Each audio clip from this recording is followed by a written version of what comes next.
Well, good morning, everyone, and thank you so much for coming. Welcome. Pleasure to have you all here. If you don't mind, we're going to just do a very quick flash introduction. I'm Giorgio Rizzoni, professor in mechanical and aerospace engineering and director of the Center for Automotive Research. I'm Puneet Tulkwe. I'm a senior researcher at Transportation Research Center in Advanced Mobility Group. Hi, everyone. I'm Michelle Fowler. I'm also with Transportation Research Center. I'm the director of Advanced Mobility. Good morning, everyone. My name is Derek Davis. I'm with Honda with our Ohio State Partnership and Workforce Partnerships. Steve Rober, Stellantis, responsible for advanced electronics and semiconductors. Sherry Ge, I'm from Cummins Software and Electronics. Zach Schwab, I'm in software electronics. Gary Horvath, working at Nexion. Rashid Faraji, in charge of Competence Center and Battery for Schaeffler. So I'm Jeff Hemphill. I'm the CTO for Schaeffler in the Americas. I'm Bharat, work for GM R&D. I'm a researcher in propulsion controls. Meg Ryan, I'm the director of automotive at Jobs Ohio. I work with Jonathan Burgess. Roger Cassett, president of Control Devices, Stoneridge. Ben Harriger, I'm engineering manager for valves and sensors at Stoneridge. Chris Uhaki, director of engineering at Stoneridge for Control Devices. David Cook with the OSU Center for Automotive Research. Morning, I'm Seth Weinberg. I'm the Associate Dean for Research in the College of Engineering. Good morning, Colleen Gilger, Director of Economic Development on the Corporate Partnerships team here at Ohio State. Alan Sheldon, I'm with Chief Engineer with Honda. Michael Rapetto, Senior Director, North American EV Business at Foxconn. Brian Engel, current president of NatBat International and chair of the SAE Battery Standard Steering Committee. And my day job is I'm director of business development for Amphenol. I'm Bob Lee, 1978 graduate from Ohio State and a 2019 retiree of FCA, now Stellantis.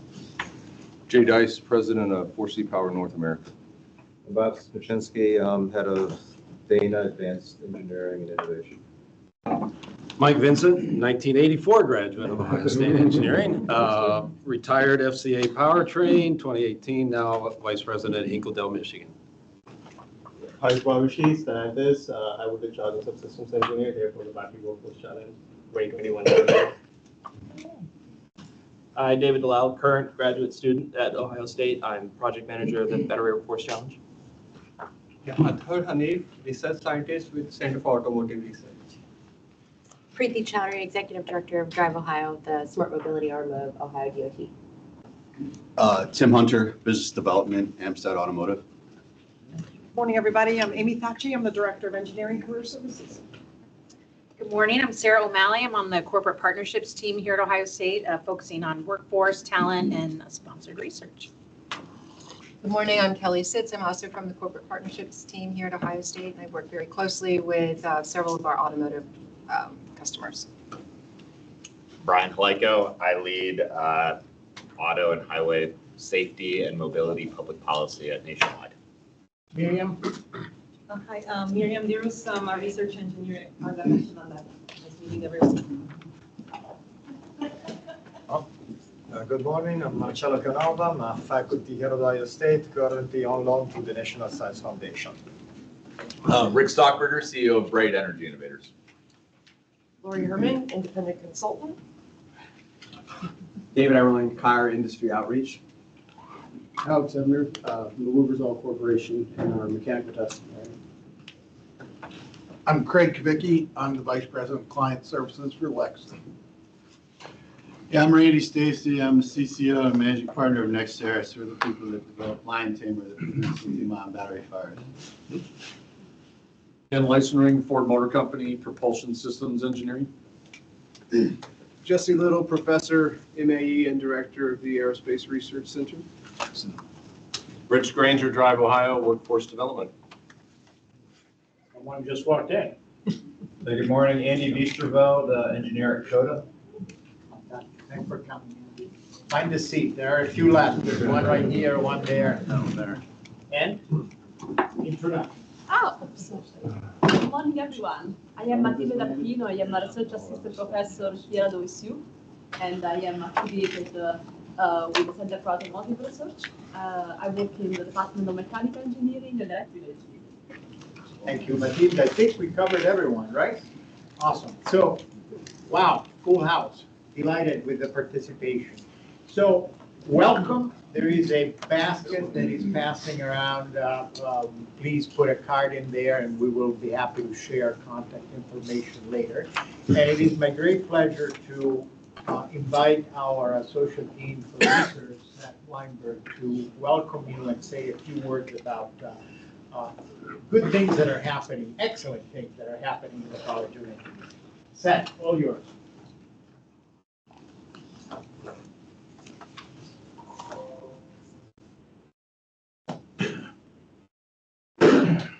Good morning. Thank you, Giorgio, for the welcome. This is really fantastic. This is standing room only almost. So I really appreciate meeting and seeing everyone here this morning. I'm here to give a relatively brief update on the state of the College of Engineering. I gave a much lengthier presentation in the spring. Today, I really just wanted to kind of hit on some of the exciting highlights in the college. Specifically, I'm not going to touch too much on what's happening in CAR because I know Giorgio will cover much of the exciting details along with the rest of the highlights throughout today's meeting. Jumping in just to give you kind of a snapshot of really the size of where the college is right now. Our number of students at the undergrad level is just under 10,000. Our number of current graduate students is just under 2,000, and our current number of faculty is probably actually slightly lower than what it actually is. It's just over 400, and that's encompassing all of our tenure track faculty as well as our research track faculty and professor clinical track teaching track faculty. If you saw my presentation in the spring, one very notable difference here is that first number. Our current number of undergraduate students has quite dramatically increased just this current year. So here I'm showing the enrollment over the past 10 years or so roughly, as well as the number of degrees. And you can see for this current fall 2024, there is a pretty noticeable jump of about 800 students. We have record enrollment this fall across the entire university at Ohio State, and in particular within the College of Engineering. There's about a 25% increase in the size of our first year class. So typical numbers over the last couple of years have been roughly around 1,600 or so first year students. And we are just over 2,100 students for this incoming first year class. So we have record enrollment, which is certainly very exciting, again, across the university and across the college. And that's really being reflected with students. At the same time, we've had some impressive retention numbers across the college. These are all records in terms of maintaining our student population really throughout their entire trajectory through their academic program. So our first year retention, so this is retention from students from their first year to their second year, just over 86%. This is a record for the college. Our second year retention, so this is students now making successfully transitioning into from their second into their third year, is just over 78%, which is close to a record, which was set just a couple of years ago. And our third year retention right at 74%, is also a record. And our 6-year graduation is just over 70%. I think this is really a testament to a lot of the effort that's happening really across the college in terms of supporting our students to progress successfully through their academic program. There's several initiatives within the college that are really targeted at making sure that all students really across all degree programs are having access to the mentoring, the academic advising, the tutoring, the kinds of support systems that our students need to be successful to get through their academic programs. And so I think this is really showing kind of the fruition of a lot of many years of these successful programs.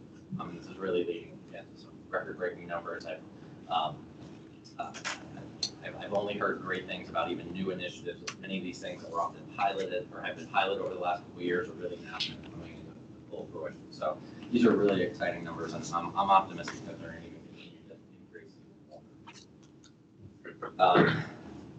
Seeing how this is reflected across sort of our perception across many of our peers, that's often reflected in our national rankings. One of the most exciting numbers is our undergraduate degree rankings for the entire college, which were just announced a couple of weeks ago.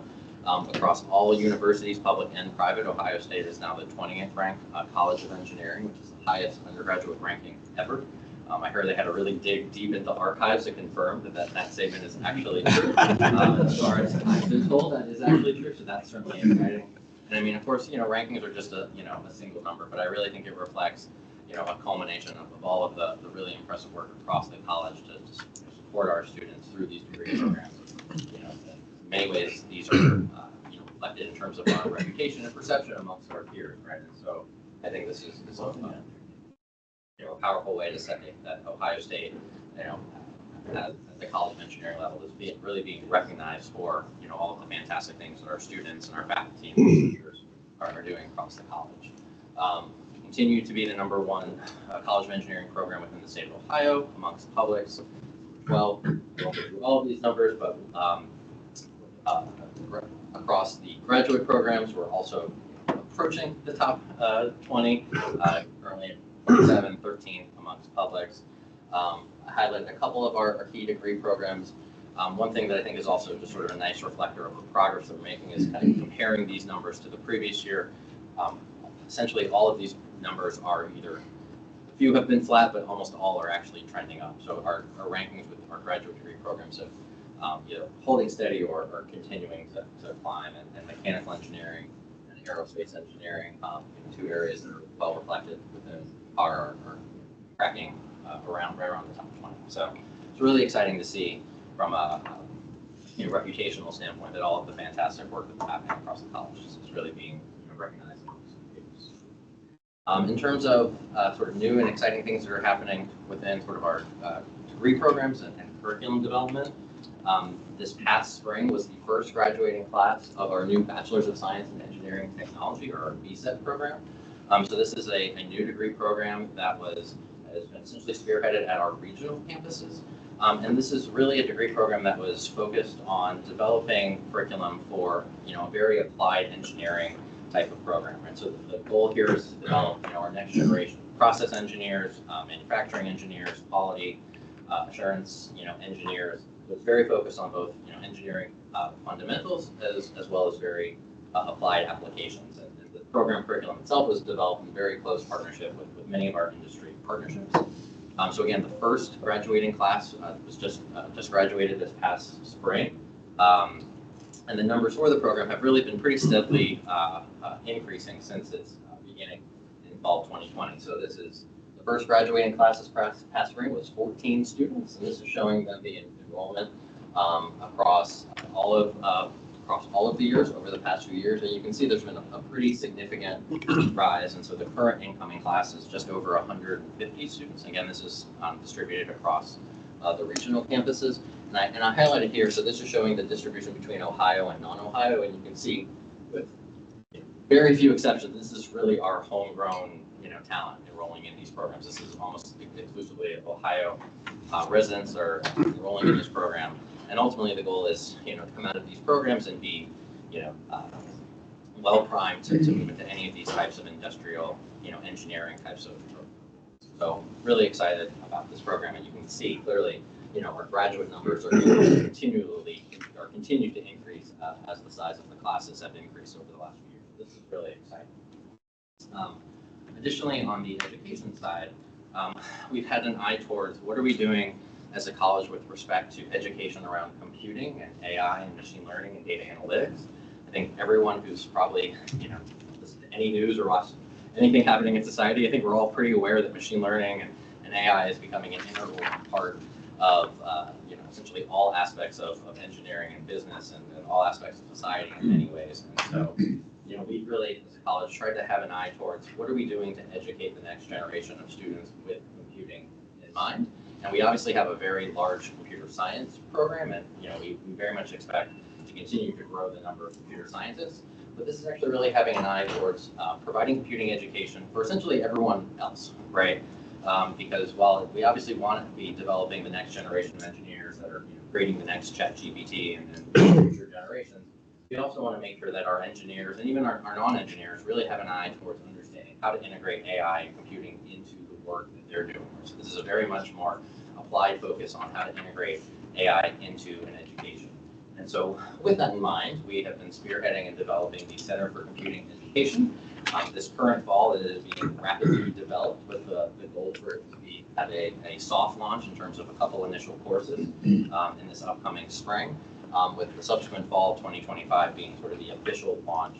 And I think this is really exciting. I mean, this has been a development and a partnership really across the university, because the idea is we really want to see, essentially everyone who's not a computer science major, having an understanding of how is AI going to impact their field and how to actually apply it, how to be conversant in the vocabulary, the tools, the techniques to be able to integrate computing into their future workforce. So I think this is also really exciting. All right, and I wanted to touch on just a couple of quick research highlights here, again, specifically not touching on all the amazing things that are happening at CAR, since I know that's going to be integrated throughout the rest of the presentations today. So just to kind of show some high-level numbers, so this is showing overall research expenditures over the last, I guess, roughly 2 decades at this point. You can see there's been a pretty steady rise. This actually does not have FY24 numbers. They're still being rapidly calculated. So I don't have the most recent numbers, but I've heard that it is likely that they will be even larger than the most recent year. So I'm expecting that we'll be able to say that we'll have another record year for research expenditures across the entire college. You can see, perhaps as would be expected, federal funding is certainly one of the largest component of research expenditures across the college, but there's a very large industry component of our research expenditures. About 1/3 of that 187 million comes from industry partnerships, and we expect those to continue to grow as many of these new partnerships are being done. So really exciting numbers here, and again, hopefully in the spring I'll be able to tell you a really big number. I'm hoping it's over 200, but I guess we'll see what it is.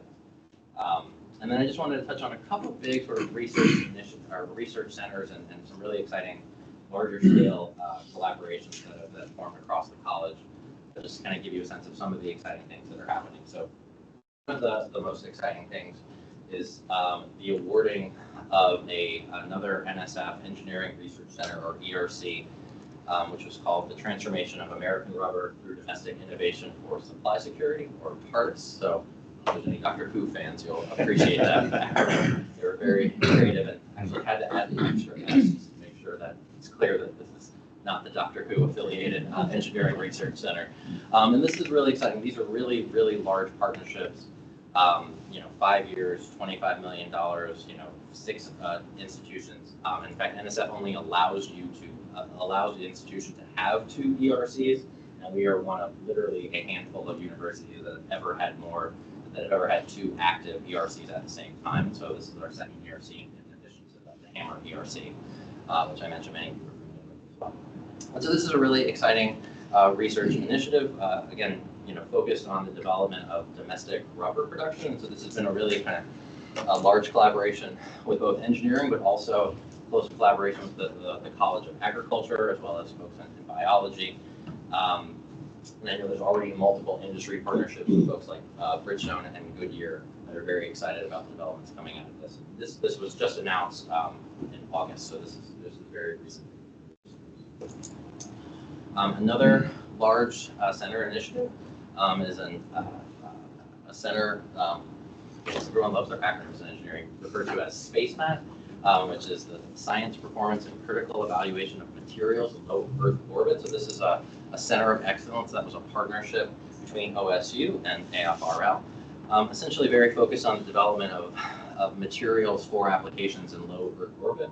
It's a really nice integration of experimental work and testing, as well as integration with physics and data-driven computational models. In general, OSU has a really fantastic ecosystem around materials development and integrating computational and AI-driven types of models in order to optimize and develop unique capabilities and performance. This is a center of excellence specifically targeted towards low Earth orbit materials, but this sort of broad area of materials development has really been a large growing area, and I know there's a lot of interfaces with folks here at CAR as well. And then the last center I'll touch on is an exciting NSF industry partnership. So this is the NSF Industry University Cooperative Research Center, or IUCRC, that's focused on industrial metal forming. And so again, it in many ways kind of touches on similar aspects of integrating computational work, specifically looking towards medical forming science and engineering. And again, kind of an integration of AI-based methods to optimally design additive manufacturing processes for improved metal improved metal forming performance and applications. And this is particularly, again, this type of center is specifically focused on academic industry partnerships, and that is going to the next year. So again, this was also just recently announced, about maybe 3 or 4 weeks ago, so relatively recent. So these are just a couple of the research highlights and also some of the exciting things that are happening from an educational and curriculum development standpoint. And I will end there and take any questions.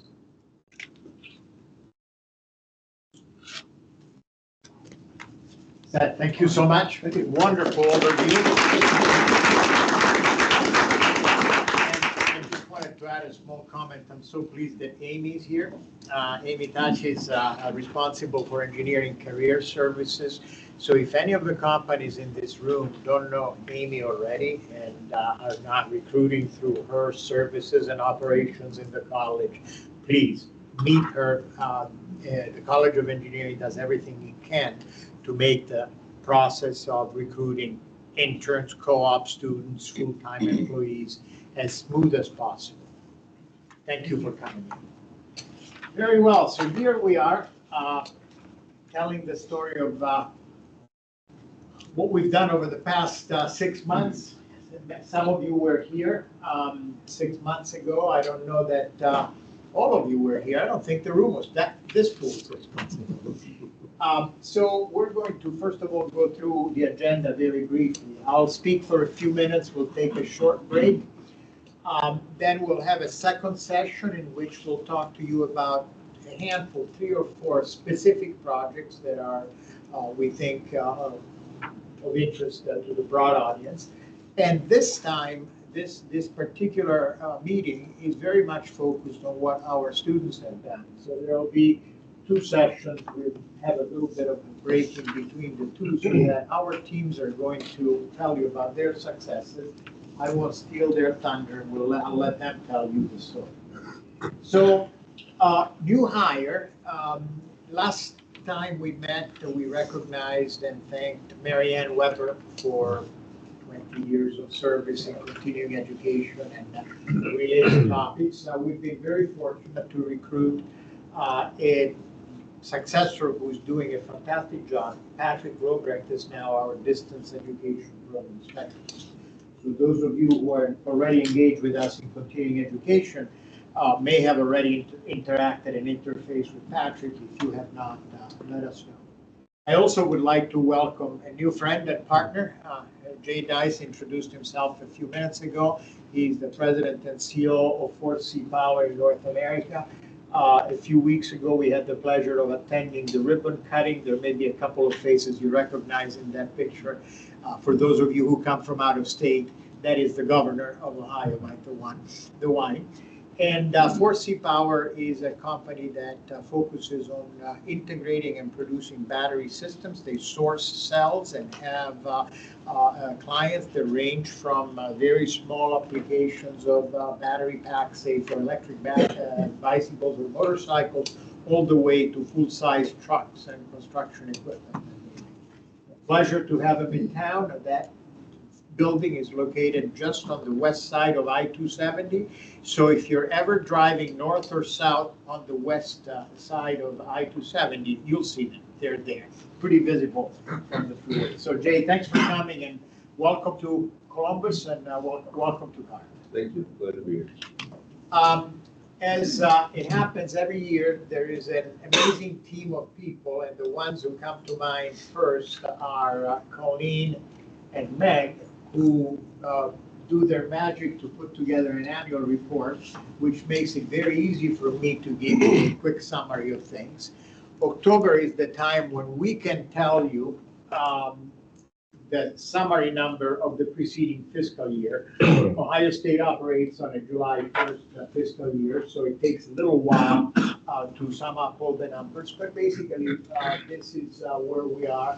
In the past year, we had, in addition to the 47 research and administrative staff who are full-time employees of CAR, we had 26 visiting scholars from many different parts of the world, and 55 faculty across the university collaborated with us on programs.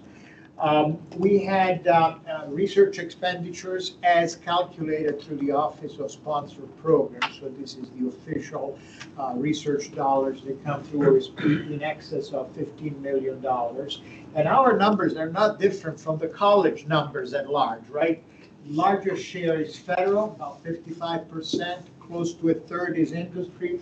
The one thing I always like to say is that this 55% federal often, in most cases, if not all, engages some collaboration with industry partners as well.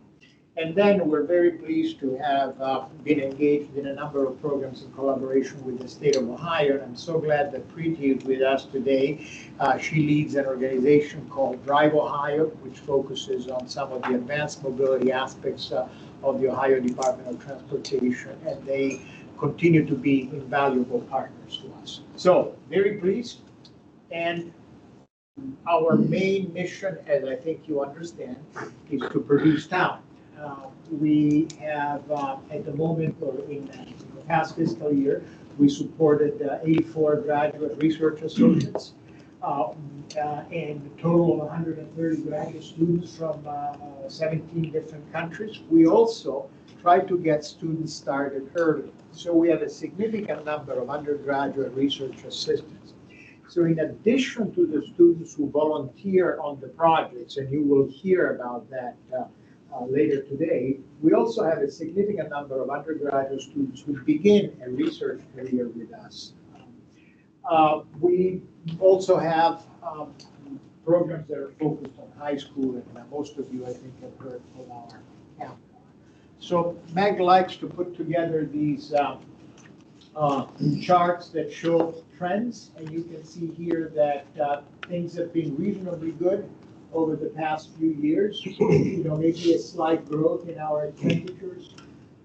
You can tell that 21 was a difficult year, I think, for everyone, right? But we've recovered pretty well from that. And Office of Sponsored Program research expenditures are actually, I think, a record for CAR as well. So we're trying to keep up with the College of Engineering.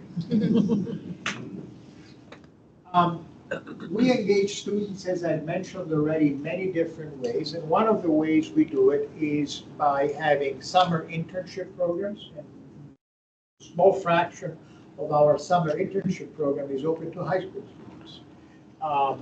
We also have a week-long Camp CAR, which if I were 15 or 16 years old, I would think of that as being the best week of the summer. I think that's how the students walk away from this Camp CAR feeling that way. This past year, we had upwards of 120 applications. Our limitation is space and people, and so we limited it to 26 students. But it's a very successful program. And we have, this is a popular place. CAR is a popular place for a visit. So we get a lot of people coming to visit us for a variety of reasons. And our outreach and special events coordinator keeps track of the numbers. And apparently last year there were something like 12,000 people who came through the Center for Automotive Research. Kind of a fun thing. One of the things I had to do years ago was to say, okay, I can't be the one who gives tours every time someone shows up. So we've now created a large group of people who are ready to give a tour, on very short notice. We're all good at it. I mentioned Camp CAR already, and that was a very successful program again this year. We keep evolving it. We just wish we could do more of it because this is great inspiration for students we would like to attract to engineering. And if they apply to engineering at Ohio State, that's wonderful. But if they end up in engineering at some other school, that's good too. We're just trying to get the younger generations excited about careers. And I mentioned the summer internship program as well. So at this point, I mentioned that this would be a very brief overview, and we've been in the habit of giving a brief presentation on some of our research partner updates. And today we have the pleasure of having two of these research partner updates that'll give you an overview of what others are doing on our campus. Ohio State is a very exciting place. There are many things happening across campus. And so if Colleen is ready, I think I'll turn it over to you. And so Colleen Gilder introduced herself a few minutes ago. She's Director of Economic Development in the Office of Corporate Affairs, Corporate Engagement here at Ohio State. And I'll just turn it over to you. Great. Thank you so much, you. Colleen. Good morning, everybody. I know on the agenda it says the Energy Advancement Building, but we have a lot more than just that one building to talk about today. It's just the most recent one that has opened. So I'm excited to talk a lot about multiple innovation facilities at the university. So a lot of what we do, kind of level setting, it has a research first focus in our office with corporate partnerships. When we want to work with companies to bring them to campus, it always has a research first focus. But I do economic development. So typically that's sites, it's buildings, it's bringing companies physically onto campus. So I focus on how we can physically get you here, create jobs with you, and create those partnerships and wrap it all around with research. In 2020, previous administration, but the current one's keeping the goals, set some really, really exciting goals when it comes to research. And so previous administration said 1.94 billion by 2030. So this was a pretty lofty goal for us to try to grab, as well as top 10 in research. I want to give you an update on where we are with that. This previous fiscal year, we hit 1.449 billion. So we are well on our way. This is university-wide. So remember, we've got multiple colleges and centers and institutes. So that's everybody all wrapped together. And we're number 11, so we're very close to hitting that top 10. So we're right on the cusp, which is very exciting. Pay no attention to some of those other names. Ends in them. We also are going to reach that goal because it's all interdisciplinary and it's multiple industries. So when you look at, when someone asks us, what is Ohio State good at? I say pretty much everything. You can see all the different industries that we are focusing on when we're looking at this interdisciplinary research focus. Now, to hit this goal and to get to the top 10 and to make sure that we are doing great interdisciplinary research in all of these different areas, and we need teams to put it all together. So this is where I will selfishly plug my team. Sarah and Kelly get to wave. Our corporate partnerships team, we work with companies in multiple pillars to put together very strategic relationships with you and the university so that it's more than just talent, more than just research, but we want to work with you on co-locating and real estate, workforce development. So again, CAR can get you involved and we can get you engaged more university-wide. So we love to work with our friends to make sure that we're giving you a very holistic approach to working with Ohio State. So our innovation district. It's singular right now, but I'm going to talk about a second one that we are launching toward the end here. We call our innovation district Carmenton. You may have been briefed on this previously. It's about 270 acres. You are sitting within that boundary right now. So the innovation district already exists with certain facilities. We just know that we have a lot of underutilized land here on West Campus that are parking lots and underutilized recreational fields. And we wanted to make sure that we were utilizing our real estate in the best possible way and doing it in partnership with industry. This puts it really into perspective when we talk about what is 270 acres at Ohio State. It's about a fourth of the campus. If you break it up into quadrants, you have the main academic campus wrapped around the stadium and the oval. Down to the right, up to the north here, you have Waterman Laboratory, which is our 300-acre farm where we have active research going on every plot of green land that you see there. Up toward the right, top right, there is our athletic campus, I'll call it, a lot of our new athletic facilities, training and stadiums. And then everything in red here is Carmenton. That's our innovation district. So it's pretty significant. You can see that there are some facilities, right? Kinnear Road is the core of it right now. There's a lot of research happening along Kinnear Road. So it is our golden child right now. But you also see a lot of asphalt. Put your finger on car. If you keep going, the corner, right at the corner. There we go. Just to make sure we're inside the Hey, red. we got you, and you're in there. We're in the red zone. And you can see there's a lot of green too. So we really have some opportunities here. And this is a 50-year vision, right? You can't develop 270 acres overnight. So we know that we're in this for a long play, but we're being really strategic with how we're going to develop a lot of this land. So AI, software, and big data are taking a big interest right now. So I would say we're kind of layering a lot of these buildings. This is the master plan that we've put together. The dark red buildings are the current phase that we are developing. Anything in white already exists. And then there's a lot of pink with how we plan to renovate, redevelop, and add new facilities over those next 50 years. And some of my graphics aren't necessarily showing up. Yes, here they go. Okay, I have to click through them to get them to show up. So the innovation neighborhood up at the right is going to have a life sciences and energy focus. This is the current buildings that we've built. There's 2 and a third one in play right now. We have our health neighborhood where the Wexner Medical Center is developing some facilities. They've opened a new primary care facility here that has proton therapy treatment. We did that in partnership with Nationwide Children's Hospital.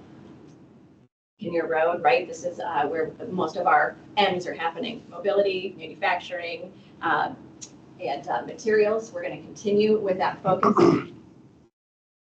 And then these 2 future growth areas. Because we know that's where the bulk of the parking lots are right now that our medical center uses. So we can't take away staff parking until we can create it someplace else. So once we're able to add more parking facilities on other parts of campus, then we can have at redeveloping some parking spaces. So the buildings that I'll talk about quickly are in yellow. The yellow boxes, the furthest one down on the bottom here, that is the medical center facilities I just talked about. Up at the top corner at Lane and Kenny, you see 2 white buildings. Those are the 2 that are open. One of which is the Pelotonia Research Center, which is a wet laboratory building. And then up on the corner, we have our Energy Advancement and Innovation Center. It does have one of my favorite energy companies in it, named Loma. It's technology that's spun out of Ohio State. It's extracting geologic hydrogen cleanly and safely from rock. That's the best way that someone with a journalism degree can describe it. So, I'm sure all of you can probably describe it a lot better. In the dotted line, in that dotted box there, that's our immediate next phase. We're planning to work with a private development company to bring forward housing and amenities like restaurants and entertainment, because we're creating a lot of great places to work, but we also want this 270 acres to be a neighborhood where people live, walk to work, and can engage. And what our Executive Vice President of Research, Peter Muller, calls it, we want collisions. We want lots of positive collisions with research and people to be happening. Okay, so I mentioned this building, right? The Wexner building that opened in partnership with Nationwide Children's. This is our Pelotonia Research Center. This is 100% full. It's about 400,000 square feet. It is mostly wet lab neighborhoods. There's a lot of interdisciplinary research going on in here right now. And we're excited because our last laboratory on our first floor, we just signed a lease for that last space. And I'm having a meeting on Monday to write the press release. So I can't announce who it is. But pay attention next week because we'll be announcing who's going to be taking our final lab space in this building. And then the Energy Advancement Building, this is the one with the solar panels. That's how we describe it. When you drive by it, it's kind of hard to miss. It is our glass jewel box. It lights up from the inside at night. It is our beacon right at the corner of our innovation district so that you know you have arrived once you see our jewel box all lit up at night. Here it is. And what's really impressive that I always like to show, we might only be 3 buildings in, but we're almost 900 million in. That's not all Ohio State money, don't gasp. This isn't us spending our money. We partner with Jobs Ohio. They've been a great partner. Some of this is even ODOT studies because we know 315 is going to get even more choked up when we develop 270 acres right on its boundary. So it's looking at how we're going to potentially redevelop some of these interchanges. This has been water and sewer. Our battery lab, which I believe Giorgio this team has been briefed. Presented it last time. On the battery cell research facility that we're building just down the street here. That's included in the boundary, $22 million. I see some of our foundational partners in the room. Thank you for your contributions. Now, our next big innovation district that is just now forming is wrapped around low Earth orbit. I love that I get to talk about space. Again, journalism degree. I know nothing about space, but now I'm paid to know and I'm fascinated by it. The International Space Station is going to be decommissioned. NASA is not going to build a new one with their technologies. They are putting money on the table for private industry to come forward and build the next space stations that will all be commercially owned. And NASA will be a partner in those, but they will not be owning and operating them. And one of those companies is now working with Ohio State, so we're very excited. I believe John Horak, Dr. Horak was here, maybe, in front of this group to talk a little bit about this. He has been, I don't think he was here 6 months ago, but he has come here, yeah. But Okay. we talked a little bit about this. Yes, and whoever is staying after lunch, you're going to get to go see where we are temporarily housing some of the research until the buildings are actually built. So we are doing this up at the Ohio State Airport. So I think most of you know that we own and operate an airport that is just north of campus. So to give you some perspective, I showed you how Carmenton Innovation District is 1/4 of main campus, and Waterman Lab and the farm there is the other quarter of campus. Well, this just shows you how big our airport grounds are compared to main campus. So when everyone talks about this place being huge, yeah, we've got a huge airport too.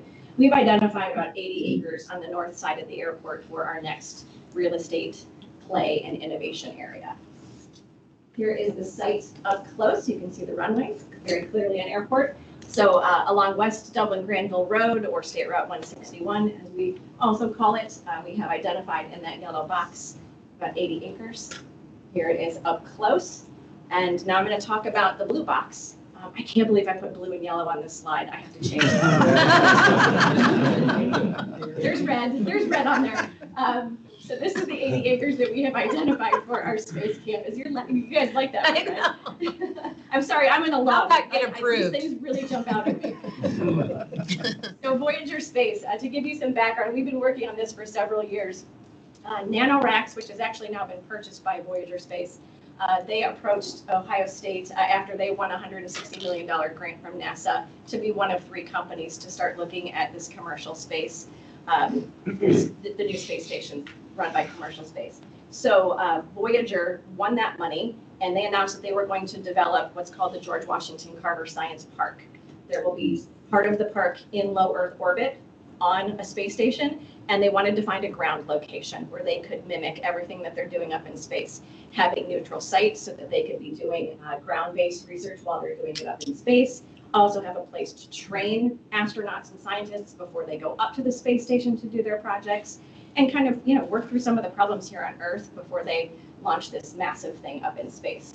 In September of 22, Ohio State won the proposal as the site location for the on-the-ground version for the George Washington Carver Science Park. So really exciting stuff, but what does that mean, right? So the state of Ohio got involved, Jobs Ohio got involved. This was a statewide effort looking at our statewide assets when it comes to aerospace and space and low Earth orbit, and how we could all collectively, as the state of Ohio, go after this next big industry.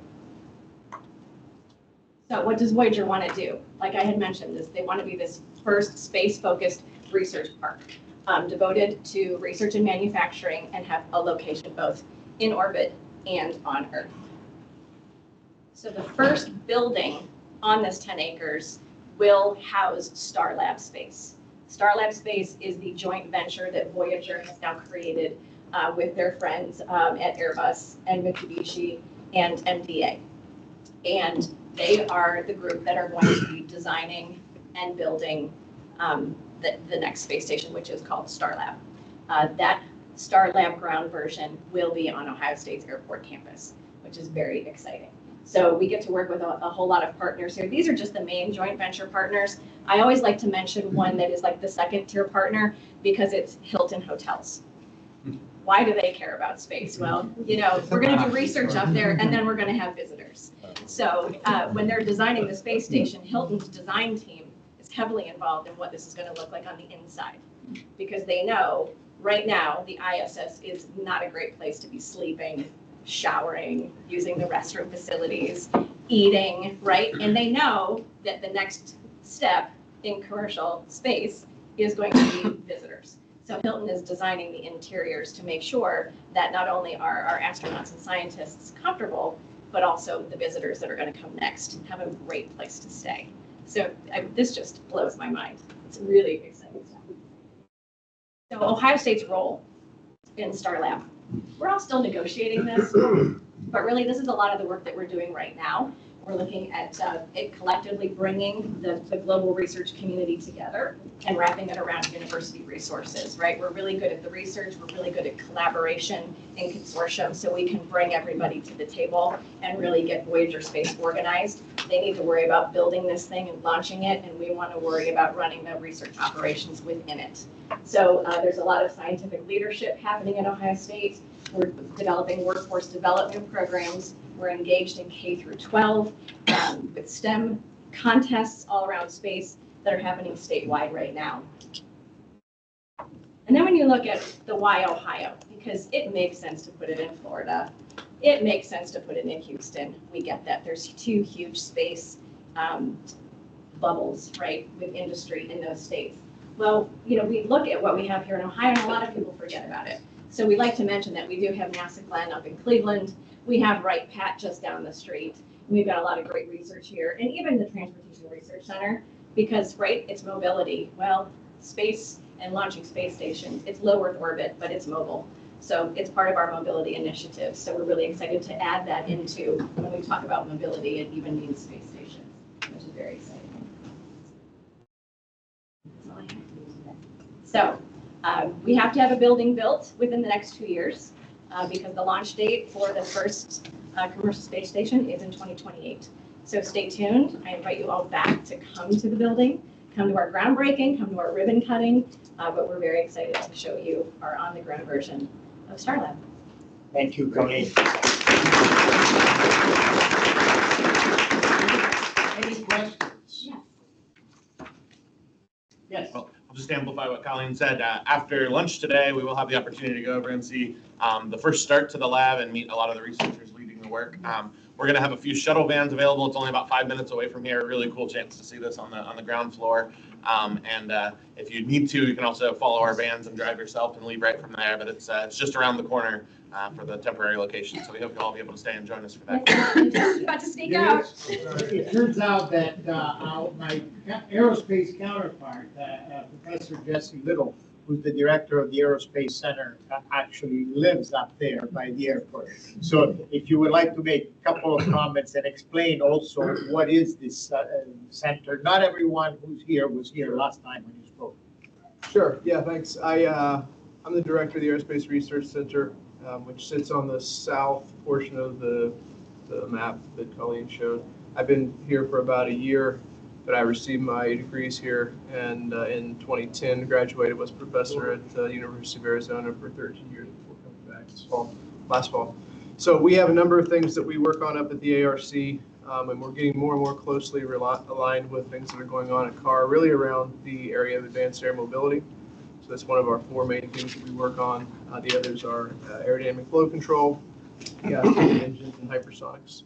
So we've got quite some activities in all 4 of those areas, and I'm still sort of learning what Ohio State is or what it became after I left. We're very closely working with CAR and the folks up on Starlab, and had a number of meetings with Colleen's office as well to try to sort of integrate ourselves with the rest of the university. We're sometimes, since we're so far off campus, there's can be advantages and disadvantages. So we're really trying to strengthen our connections with things going on here, which is why Giorgio invited me today. Thank you, Jesse, very much. And I'll make a comment that they recently actually officially inaugurated a shock tunnel facility that allows for hypersonics work.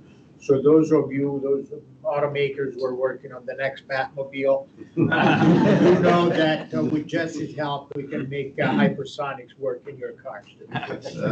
Please take some nice pictures. It's nice too, so, with the Aerospace Research Center being right near the Voyager site, and then facilities like CAR, right? We have a lot of great facilities at Ohio State. So Voyager Space, as they're bringing other companies onto their 10 acres, they don't have to replicate or spend their own money to build all of these research facilities. Through that partnership with us, they'll be able to use our facilities. And that's what we always want to make sure that companies are aware of, is that we have such great equipment, researchers, and facilities here. You don't need to recreate and build your own. You just need to partner with us. Thank you, Jesse, and thank you, Colleen. Really well done.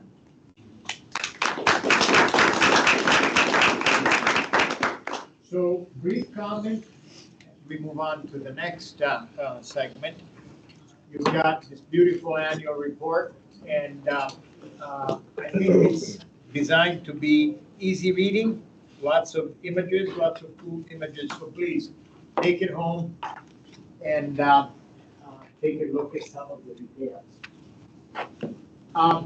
The next part of the presentation is focused on updates related to the Sustainability Institute. At The Ohio State University, we have cross-disciplinary organizations that fall into, if you will, two broad categories. Some of them, like the Aerospace Research Center, the Center for Automotive Research, are focused in a college. We are a college of engineering facility. Some others cut across multiple colleges. For example, we have an Institute for Material Research, and we have a Sustainability Institute that has evolved over the years. In fact, I remember working with my good friend Kate Barter on something that was called the Institute for Energy and the Environment for one time. Then there was an Office of Energy and the Environment. And so I'd like to invite Kate Barter to come, and she hasn't done this in a few years. And so it's a pleasure to have you back with us. And please give us a little bit of an update on where the Sustainability Institute is. All right. Well, and the first thing I have to do is tell you all that I made, this will sound very odd, but I think I put the wrong contact lens in my left eye this morning. I don't know if any of you, I have different contacts for different eyes because I have such bad eyesight, but I can't really see that well. So really odd to notice my own contact lens. But I'll do my best. So thanks, Giorgio, for inviting me to give you a little bit of an update about what the Sustainability Institute. Wrong direction. Wrong direction. That's because I can't see. All right. So I'm the executive director of our institute, but I actually co-lead our institute with Dr. Alina Irwin, who is a distinguished university professor and professor in the agricultural, environment, and development economics professor. But Alina and I, we like to say that we think we're the only female-led institute with two women leading it. So that is something we're super proud of. And I'll just kind of start with this level set of the definition of sustainability. I don't think this is anything you all don't know, but I think the key thing is that we're focused on improving the life of people and communities and the importance of protecting the Earth's life support systems because, as I have been saying now, as I've been working in this space for many years, I'm pretty sure the planet's going to be here in the future. The question is, will the planet be able to support people? I mean, I think, so we have a very people-centered view of sustainability and how we can enable people to thrive in especially future generations. So we formed as, I've been friends with Giorgio. I think he was considered one of my first friends at Ohio State when I joined this place 17 years ago. Can you believe that? I was very, very naive when I entered Ohio State after 20 years in government. Boy, is academia different. That's all I'm going to say about that. But the institutes, we're just wrapping up our first 5 years of existence. We launched it in 2019 after several iterations of other entities I was involved in. And as Giorgio said, we're tied to a topic. We're not tied to a college or department. We work for the Office of Academic Affairs, and we work across the university mission. So we focus on research, teaching, outreach. We even have a role in helping advance our operational commitment to sustainability. You know, this university needs a lot of stuff. And we really try to be a catalyst for sustainability because we think this is a topic that everyone belongs to everyone at Ohio State. So I give you this brief sort of snapshot of the people. We're a small, we're really a small group of people at Ohio State in terms of staff of the Institute. We have a really amazing team of professional staff people. And then we have leaders in research leads, and these rotate over time. We have an academic chair because we're really focused on curriculum and stuff. But what really matters, I think, is that in the first 5 years of our existence, we have attracted 338 faculty and researchers who have chosen to affiliate with our institute. And I think that is the power of the Sustainability Institute, is the faculty. That it's we have 15 colleges at Ohio State. Someone from every college is affiliated with our institute. Now, certainly our main affiliates are in the College of Engineering, the College of Arts and Sciences, the College of Food, Ag, and Environmental Sciences. That's kind of the law of large numbers at work. But even across all of those colleges are a lot of different people. And the sustainability is by definition an interdisciplinary science. You are not, I might get shot for saying this, but the engineers alone are not going to solve these problems, but they're an extremely important part of the solution. But frankly, so are the humanities professors and the social science professors and the hardcore physicists and the chemists and the biologists. So we think our main role is often to bring people together who might not necessarily know each other. I'm going to talk quickly about some of these main areas across the mission. I will mention that for the past 2 years, we embarked on this visioning process for what did Ohio State want to be when we thought about sustainability. And research, we had a whole faculty committee made up of researchers from different disciplines. And if you look at this chart, this sort of aligns with what Colleen showed with the research areas.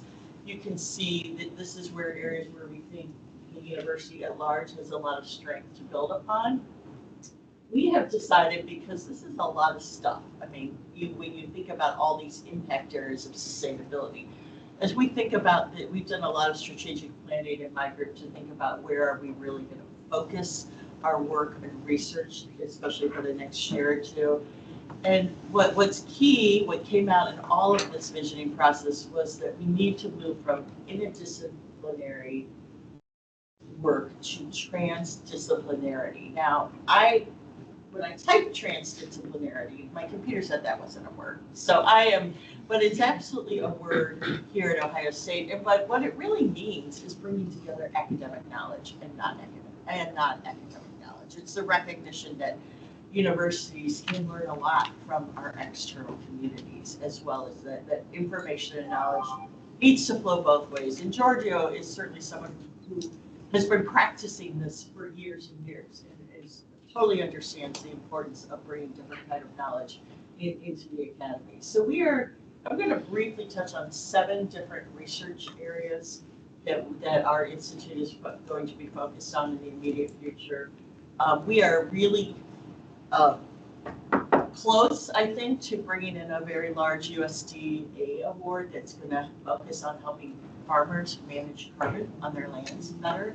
This is an economic opportunity for the farmers, as well as it is an environmental priority to think about how to use landscapes for carbon management. We have been involved in as has Carr and as has Giorgio.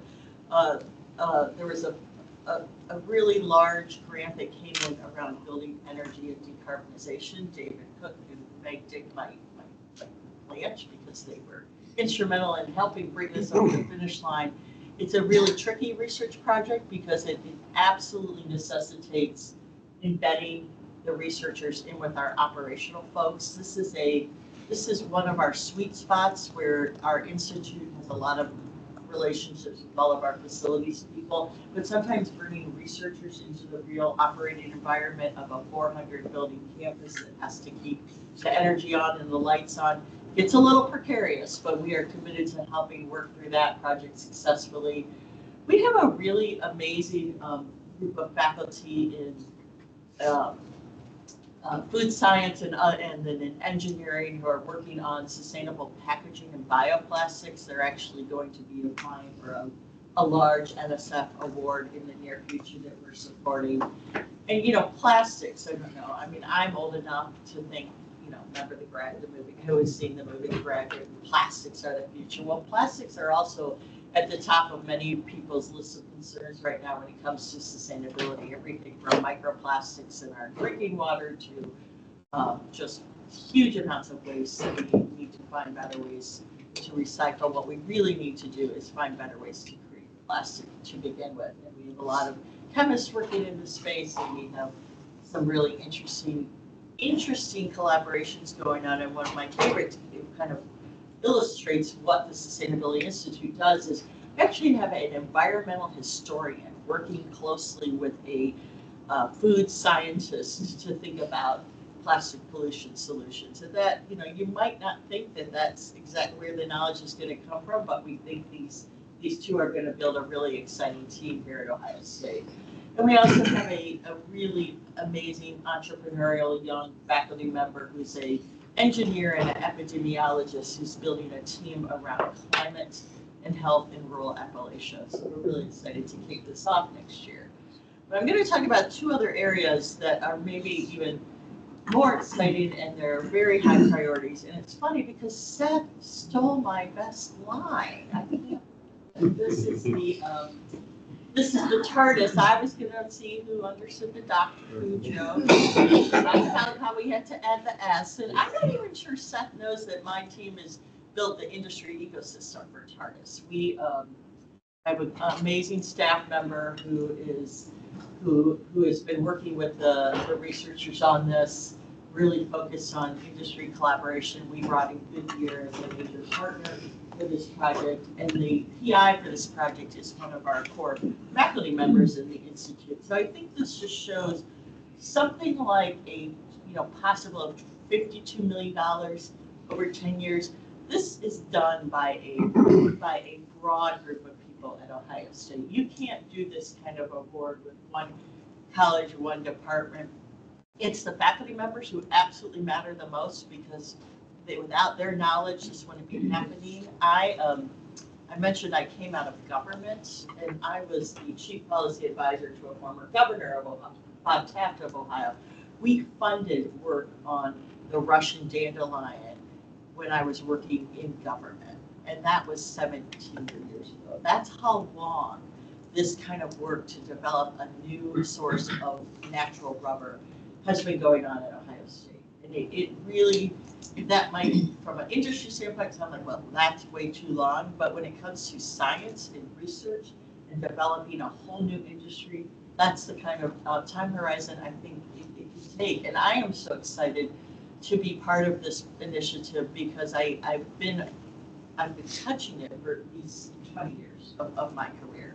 And I think it's going to be really cool when you drive across Ohio and you see fields of Russian dandelions on land that really isn't that suitable for corn or soybeans, but that's one of the beauties of this.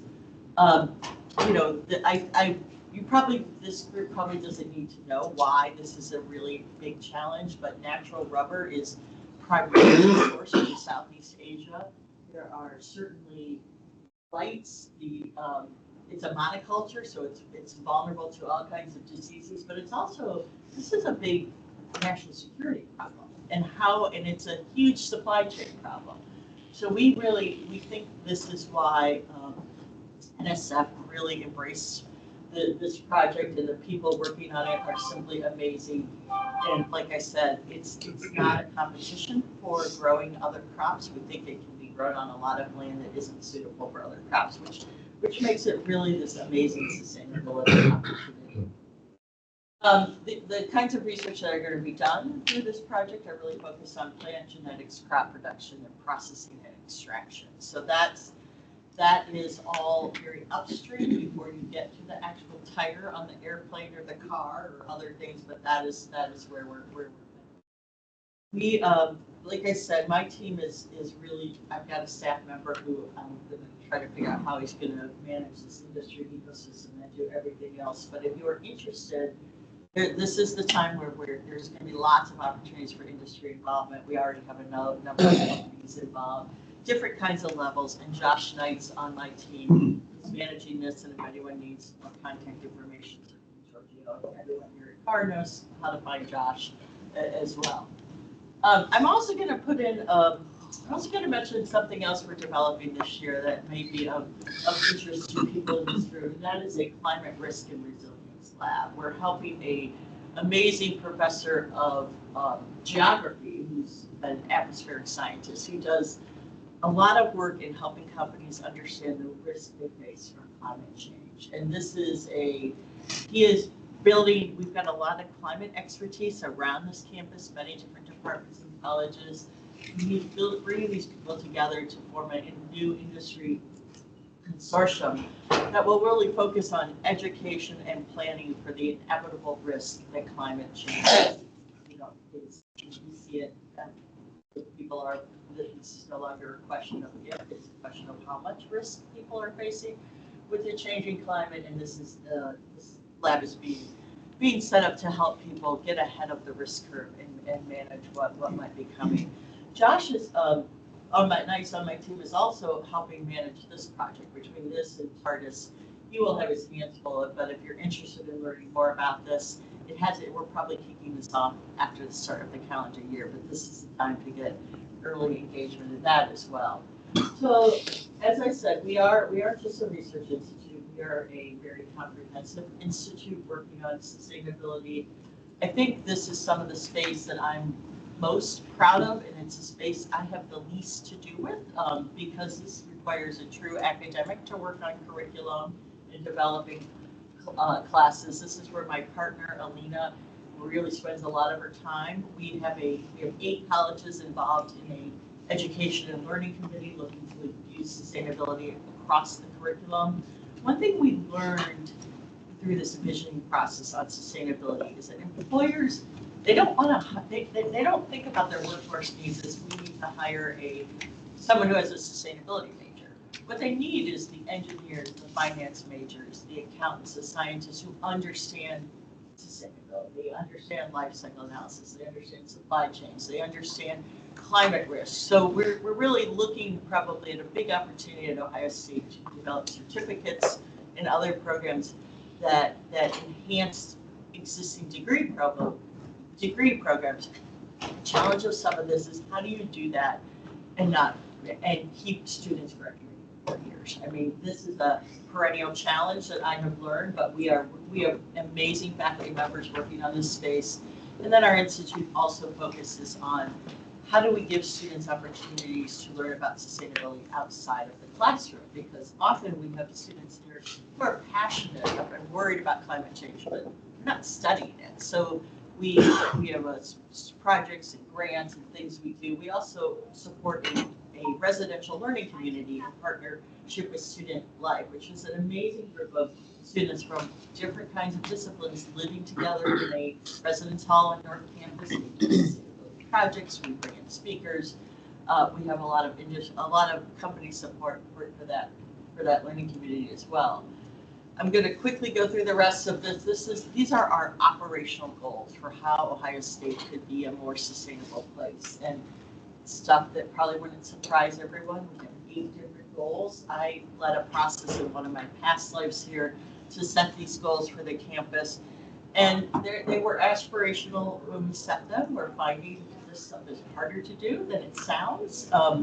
Probably not saying that to anyone. How are we going to make Ohio State carbon neutral by 2050? I don't know, but we have made progress. You don't make progress without setting goals and measuring them. And we have many people across this university who are working hard on these issues to use less materials, to be more efficient, we've reduced water consumption in an amazing way. It's one of the success stories we have in sustainability. We don't talk very much because not only have we reduced potable water use on this campus, but we've also saved the campus a lot of money in the process of doing that, which is where sustainability really needs to work with the economic advantages of being more sustainable. The other thing that we really focus on brings all of these areas, the academics, the research, the operational focus together, is in how we can really make this campus a true living lab for sustainability research and teaching. And these are just some of the pictures of some of the projects we have supported, ranging from a new stormwater system for our innovation campus that we partnered with Advanced Drainage Systems to develop, to helping a very entrepreneurial professor who's developed a microfarm in our Mansfield campus that we've supported expanding to our Marion region.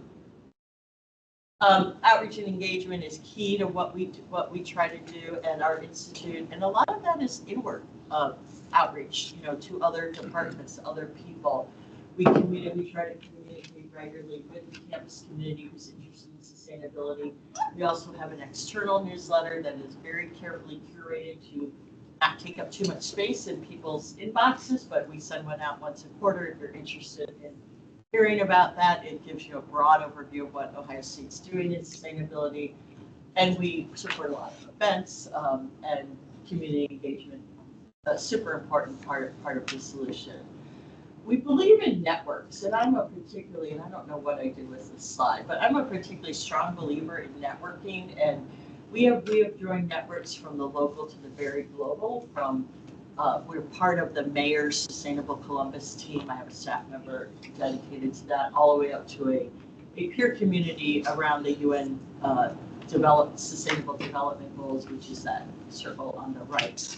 I saw Bill Gates on the Today Show the other morning wearing that pin. I thought, yes, we're part of the same network. It's kind of fun.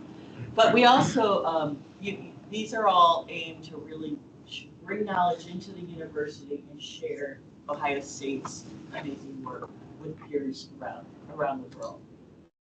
I'll just close with a slide about the importance of industry collaborations. I mean, we really value these partners. We have 3, well, we're about to have 4 because Goodyear will be our 4th foundational member of our institute. We have IGS Energy, Rumpke, and ADS, and now Goodyear, where we really build these holistic partnerships where we engage them with classroom work, with research. We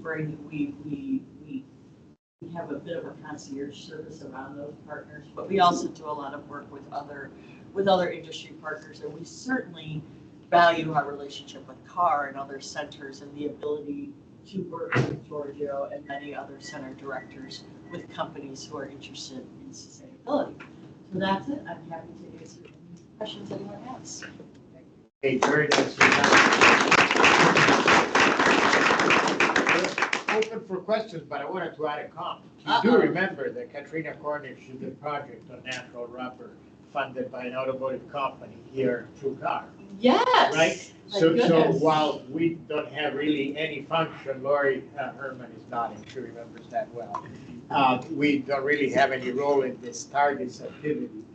We are aware of the fact that this has been really a significant concern for a very long time. And I'm sure that all the automakers who need to put your tires for their cars get that part. Yeah, I think it really shows you need a large comprehensive research university to go after that. But the 2 ERCs, that is a big deal. That is not easy to do. And the other one, we talked about it last year. That's the hammer manufacturing. Yeah. It's all a pretty exciting place to be. Kate's here. Any questions? Okay. Thank you so much. And we really appreciate the opportunity to be able to collaborate with organizations like the Sustainability Institute, because in the course of working with this institute and its predecessors under different names, but some of the same key people were engaged in that, has given us the opportunity to understand the role that we play in the larger context, right? Sure, we understand traffic, transportation, mobility, vehicles, those kinds of things, but there is a much larger context around those things. That's created some. So my suggestion, on budget and ahead of schedule. My suggestion is we take a break now before we move on to some more technical presentations related to research. So perfect timing for you, go right ahead. And so 15 minutes. We'll see you here around 10:35 or so. Thank you. The cards, where does that go to, your LinkedIn or your website? Actually, if you scan that, it'll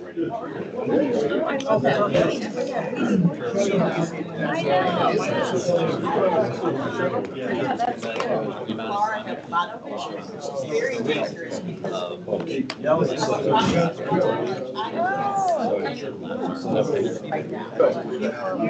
This lunchtime is free. You are me.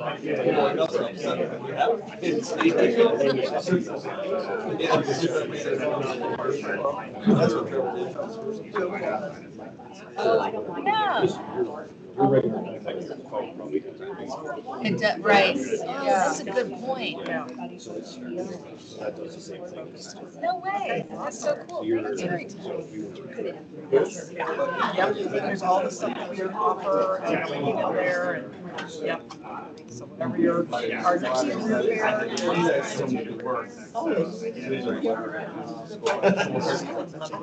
You're not really helping. And the other, the kids are older, so they're functional. I always have to like go back to them. Also. But yeah, I mean, so if there's, but yeah, if there's any. Okay.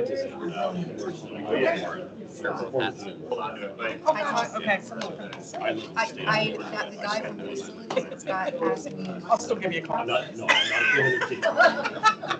I grew up in What do I know? Does he Oh, have we've an been there email? for years. I love Philly.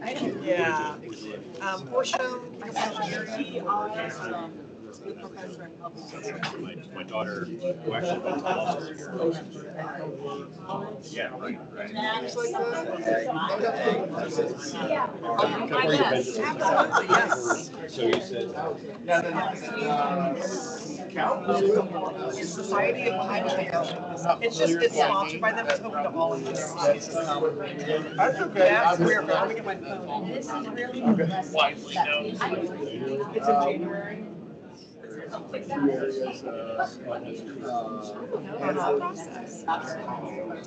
Yeah. No, my son works for you. I know what my process would be. Registration. And that's through handshakes. Also, do you know if you guys are handshake? Okay, I'll check. I'll get you.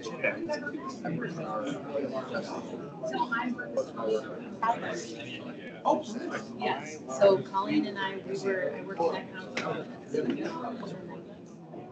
Okay. I always see your name, but I've never got to see you in person. What kind of, there's a virtual option. The days this week.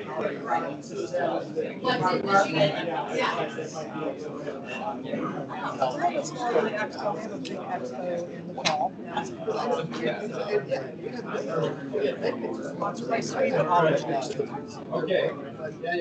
A lot of, students come over, can I go to that? Yes. The Chicago office. What are you mostly looking for? I know we need to take a break. Yeah, no, that's good. Oh, got it. Yes. Absolutely. Like, you know, by all means, they have like kind of a spin-off, I guess, for our battery and energy. And so they're, but I can't read it. That does say Kate Carter on it. In the next couple of years. So if you know who set it up, I could be there. We're on a conference. So, this guy's name is. 6.2 months. We actually did see How are you? At the end of the day,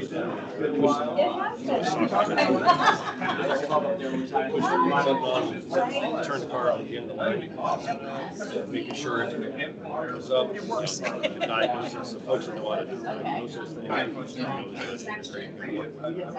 it's interesting. Have like the same So we're trying No, so you handle. Yes, yeah, so there's other career services offices at Ohio State, they're all central. They're all decentralized. They're gonna meet other contacts. So what's, Bear? They have individual contracts with four.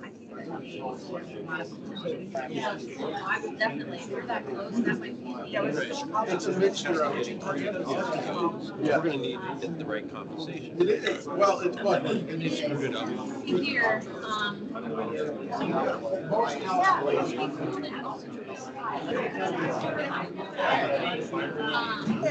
we're circling around maybe, I know it's a busy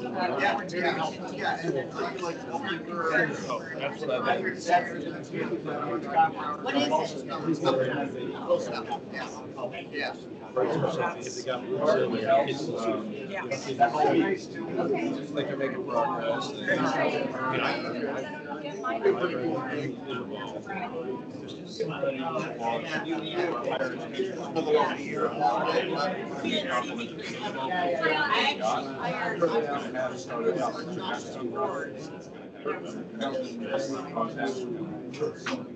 Ideas for That's the fun part. It's just the mess that we can lead with supply chain.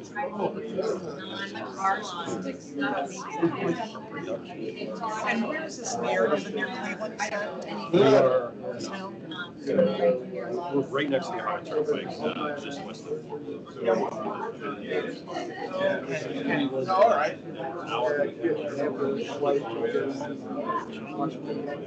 Yeah. For about an hour for the southeast. Or regional campuses, but I don't think Look for women that have. Yeah, I'll definitely send you the Fisher College of Business contact. And, Yeah, send you some do, stuff. I go over for ads. Her husband's like. Absolutely. So we're connected to the folks in the area, so we've got a great relationship with our stakes. Yeah. And then they work flexible hours. Out of 15 sheet on 5 days a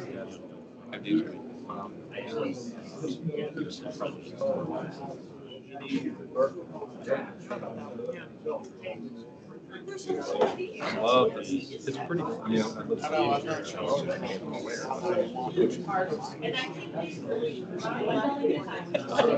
And being connected to the racing, you know, all these teams. Oh, yeah. Know how to serve. Yeah. That's right. Yeah. Got a lot of good people here. So where were you working when you were in Philly? I was at Temple University. I was a career advisor. Okay, so like, yes, Nicole, my daughter, she was at, that's what they brought her to. Yep. So she Among others.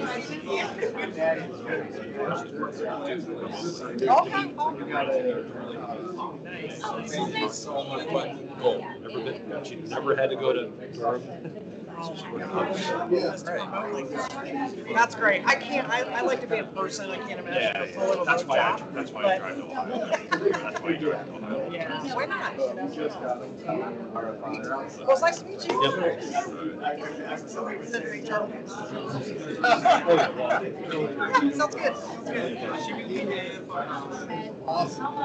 Well, look academic? Or do we want it to See, one's a little different. Right, like so. I, you know, you're gonna land on, but my dreams are to have some lab. I was. Are we gonna double down on it, or are we just gonna explore it? My kids are self-technology. Hardware. Yeah. Yeah, they don't get lessons. Well, and I agree with her. And I actually. Sorry, I just wanted to introduce myself in person, Amy. So I'm Derek from the Ohio State Partnership. Oh, great, nice to meet you. Yes, Yes.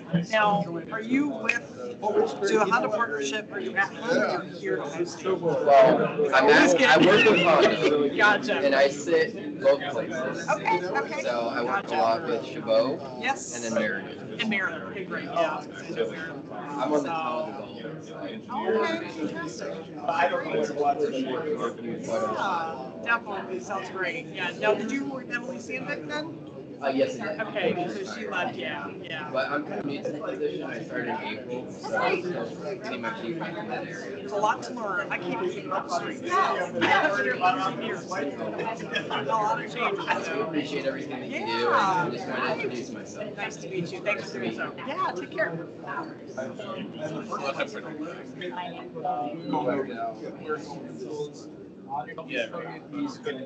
Wow, that's amazing. That's incredible. I remember when you could tell them they just same the way the charger.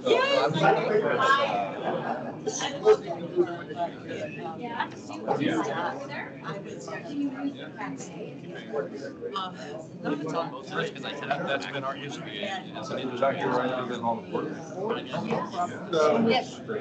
Rich, nice to meet you. Amy too. Yeah, so Amy works with Engineering Career Services and we also do workforce development. Yep. Awesome. So yeah, my job. But yeah, those are not. Yeah, I gotta think about it.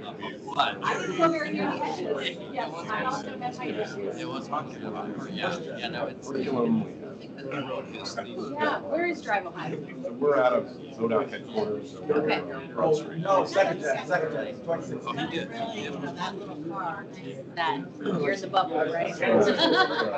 Statewide. Yeah. We've done a lot. She's like, what did it like? 5 days a week. Real, yeah. That could That's a great include, idea. that could align with capstones or other things like that. Yeah. So we're trying That's great. It's a good place to meet. It is. Yeah, thanks for introducing me. Sure I thing. think I have, let me see. And connect with me on LinkedIn too, because are you on LinkedIn? I am, yep. Yeah, because I'm pretty active on LinkedIn, so it's a great place. All right, thanks. Thanks, Exactly.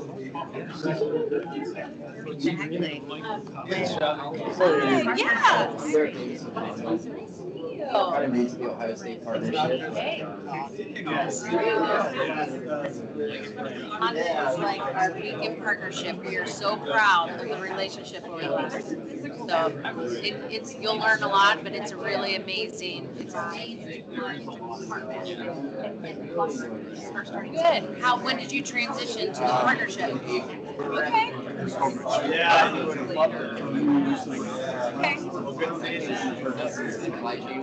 Got it.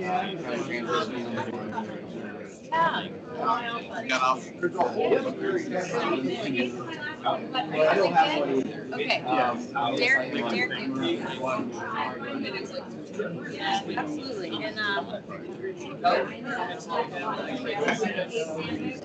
And so she just retired.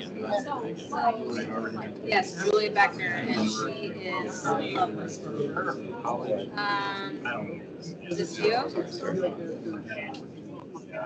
That's you. All right, I'll be next. Oh, All yeah. right, thanks for introducing yourself. Very well, yeah, very well. So, he moved on to American Axle. Yes. He also left around the 2019 time. And he loves I'm with Ohio State. Tier So one I'm on the space. corporate partnerships team. Wider Yeah. business So owner. Kelly, yes, we're team, yeah. I would love to have it, yeah. Yeah, all And I'm Ohio State. Something right at code and Tier one. So we go pretty close through the struggles of that. Fun when we get to get out from behind our desk and like see actually where the magic and the science happens. Very fun. Right around, when the whole time that you were at Stellantis, it was like a finance head of Stellantis and went back and forth. But him and Fred he knows Fred very well as well. So. I sit right next to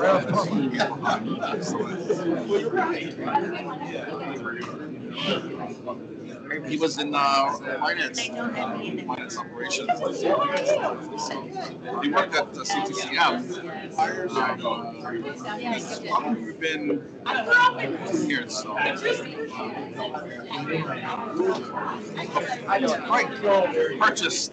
Fred purchased Frank's house. When Fred was. Oh, I didn't know that. Yeah, so in Franklin, in the Franklin area. Okay. So he sits on our board. One day Fred was like, who's on your board? I'm like, well, I named them, and then he goes, Frank's last name. And then I purchased my house. He didn't even know it. I didn't even know it, but I went in and the realtor walked me in there. I see this picture in the master bedroom of Frank and his wife. So anyway, we got together for breakfast. It's a small world, Yeah. So what are you doing these days? It's at Chrysler. How much time? Exciting, that's a job. Probably your brother. You and I both started. I have a spouse. Oh, he's not. Gotcha. Get it, we got part of it.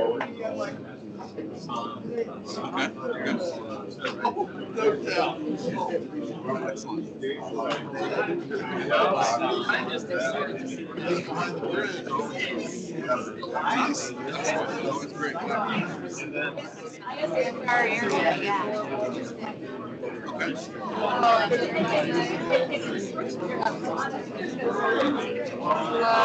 I went to it last year. I know these are ways that. Did the chef have you come back and fix it? Yeah, sure. Yeah.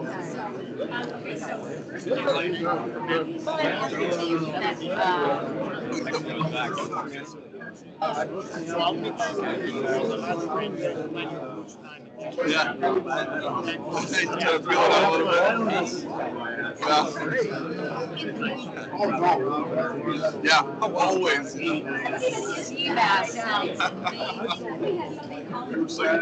We're ready to start it. It's a good place to be in, right? You said it was 18 hours, you're like 4 hours.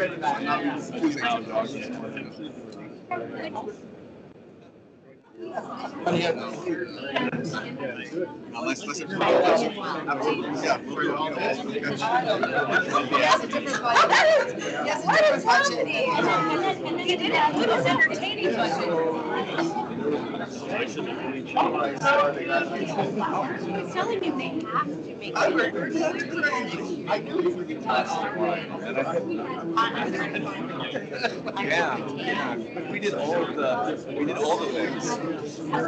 Yeah, reading, and that was months before even maybe. How do we do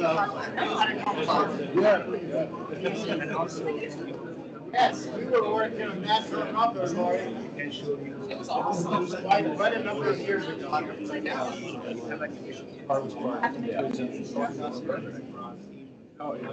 love to know more. All right, I don't know what others said up to Sit back here for another hour.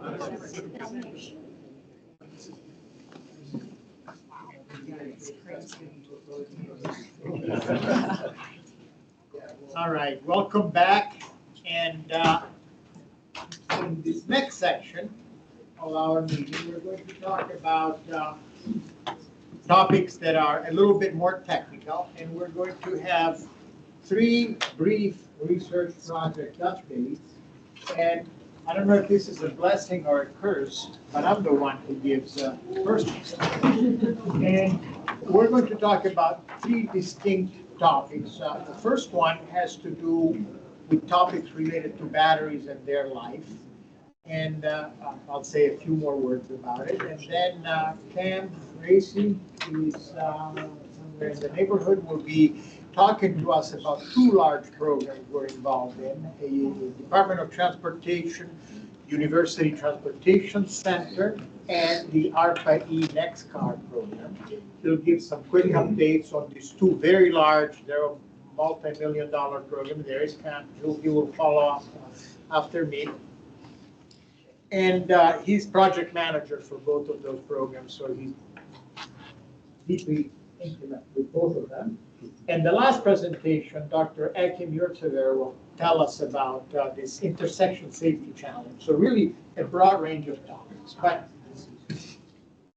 a few weeks ago in September, I was invited to give a keynote lecture at a conference on sustainable mobility. The most important feature of this conference was that it was held in Sicily, in Catania, at the foothills of Mount Etna, and right on the beach.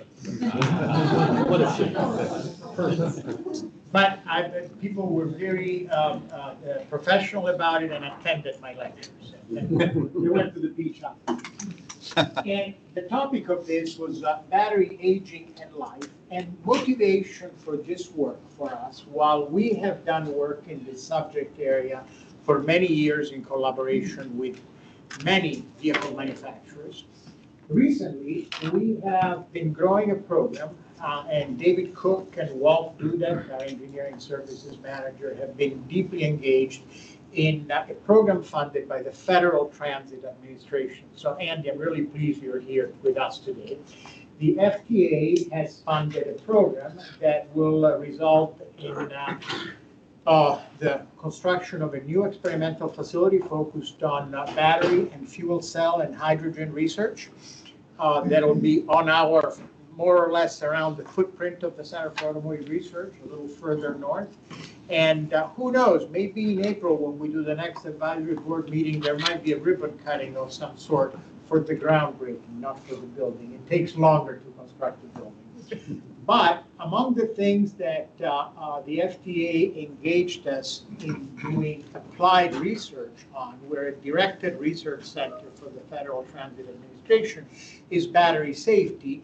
And 6 months ago, Professor Matilde D'Arpino gave a presentation on some of the progress we've made on battery safety. There's been quite a bit of media activity. There is from time to time about the buses having thermal incidents with batteries, and this is a problem that needs to be, of course, addressed, and how transit agencies can manage in such a way as to have, a safe environment and for their electric buses.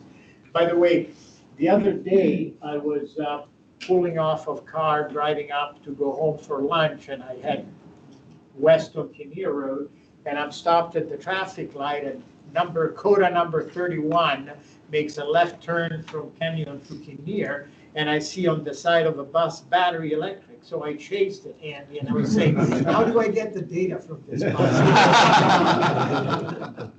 But we all understand that electrification in vehicles of all kinds is a reality.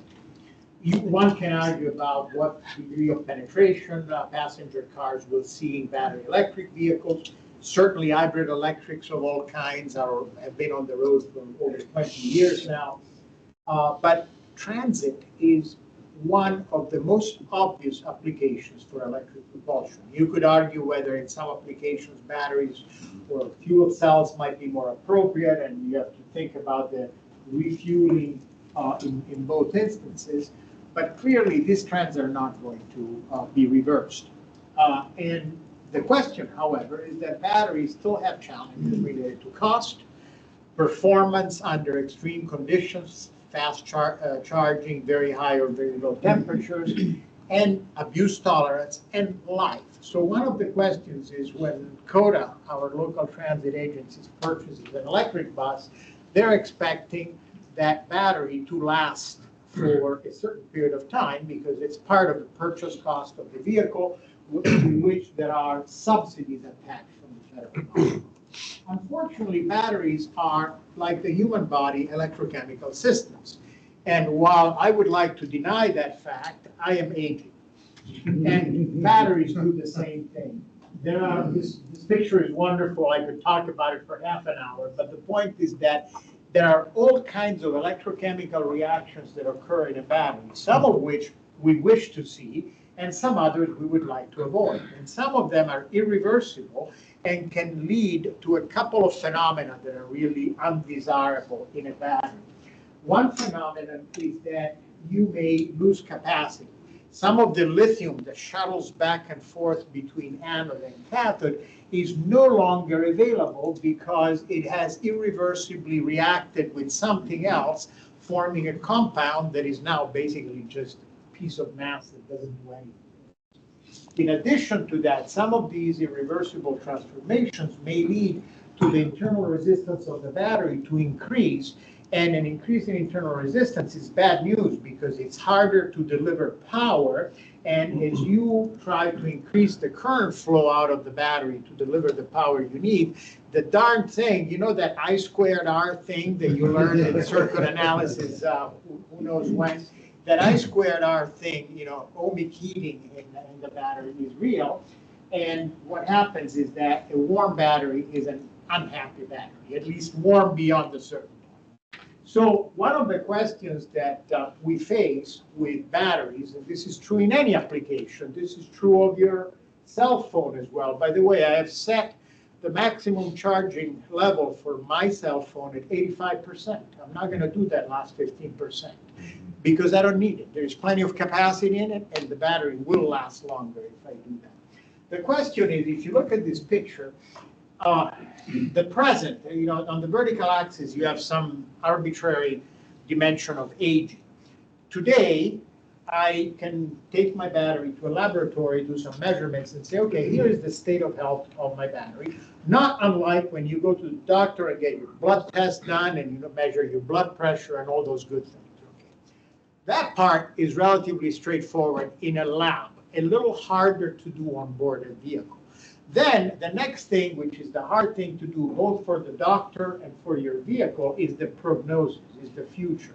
What's the rest of the life of this system going to be? And so there is an aging path that at some point will bring your battery to end of life.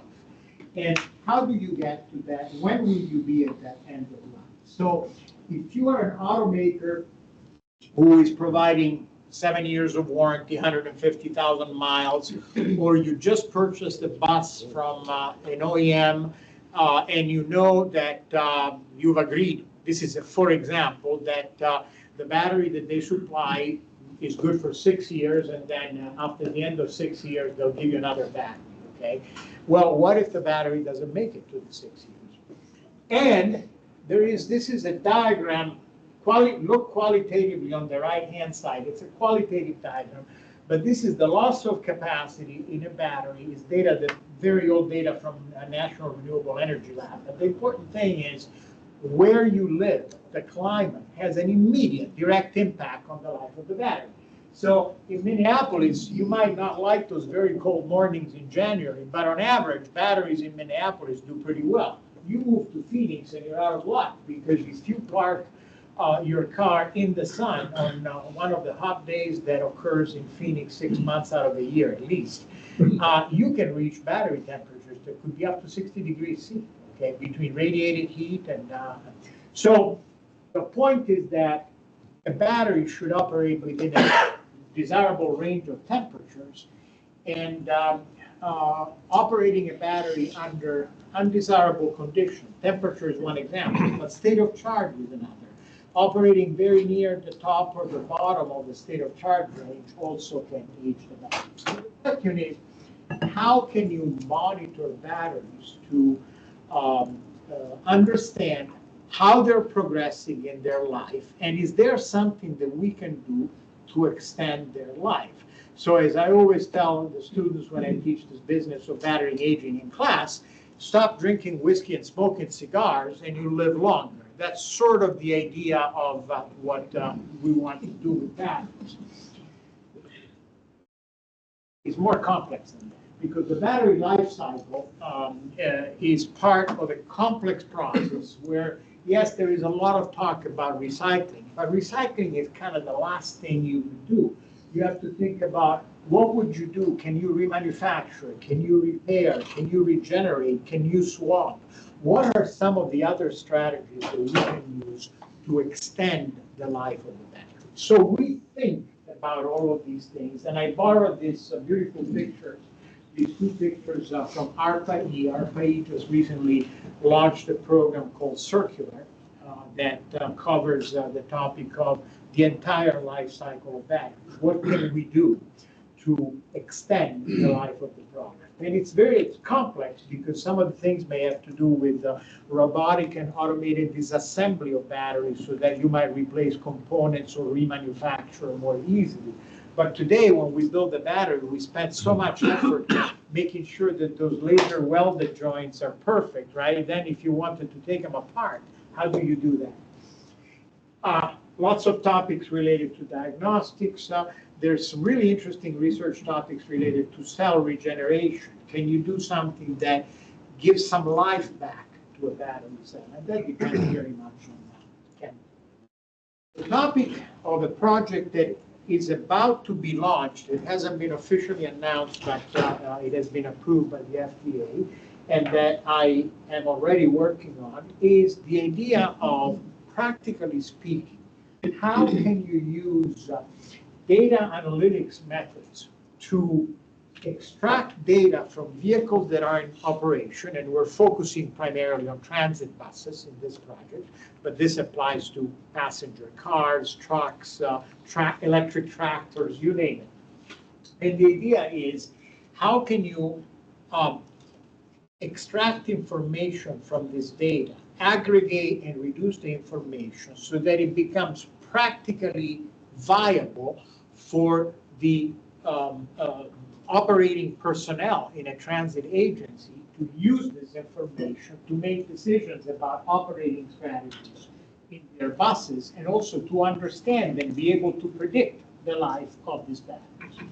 So the transit bus market, as is the case in many commercial vehicle sectors and use cases, is actually a relatively small market. They're all together, when you look at the U.S. Bus market overview, and I'm focusing specifically on transit buses, there are also school buses, motor coaches. But when you look at the numbers, the total market in the U.S., or the total presence of transit buses, is about 1 million vehicles across the entire country. So it's not a huge market.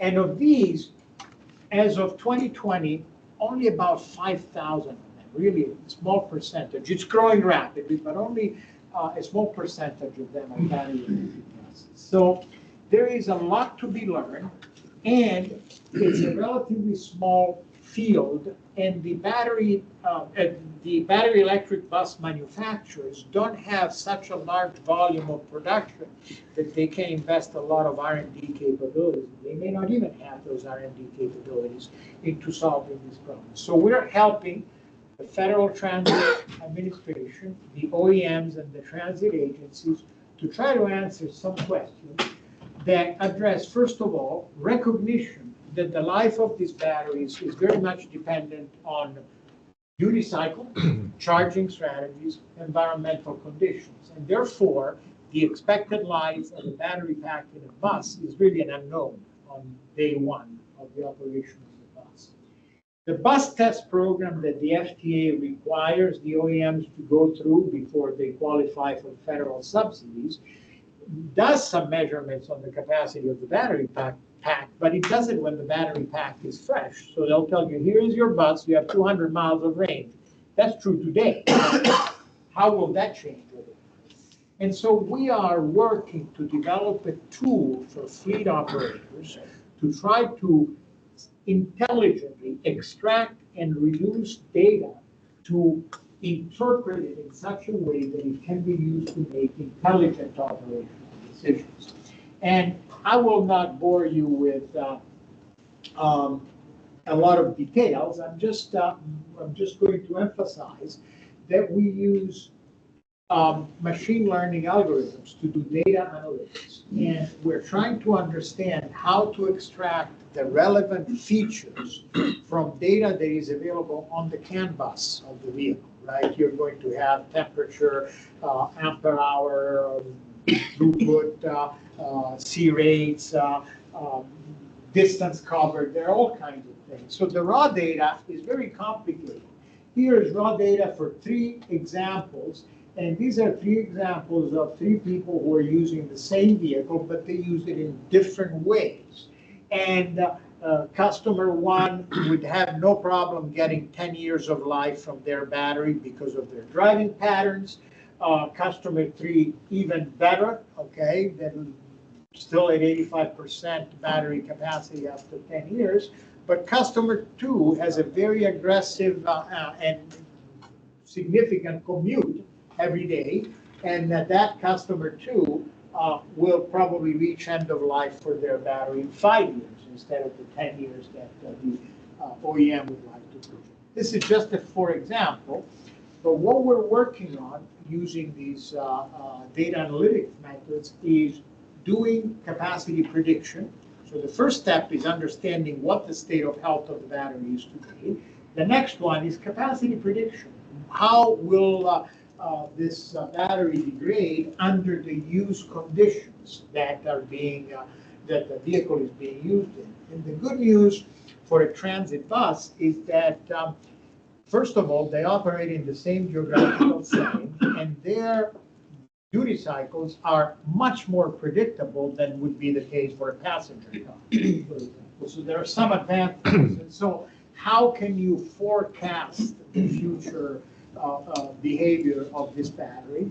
And how can you then integrate all of these things to be able to make intelligent predictions? And one of the things we did a few years ago with a passenger car OEM was to take a look at these methods to answer the question, will this user, with their driving patterns and in the climate in which they reside, will this user meet warranty or not? It's a simple binary question, okay? And on day 1, it's kind of hard to predict. You kind of have to wait at least for 1 year because there are seasonal effects, okay? But after 1 year, you can begin to make some intelligent decisions. Then you discover that Jane Smith moved from Phoenix to Minneapolis, and all of a sudden the life of that battery gets extended. So you have to readapt yourself. So we are developing these techniques to ultimately create some software tools that are friendly and usable by transit agencies that would allow to track and monitor battery health, predict remaining useful life, and perhaps suggest best practices on how to implement charging strategies and how to perhaps rotate bus operation across different routes so that you can average out the aging effects among all the buses by essentially sharing their use in different modes of operation. So that's something we're working on, and a lot of, as I said, this work is about to be funded by the Federal Transit Administration, but if any of you who is not involved in transit is interested in talking to us about how to apply some of these methods to the world of passenger cars, we'd be delighted to talk. Right. Yeah, Jojo, do you already have a hardware supplier for your transmission of the data analytics? That's an interesting question. Right now, my job number 1, and I'm hoping to do some work with code on this, I'm so happy that Andy came today, is to try to understand, first of all, see, there are multiple dimensions. One is the bus OEM. What is it that they make available? And so we are, this is part of our process, is to determine how to extract this data and then our job would be to aggregate it, compress it, distill it to the essentials, and then how to make it available to the operators so that it is useful.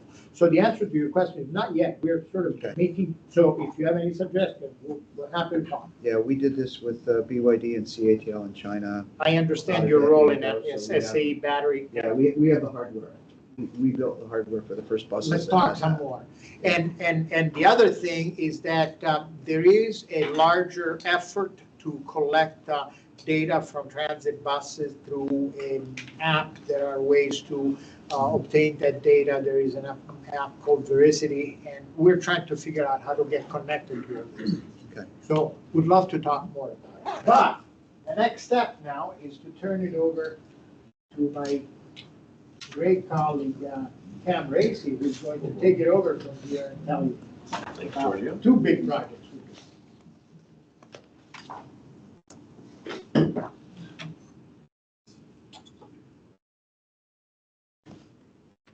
My name is Cameron Racy. I'm a project manager here at CAR for the Carmen Plus and NextCar projects. Today I'll be giving you a high-level overview of both of these, focusing on some of our recent milestones and upcoming events. Two of the projects, they're led by Professor Cassis and Professor Rizzoni, shown here. In particular, for NextCar, I'll be highlighting the significant strides that we've made toward our final demonstration of the technologies that we've developed that significantly improve fuel economy for plug-in hybrid vehicles, various levels of automation. And then for Carmen Plus, I'll highlight how we're contributing to further cybersecurity as it relates to position navigation and timing, or PNT, within the landscape of automated and connected transportation. So what is the Carmen Plus UTC? Well, first, let me explain that the acronym, it's a bit of a mouthful. So Carmen Plus stands for Center for Automated Vehicle Research with Multimodal Assured Navigation. And it is a Tier 1 university transportation center, which means that we are a research institution funded by the U.S. Department of Transportation as part of their University Transportation Center program. UTCs typically focus on a specific area of transportation research, aligning with USDOT's priorities. In our case, this focus is reducing transportation cybersecurity risks, and we have been granted about $2 million annually to achieve this. Tier 1 UTCs often involve partnerships with other universities, research centers, and government agencies to leverage diverse expertise and resources. And we've brought together a consortium of the University of Texas at Austin, the University of California, Irvine, as well as North Carolina A&T. So here is our team. I won't go into too much detail of everybody's bios since we have about 19 different PIs here. You can learn more about them on our website if you'd like. So Carmen Plus is really built around 4 core pillars, which serve as the foundation for our research and innovation efforts. These pillars include position navigation and timing, vehicles, cybersecurity, and transportation systems. As you can see in this visual representation of the Carmen Plus house, we bring these critical areas together under one roof, fostering a truly integrated approach to solving some of the most pressing challenges in transportation. What makes Carmen Plus unique is how we promote cross-functional collaboration and open dialogue amongst our PIs and researchers. By working across these 4 pillars, we ensure that our work in automation, connectivity, and security is interconnected and responsive to the evolving needs of the transportation ecosystem. Carmen Plus is supported by a very wide range of facilities across our organizations. As we've mentioned before, we have TRC just about 45 minutes north of here, where we can utilize the Smart Center. We also have about 10 minutes away the OSU Airport, which I believe was mentioned earlier today. Just up the street, we have the ASPIN lab, led by Dr. Cassis. And then our consortium partners, MCAT, UCI, and UT Austin, bring Tech Lab, which focuses on testing and control of large-scale autonomous systems. UCI has ITS, or the Institute of Transportation Studies, where they oversee the Freight Mobility Living Laboratory. And UT Austin has CTR, their Center for Transportation Research, which conducts research on mobility, infrastructure, and safety. These resources enable us to conduct real-world, high-impact testing and demonstrate our autonomous and connected vehicle technologies. These are just a few of the media outlets that have featured our PI's work. Lately, there's been a lot of press surrounding the turmoil in the Middle East and how GPS is being manipulated for these war efforts. And then here we have a snapshot of our Carmen Plus Advisory Board membership. We're always seeking to add more expertise and find new ways to engage our industry partners. And I'll talk a little bit more about this on the next slide. So our advisory board members, they do play a crucial role in Carmen Plus. Their participation provides them with access to unique opportunities, including participation in our symposiums and events. Members receive invitations to these symposiums, which offer valuable networking opportunities with industry leaders, government officials, and our researchers. We also welcome contribution via equipment donations. So when research is conducted using donated resources, we always make sure to acknowledge the contribution from the member organization, and we really want to showcase their commitment. Next, there are opportunities for collaboration. So advisory board members can apply their expertise by collaborating on projects that align with their interests. This allows them to be directly involved in our projects and appropriately match with our experts. And finally, we have sponsorship of projects and students. So members can engage in competitions, sponsor research projects, or even support the next generation of talent through partnerships, growing the field of researchers in specific areas of interest. So in short, the advisory board is a great way to actively shape what we do and build relationships. So over the last year, we've achieved several key milestones as we've moved our research forward. For our research projects, we began the year by launching our first round of projects. After a thorough vetting process where our PIs submitted proposals for peer review, we selected 16 different projects to move forward with. Recently, 4 of these projects were successfully completed, making room for new projects, while the remaining projects are advancing to their second phase as we head into year 2. With regards to our symposiums and advisory board engagement, as I mentioned earlier, our advisory board has played an active role in guiding our progress. In May, we held a virtual Carmen Plus symposium where we engaged in interactive panel discussions on PNT, transportation, and automotive topics. And in just a few weeks, we'll be hosting our in-person symposium here at Ohio State, which I'll discuss in more detail shortly. So as I mentioned, the 2024 Carmen Plus Symposium will be the 23rd and the 24th here at OSU. We are bringing together leading experts, researchers, and industry professionals for our 4 pillars. On the first day, we'll start with opening remarks and keynotes. We have several distinguished speakers, one of them being Karen Van Dyke from USDOT. And then in the afternoon, we plan to have panel discussions on cybersecurity, automotive and transportation research. Then we'll recognize our students. They're doing a paper competition. And then after that, we're going to actually celebrate GPS Day, which happens to be 1023.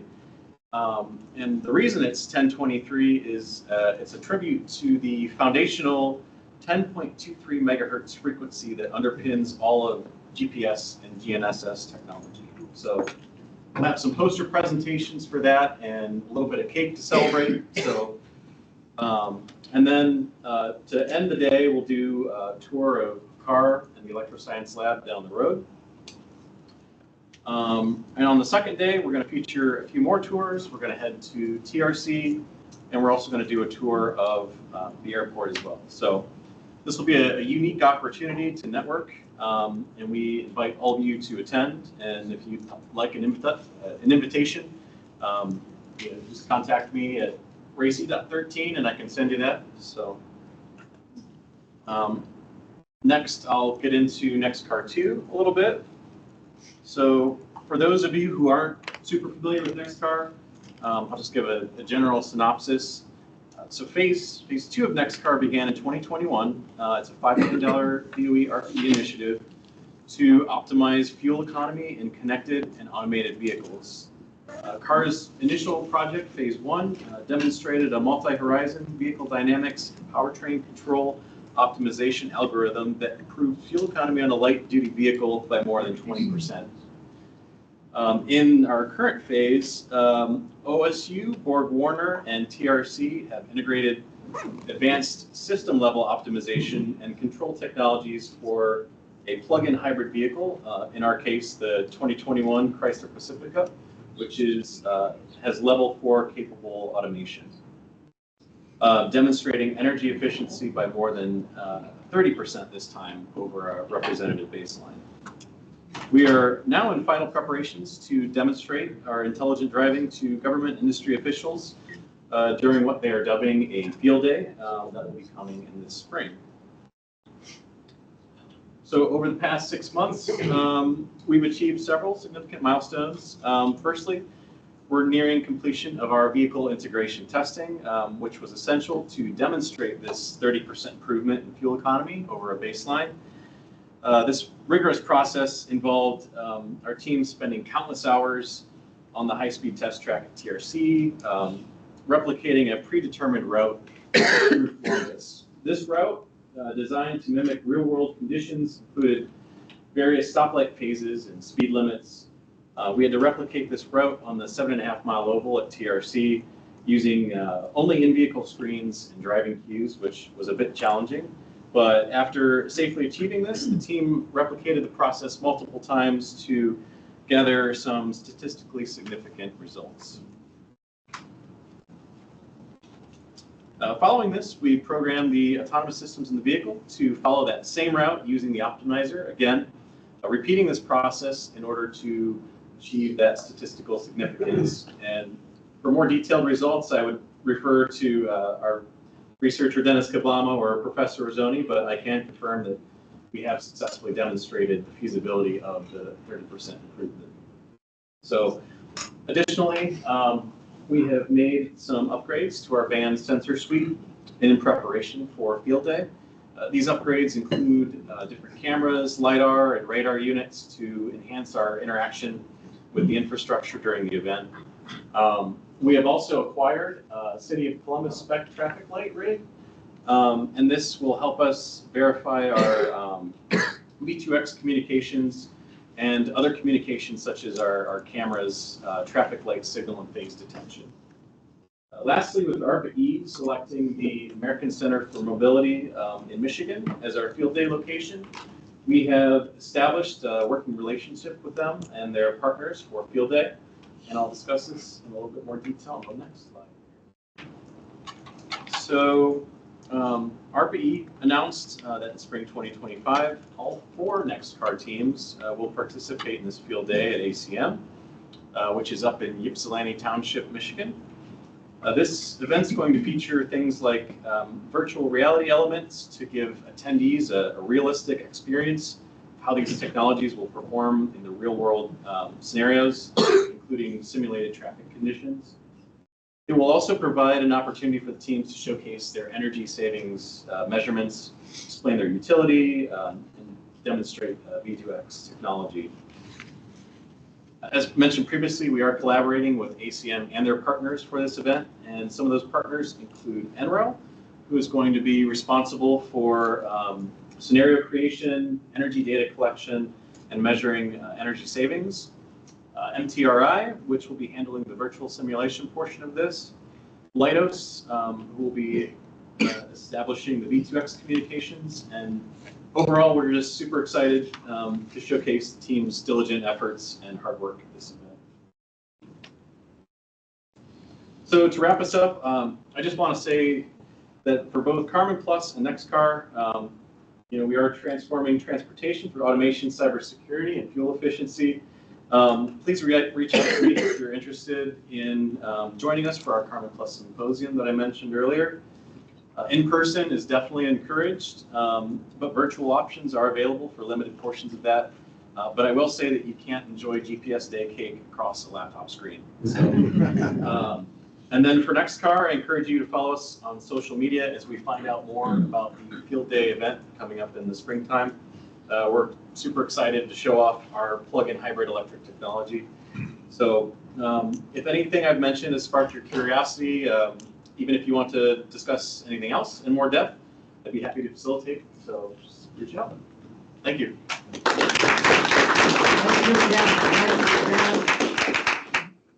And I had a couple words. Cam's a new member to the team a little over a year ago now, and it was a new position. Many of you heard about that when we announced it. The traditional model for our large programs has always been faculty-led, and programmatic duties get distributed, amongst the students and the faculty members. But the biggest trend in the things that we're involved in the government funding is more and more demonstration projects, and also cramming more and more things next to the research. Lots of community outreach, lots of other K-12 and community education, tech transfer, to the point that it's very, very difficult to go after some of these large proposals. And Cam has just been a phenomenal add to the team. A lot of you have started to work with him on the larger proposals, but new programs now look like $5 million, $10 million, $20 million type programs with huge, huge demonstration components. And so I encourage you to reach out to Cam. He's been a big gateway. Not every faculty member that we work with is as easy to work with as Dr. Azzoni, and so sort of navigating faculty affairs, figuring out how to get a hold of them, writing proposals that are due a week after we hear about them, just become a huge part of the team. And so I encourage all of you to introduce yourself to Cam if you haven't met yet, and talk to us about how to get involved in some of the larger government programs. And so the last little bit of our conversation before we turn it over to our brilliant students is on the subject of intersection safety, and Akim has been leading this project since the inception of our proposal, so I'll turn it over to you. Thank you, Giorgio. Yeah. So I'm Akim, and today we'll talk a little bit about intersections. So this is from DOT. The two important numbers here is there are a lot of fatalities in intersection crashes, okay? And if we can prevent that, that will be equivalent to maybe finding a cure for like a major disease. Because every year we have order of tens of thousands of people are involved in accidents, and the fatality ratio is high at intersections. It's number one. And number two is, it is just opportunistic to solve this problem at intersections, because intersection is where infrastructure elements are concentrated. And we have poles, we have signalization, we have even sensors. So it is actually a nice thing, it's a bad thing, but that these high fatality crashes are happening in intersections, because intersections is where we can solve them. Because we can put infrastructure systems, intelligent systems that are concentrated on these focal points, and then attack them there. And if we can solve that just in intersections, that will still be a very major contribution to reducing road fatalities. Because of that, DOT is very, very excited about this, and then started this challenge.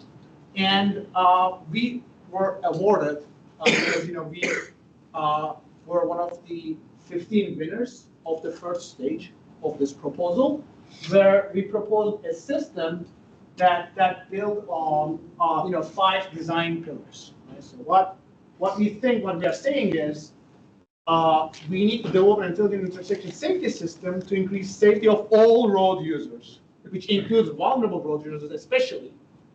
And the vulnerable road users includes many subclasses, such as wheelchair users, scooter users. Right? Everybody's all of these classes have distinctively different motion patterns, and when they get involved in accidents, the way that these scenarios manifest is unique to the pertaining subclasses, right? Like a wheelchair uses the intersection different than a more a capable ambulatory agent. Now that is extremely important, and the idea is again in intersection we have a lot of tools. Imagine this: a baby is in the middle of intersection. The simplest thing that you can do is turn everything red. Right? You cannot do that in the middle of highway, but you can do that at intersection. And don't forget, intersection is where most of these jaywalking or crossings are happening. Now, since we are at an intersection, we have already existing infrastructure sensors. So one strategy is utilize already existing, for example, traffic cameras, surveillance cameras, right? And then employ data fusion using both existing and also maybe new sensors to improve performance to the degree that we will have impact. And obviously, after collecting the data, augment data processing with AI ML. So we need to do object detection. These are more conventional use cases of machine learning. And finally, employ this tool that is designed to prevent accidents, to predict conflicts and try to actively warn participants, but also do something such as turning the traffic lights red. On top of that, we can use this as a data collection platform. And then post-process what has happened, right? Maybe we were not able to prevent an accident, but we monitor that very, very closely so we can glean all the information that we need to design better infrastructure elements in the future. So that is the last design pillar.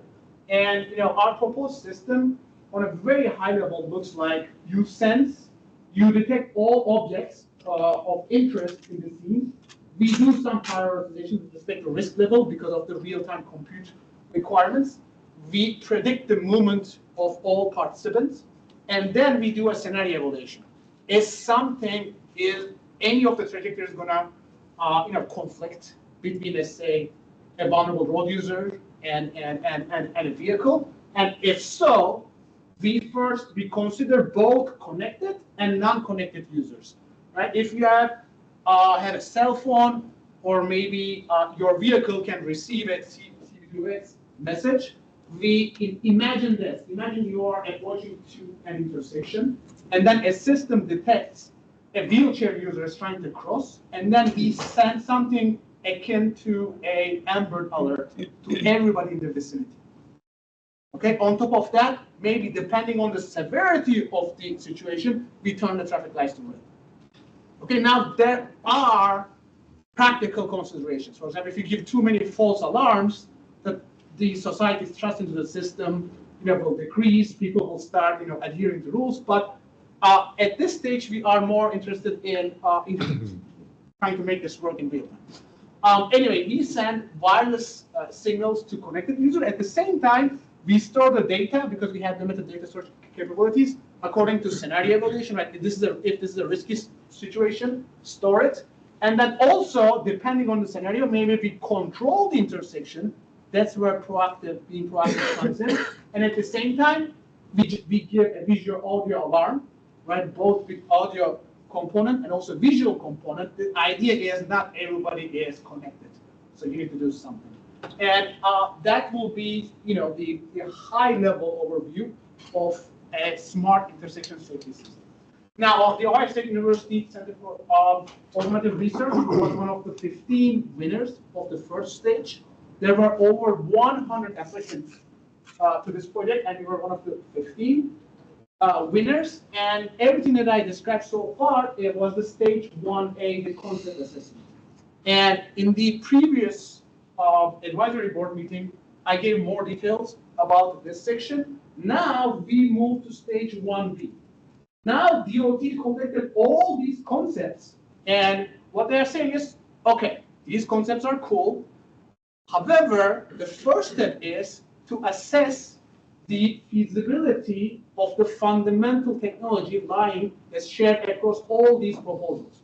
And the first thing to assess is how good we are with sensor vision and computer vision. Okay? how good we really are in quantitative terms. Can we accurately detect these agents? Can we accurately predict their trajectories? Can we accurately detect collisions? Okay, conflicts. And in order to assess that, everything about warnings, everything about being proactive, everything like these systems that could be slightly different using different sensors are excluded from stage 1B.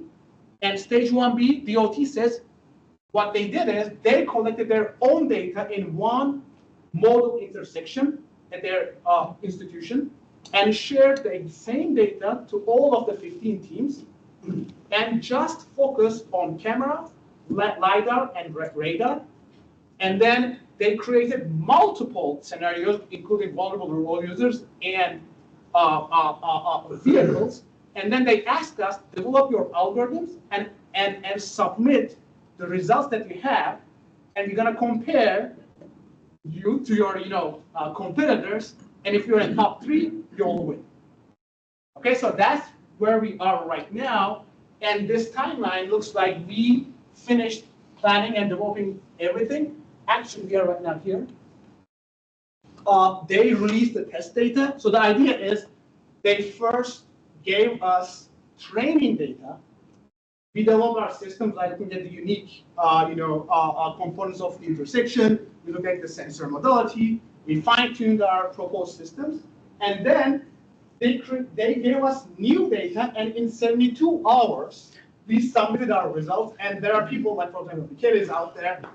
We spent that 72 hours here, day and night, and we submitted our results. So I really would like to go over how our system works in detail and showing you quantitative and qualitative results, but we are still under strict NDA.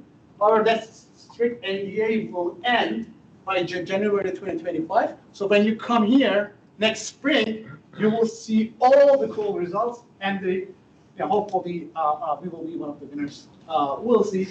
But let me just go over very quickly about the model intersection coming from DOT. This is the part that I can share. That is not part of the NDA because it's public information. So they have LiDARs. They have 2 LiDARs, 8 RGB cameras, and 6 infrared cameras. Okay.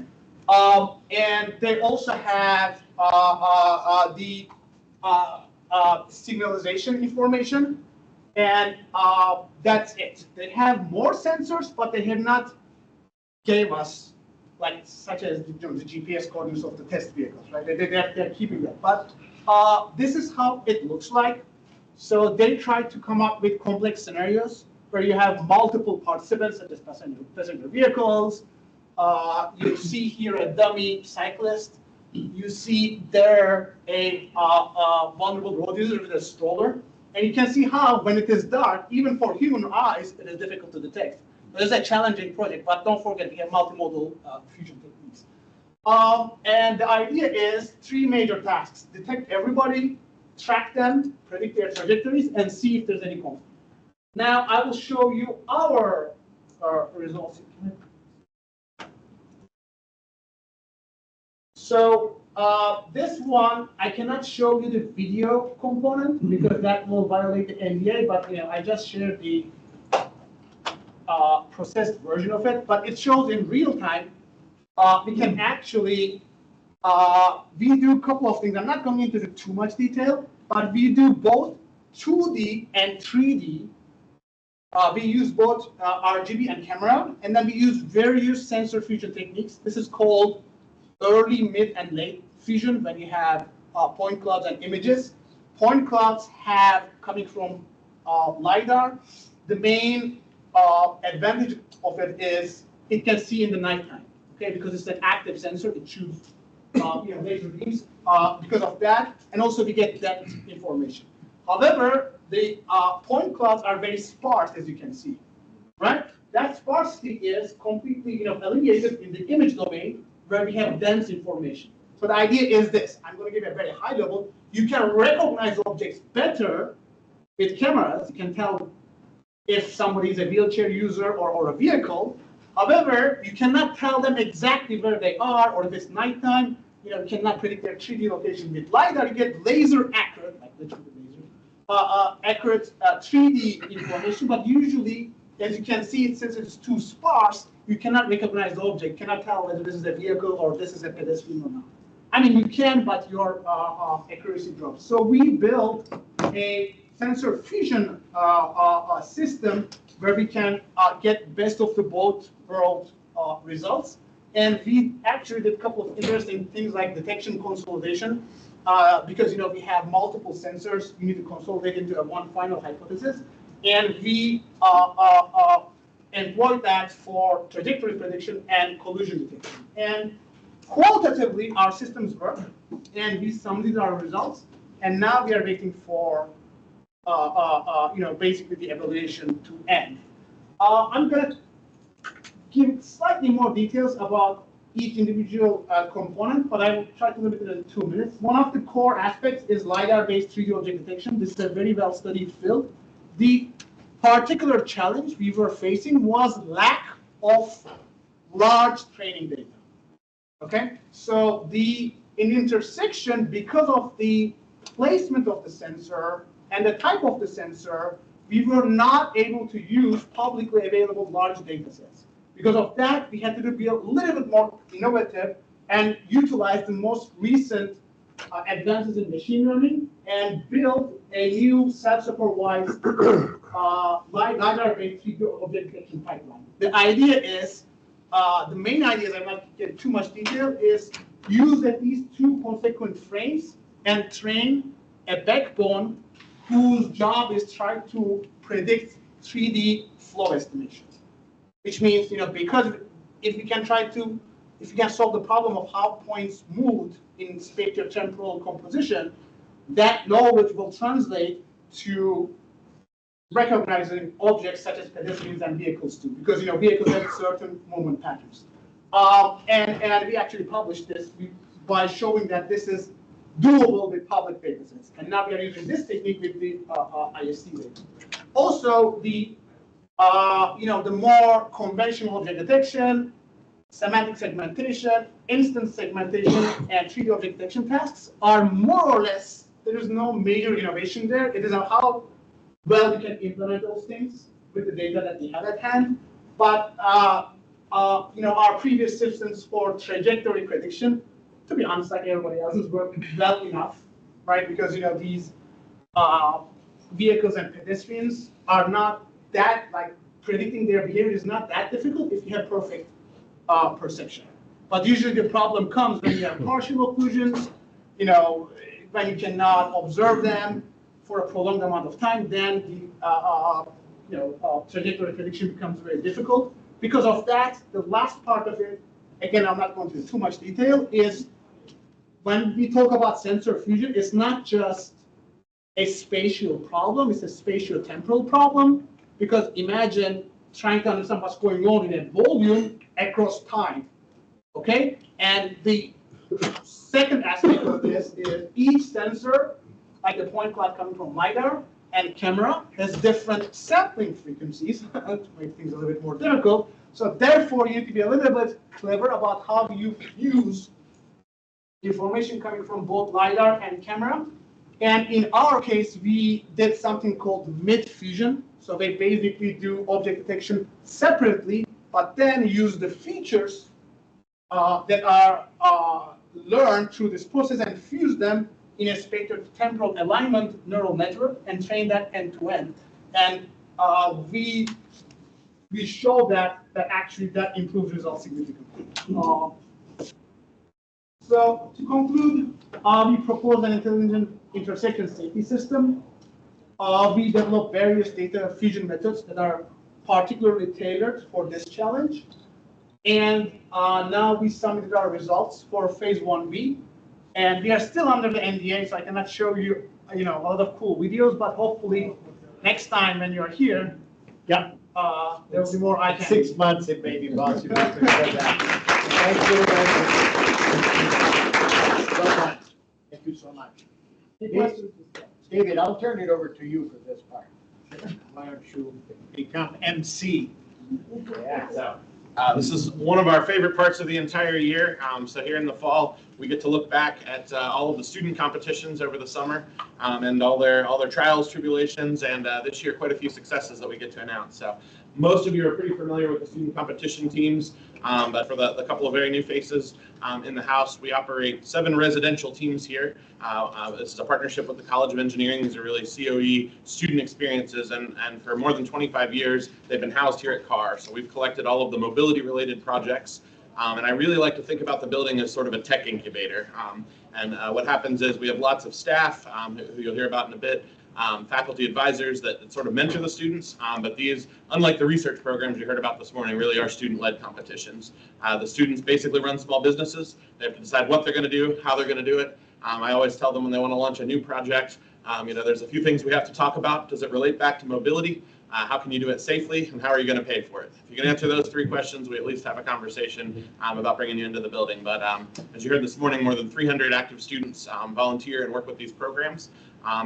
With that, we'll turn it over to the 7 teams. So there's actually so much news to share with you this year. For the first time ever, we put a break in the middle of the student presentation, so you'll be able to kind of absorb it all and then get into the second half. But to kick things off, we have Buckeye Solar.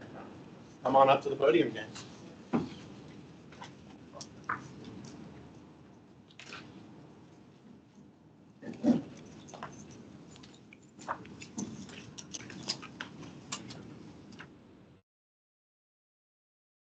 Right. Hello, everyone. Thank you very much for your time. Thank you for being here. We are Buckeye Solar. My name is Rita Kret. I'm a 4th-year chemical engineering student. I'm the president of BSR. And my name is Jonathan Wool. I am a 3rd-year aviation engineering major, and I am the vice president of Buckeye Solar Racing. So we're going to start off talking a little bit about the background of solar racing in general, and also our background here at OSU. A little bit about our race season this past summer, and also what we have planned for these next year and a half-ish. So we'll start with solar racing. It's still quite a niche motorsport, so we'll give an overview on how it works briefly, and then the race itself. On the left is a very simplified schematic of the solar vehicle. Our array converts sunlight into electricity, charges a battery, then powers a motor. During our races, we start with a fully charged battery, but from that start time, from then on, the only way you can charge the battery is through the array. So efficient design is key. It's the name of the game in solar racing. Our regulations limit us to 6 square meters of silicon solar panels. That gives roughly the same power output as a household toaster.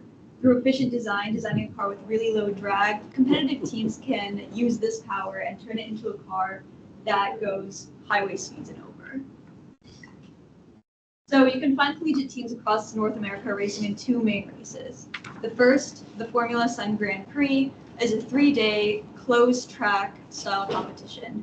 For 8 hours a day, 3 days straight, teams will just do laps, and the highest number of laps wins.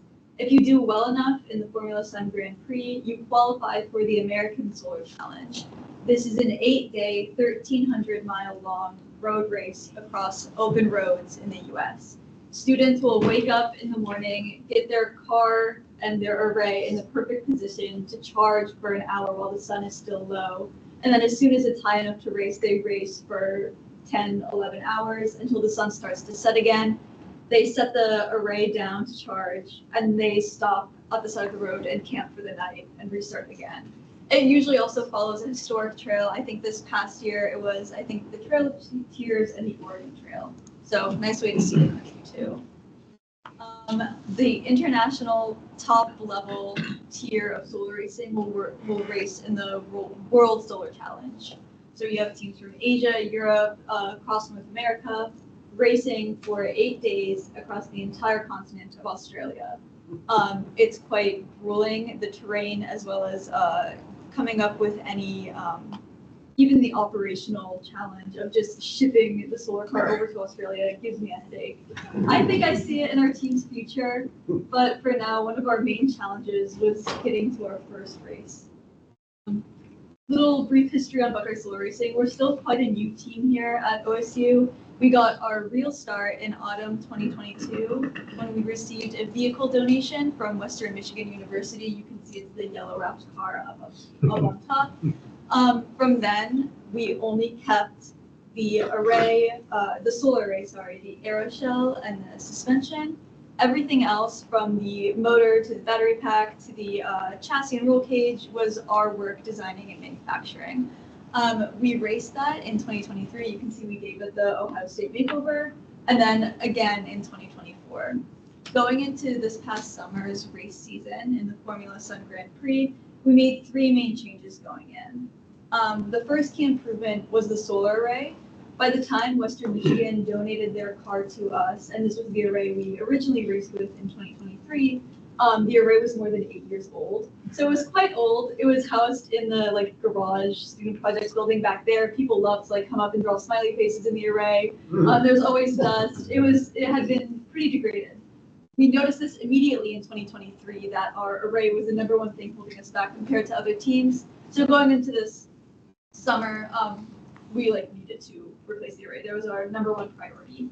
Then for canopy and brakes, we did a little bit of a redesign and remanufacturing in terms of the canopy to better comply with regulations and make us more eligible for the American Solar Challenge. We ended up placing 13th with ferocity to our car, which ended up being 165 miles raced. So 13th is a far cry from a podium or even a win. So we understand that Ferocity, is not the race-winning car. However, it has given our team an excellent test bed for our members to sort of get introduced to solar racing, and it's been an excellent opportunity for students to build their experience. However, we feel as if we've maximized the potential of both the car as well as our learning from that car. So we're excited to announce that we've begun the design of our newest and first car this spring 2024. So Surya will be our new race vehicle, and we hope to race it in the 2025 Formula Sun Grand Prix. However, like many engineering teams and project teams, we face a series of regulations and rules that we must comply with. And unfortunately, due to some new rules, we saw a change of total solar array area from 4 meters squared to 6 meters squared, and a battery capacitance change or a battery regulations change of instead of being weight regulated to being capacitance regulated. So this significant change has really thrown a wrench in our design and our current design, and this leaves us kind of up in the air. So unfortunately, we are stepping away from our goal of racing in 2025, instead focusing on designing a both safe as well as race compliant vehicle for the 2026 race season with our new race vehicle, Surrey. And while a lot of the design that's gone in 2024 spring is already excellent, there are a series of sweeping changes that we must make to ensure that we are still competitive and compliant. None of this work would of course be possible without our 40+ members across our 4 diverse sub-teams. Our aerodynamic, structural, electrical, and business team all combined together to make a functioning team like David mentioned. And we see a diverse set of majors from anything related to mechanical engineering, computer engineering, electrical engineering, and aerospace engineering, all the way to more niche majors such as chemical engineering, aviation engineering, and material science. Together as a team, we've logged over 400 miles with Ferocity 2 and spent over tens of thousands of hours trying to figure this thing out. So, a look into our team. With our aerodynamics team, some improvements that we're looking for are our biggest improvement that you're looking at is that shift from our multi-hull or catamaran style design to a monohull or bullet style design. When we're looking at competitive teams, we see a drag coefficient of less than 0.01, which is over 50% more efficient than I think the most efficient road vehicle, which is the Tesla Model S. So we hope to meet that design metric by decreasing our frontal surface area by sort of joining all those elements into a single hull design. Another challenge that our aerodynamics teams aims to set out to fix this year is a weight decrease in our aeroshell. As the largest single component in the car, we have a large sway on how much the car will weigh. So we're looking for a 75% weight decrease and a target weight of around 40 to 50 pounds for the entire aeroshell. Less aero-related, but still extremely important for the car, is a top shell hinging method. Like Rita mentioned, charging the car is an extremely important part of a solar race vehicle. So making sure that that solar array is angled throughout competition for maximum solar charging during those low solar azimuth times, such as early morning and late or early evening, is an important way that we maximize the efficiency of our solar race vehicle. Yeah, our structural team right now has 2 main focuses for this year: the chassis and roll cage and the suspension. For our chassis roll cage system, our main goal is weight reduction. We hope to have quite a leaner design compared with what's in our car right now, which is a little bit overbuilt. but we also want to be incredibly safe and compliant with our regulations, which includes, I think, a 3,000-pound load test case. Also, with our roll cage and chassis connection method, we'll be moving away from a bolt style to welded, which should further serve to reduce weight from about reduce weight for about 30%. Our suspension will be our first in-house design. What's on our car right now was donated to us by Western Michigan University. This is a huge challenge, a very exciting challenge, but a huge challenge for our team, not only in learning more about suspension design, but also integration with other parts of our car. We designed the car basically around what was already given us these past couple of years, but for here we're starting from the ground up. So learning how to connect the suspension to the chassis to the aeroshell is an ongoing challenge, but something we're super excited about. Also, it'll give us a good way to teach our members how to machine, give them a lot more machining experience than compared with the last 2 years. And our electrical team. So throughout competition, whether that be the closed circuit or the open race circuit challenge, our distances from the car, the solar race vehicle, and our support staff can range anywhere up to 3 miles. So telemetry transfer is extremely important with wireless data receiving and sending. We're looking at battery pack state of charge, battery pack temperature, power input and output, all in efforts to keep our drivers safe as well as make strategic decisions throughout the race. That way we can maximize the amount of power that we have and then cross the finish line with just enough battery charge left. And then moving towards the battery, like we mentioned, those regulations are changing. The battery regulations have yet to come out, but our battery pack team has already designed a preliminary design that fits within our bounding box, within our unique packaging scenario that the aeroshell presents. Finally, our solar array. We are a solar competition after all, so we enter the competition with a fully charged battery, but throughout the competition, whether that be the 3-day or the 8-day challenge, we must charge only off of solar power alone. So ensuring that we do adequate research in the placement of our solar array as well as the grouping, we can minimize the effects of solar shading as well as maximize the charge of our car. This team also has their hands quite full this year. As David mentioned, and I'm guessing you know already, building a solar vehicle is not cheap. Estimates for this next car bring us into the $100,000 range, but already for sponsorships, our business team has raised tens of thousands of dollars worth of product donation and software donation that will help us reach our goal of racing in 2026. Our media and marketing team help us to connect with the wider university community in general. We're very blessed to be with a community of 60,000 students, and being able to target specifically who we want to come and work on our team is an ongoing challenge that our business team loves solving. We have people ranging with the more tried and true engineering majors. They like working on motorsports. They like getting their hands dirty. And we have people who like to work on BSR because it relates to sustainability. If we're a motorsports team, it doesn't really matter to them. So being able to target them, something our media team has handled quite well. And outreach. I think Buckeye Solar Racing is in a unique position to not only connect with the Ohio State community, but with the Columbus community in general, and teach people more about sustainable energy and solar energy in general. I think our car is a great talking point. So anytime we can, we like to connect with the community. You see Brutus with us at WestFest. It's a showcase of West Campus's research that is open to the community. And then very recently, we partnered with a local Girl Scout troop to help them get their Think Like an Engineer badge. So anytime we can connect and engage with the community, it's a huge privilege for us. Like John said earlier, looking forward, our main goal is to qualify for and race in the 2026 American Solar Challenge with our new vehicle, Surya. What that looks like for us is having design completely finished by December of this year, then manufacture up until the end of next summer. That gives us an academic year of testing and doing any tweaks that we need to so that we can race in June of 2026 and qualify for the American Solar Challenge. What that means is in FSGP, we either need to race 206 miles per day, in one day, or 308 miles over 2 consecutive days. Thank you all very much for your time. I've put John and I's contact information in case you have any questions, as well as our Instagram and LinkedIn if you guys want to stay connected. Yeah, thank you so much for your time. We can answer any questions you have.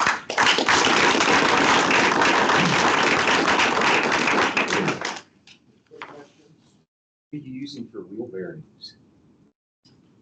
I don't believe we know. Gear salt there, wheels are a big design issue, right? The ability to free spin is a way that we can again reduce that efficiency or increase that efficiency. But wheel design is something we're still tossed up about whether or not we want to do that in-house or have that out-house. Okay. I may be able to help you. Yeah. Yeah. We can usually do 2 to 4% range improvement on a typical car, just with wheel bearing drag reduction. You're probably already using something really spinny anyway, but we could take a look. Of course, thank you. Excellent. Well, thank you guys. Thank you. Great job. Well done. Buckeye Solar's off to a great start. As you know, one of the newest teams in the building. I told you that I asked them all 3 questions before we launch a new project, but they had a really difficult 4th question. So we've done a lot of cool things over the last 30 years, competed for world records and all kinds of hybrid and electric, but we've stayed out of solar racing for almost 30 years now. That school up north is pretty good at it. It's their big focus project. And so their 4th question was, are we on a pathway to compete with the school up north and beat them on another battlefield? So that new car is going to be pretty expensive, but for all you Buckeyes looking for another chance to go compete up north, that's a long-term goal. Is we'll get up there. So come talk to us about sponsorship and helping us on that journey. So.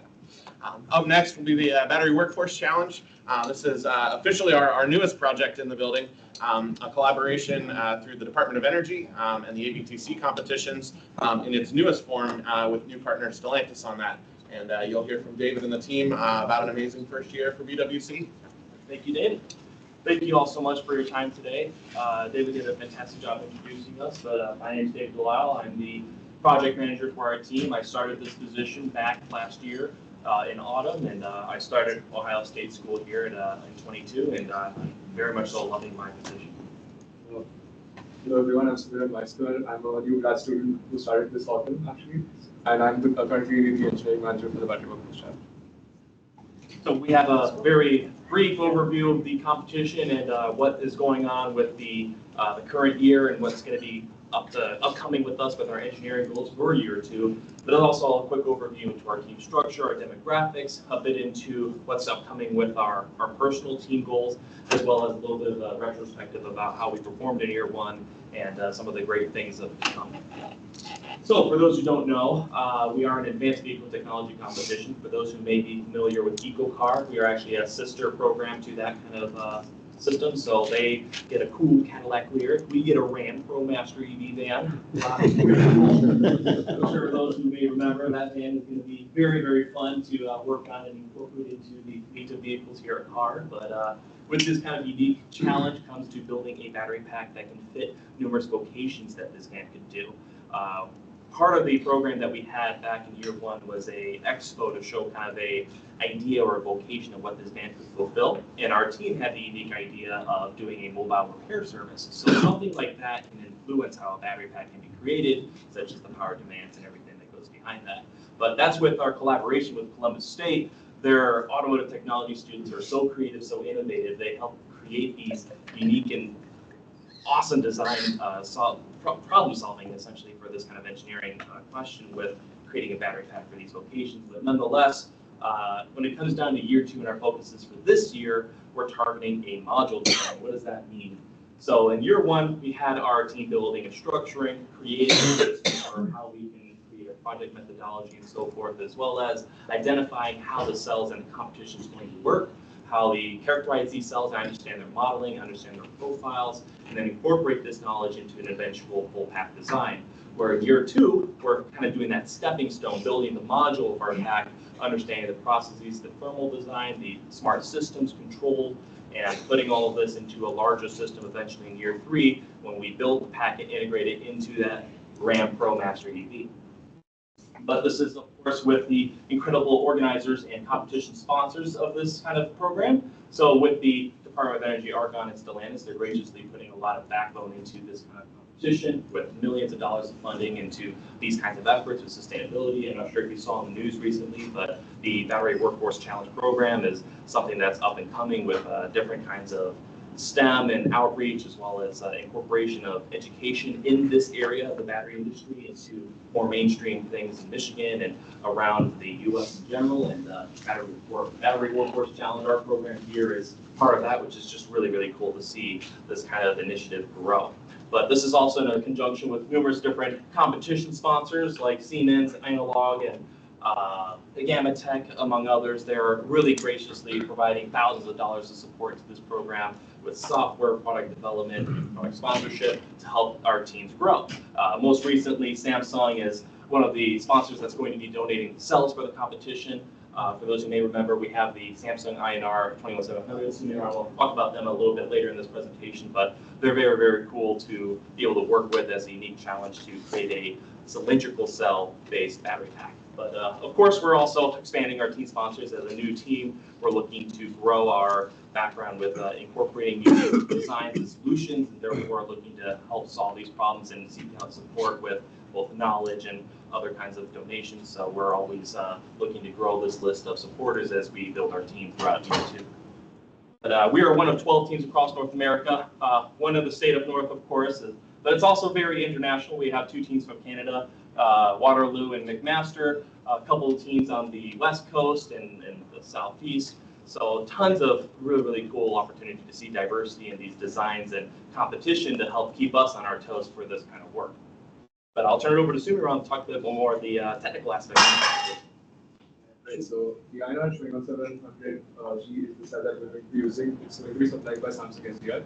Actually, this week, some of our team members are working with the software from some of our sponsors that I mentioned earlier, Gamma Tech and AVL, to simulate this cell essentially with functional mock-up units and that kind of thing, which is provided by the competition. So right now, we're in the process of analyzing how we can best fit this cell into our module. That is our goal for year 2.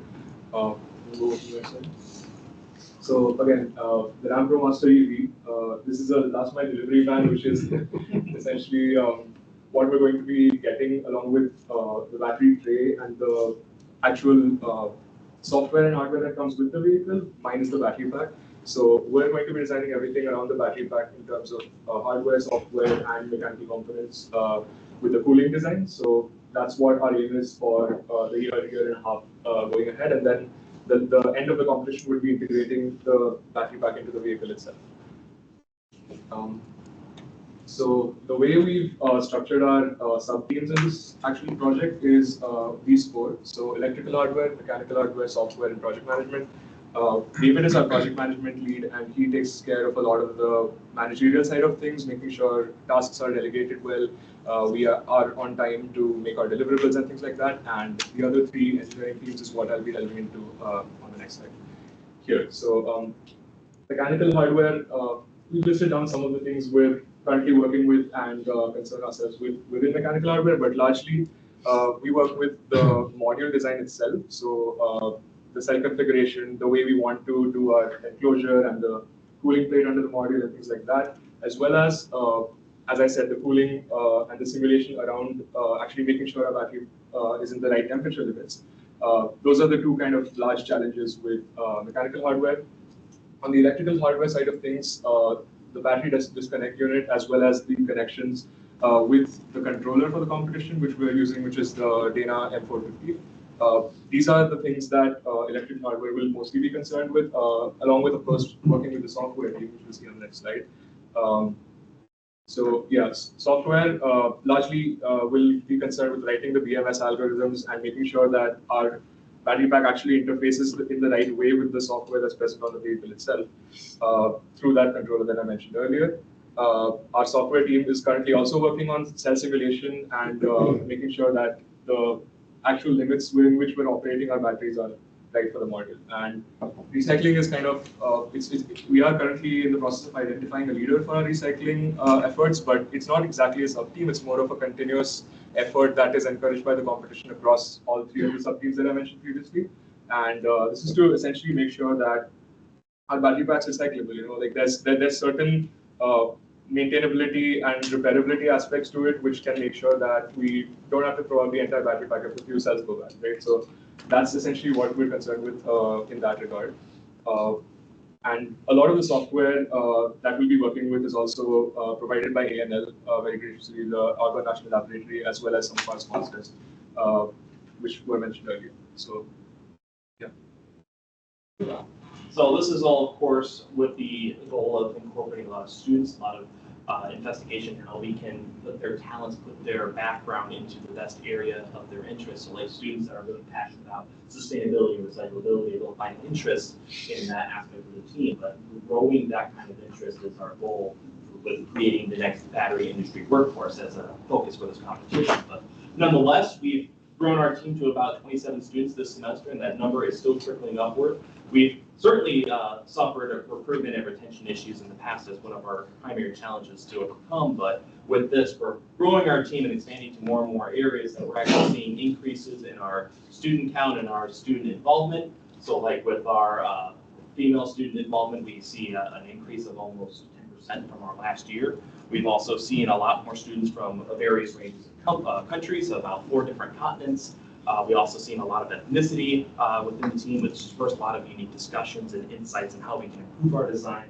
And of course, we're also seeing a wide spread of different fields. So we have a lot of students with high level of education in graduate school, as well as students on the undergraduate side, learning these different areas, bringing in these different insights, as well as students from Columbus State coming in with those creative insights and hands-on occupational work that they've done in the past. So it's really cool to see all these minds come together and to really combine our team's diversity. How we're engaging these students. So behind a lot of the work that goes into project management comes into utilizing that talent, placing people where they need to go.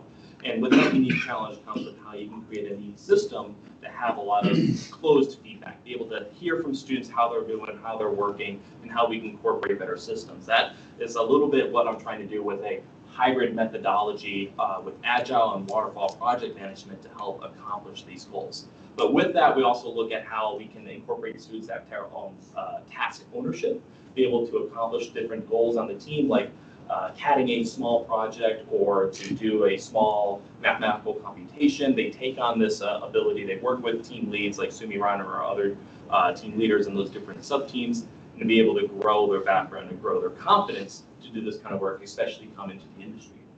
But we try to engage our students weekly with meetings every week on Sundays and Tuesdays, as well as making sure we have regular tracking on software and checking in with students, always accessing feedback and incorporating ideas and thoughts, as well as incorporating our thoughts about our challenges and how we can always be consistently improving upon our background, making sure we solve those retention improvement issues, how we can make things more engaging, more responsive, as well as making sure we have consistent communication, not just between our students, but between institutions as well, hence with our collaboration with Columbus State, of which actually Arsh Babashi back yonder, he's our Stellantis mentor. It's great to have him here because we just actually went to Columbus State earlier today to talk about their program and their automotive technology work they're doing there. And to say the very least, the vocational instructors, Steve Levin and Ian Andrews, are some of the most passionate and rooted people I've ever talked to. They're so involved with the students' education and the work that goes behind teaching the students automotive technology and automotive servicing. Their efforts to really take Battery Workforce and show it as a beacon of knowledge and involvement at Columbus State is outspoken. And they were awarded for that in this last year.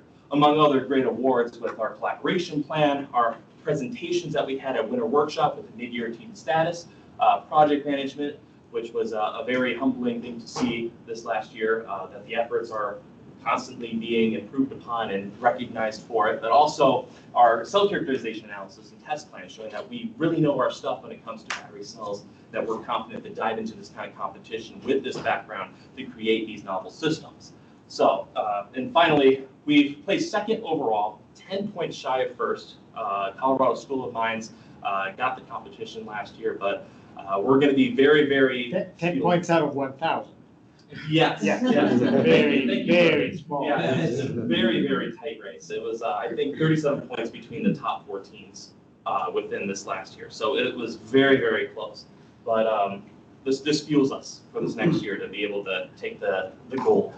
But yeah, we also do a lot of community outreach. I wanted to highlight this in this presentation to show that we're consistently engaged with local schools, looking to do about some education in different areas. What's shown here in the bottom right was at Columbus Afrocentric Middle School. We showed them basic binary and bit logic on a Arduino. And then we also attended the CAR Youth events talking about energy storage in general, the Batteries 101, and kind of spurring that engagement, spurring that knowledge about how batteries actually work and how energy storage is evolving and turning into new process within the industry.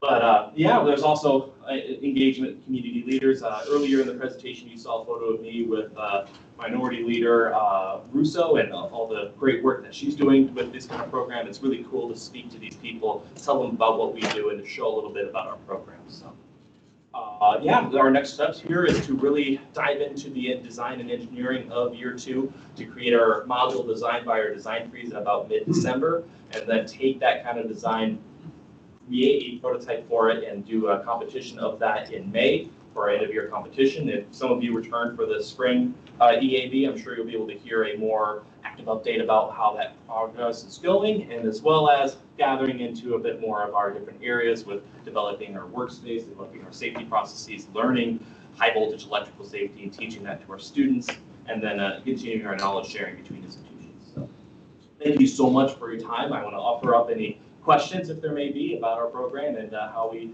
are doing our fantastic work.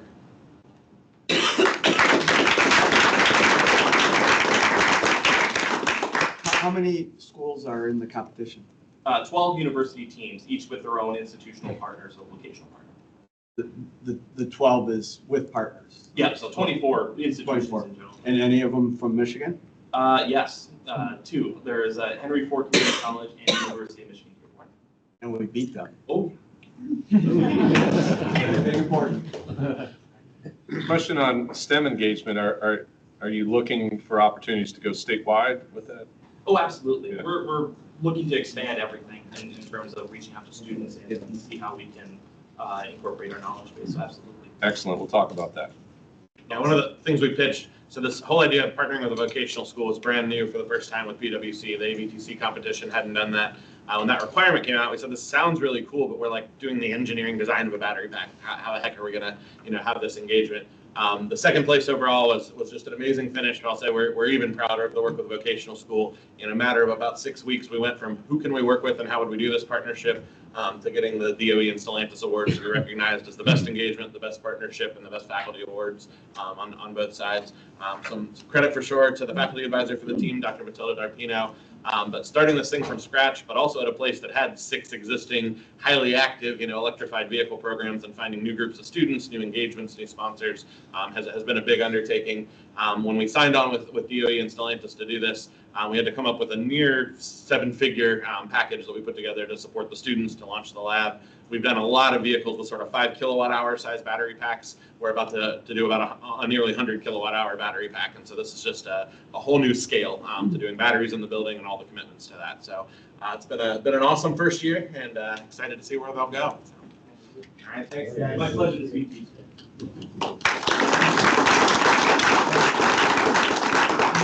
Water dry, and then we'll talk a little bit about their competition.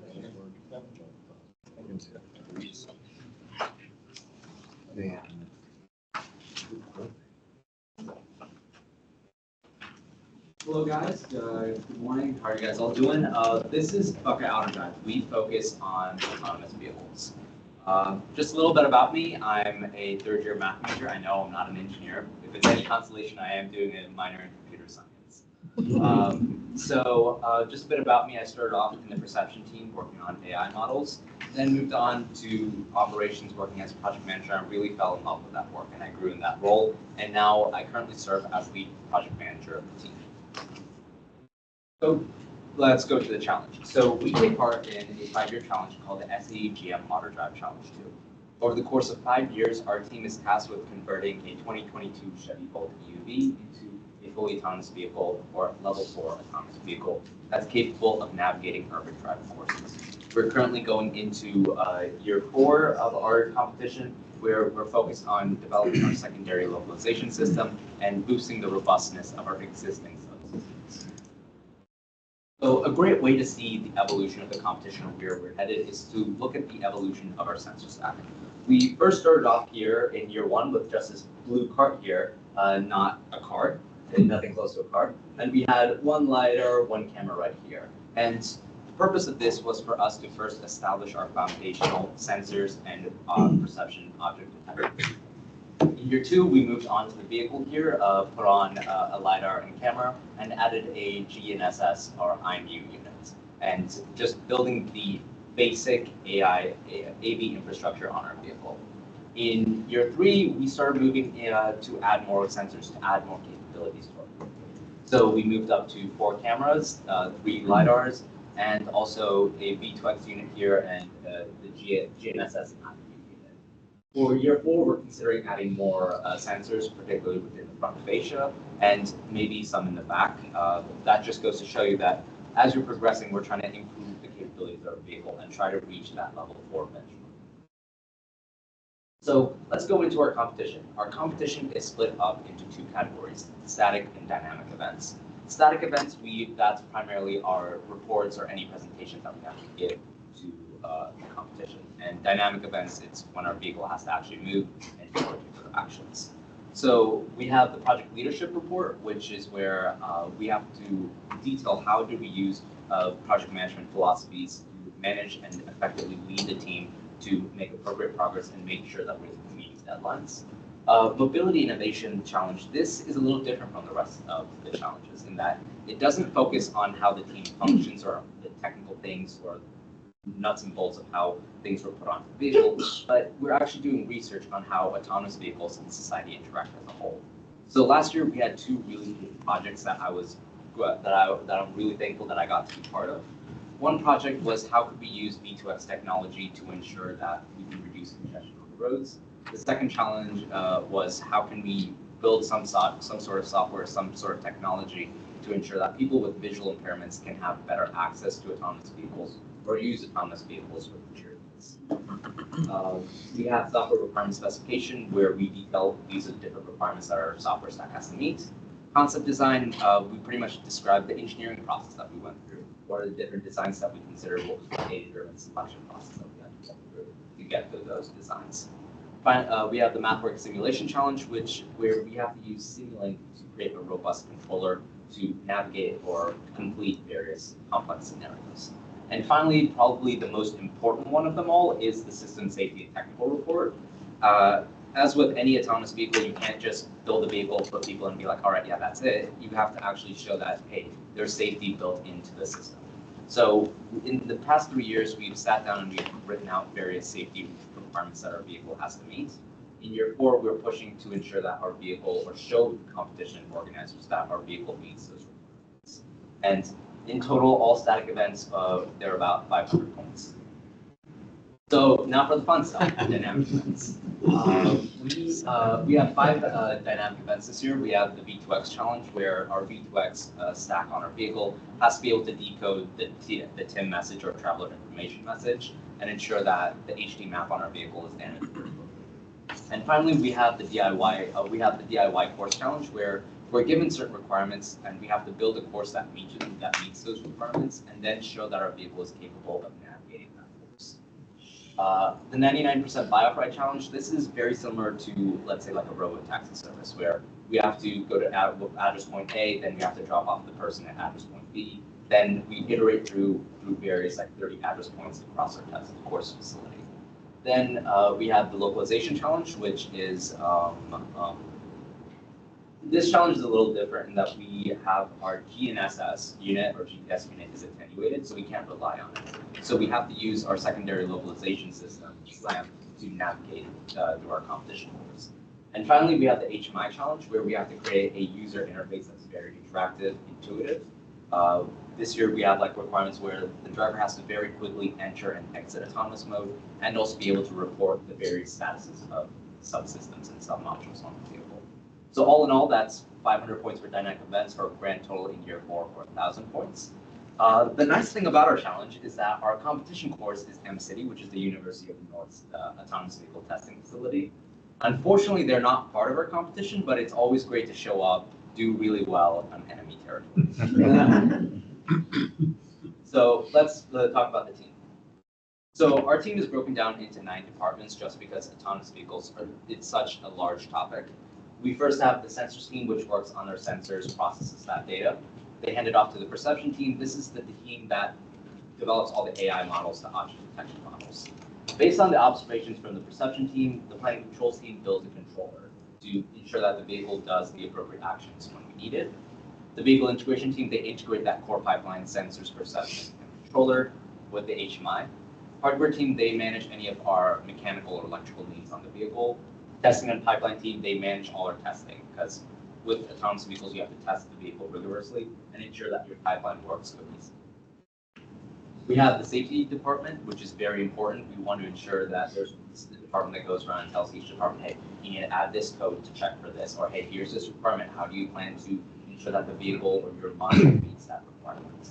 Then we have mobility innovation. This is the team that primarily works on the mobility innovation challenge that I previously described. And operations, this is probably the coolest department because I'm the person leading it. Operations, we manage the day-to-day activities of the entire team. We do project management for the entire team, manage all the finances. If there's any outreach events, we're the ones who have to organize all that stuff. So a little bit about our team demographics. We're fortunate enough that we have 60% undergrads, so we have a lot of young people who are coming in and helping us out. And to complement that, we also have quite a few masters and also a couple PhD students who bring in a lot of technical knowledge to help us out.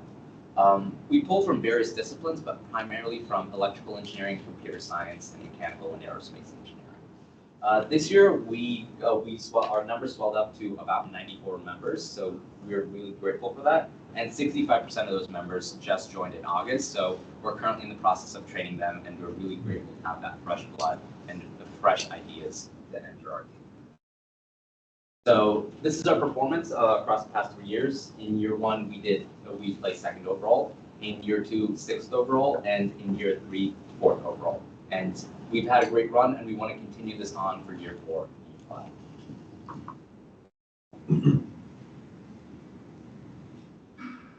And this is a video of how that everybody this is the back of the truck.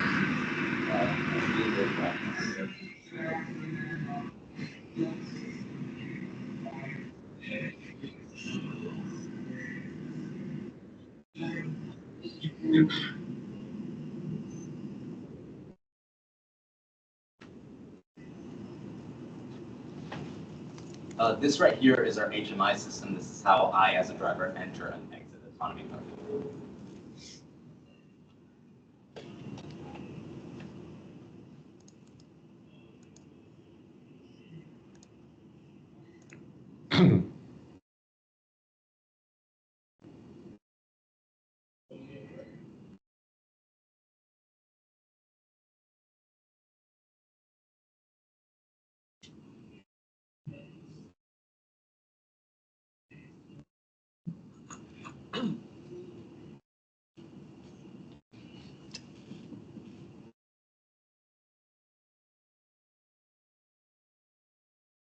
So some of our goals for year 4. Our primary goal is definitely to do well in our competition. We want to win 1st place overall in year 4.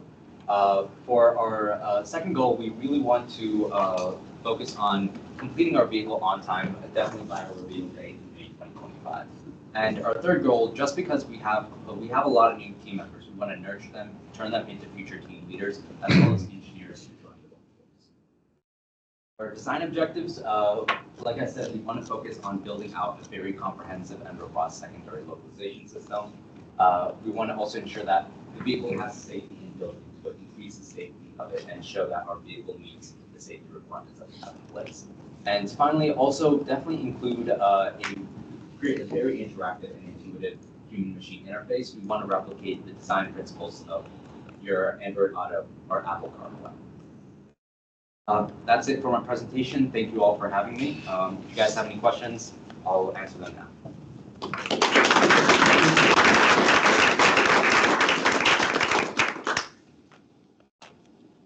Excellent.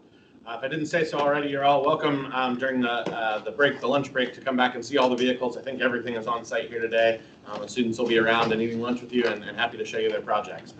Let's take just a quick break to stretch our legs. We'll maybe cut a few minutes off of it, maybe do about 10 minutes, and we'll call you back in and we'll do the final section.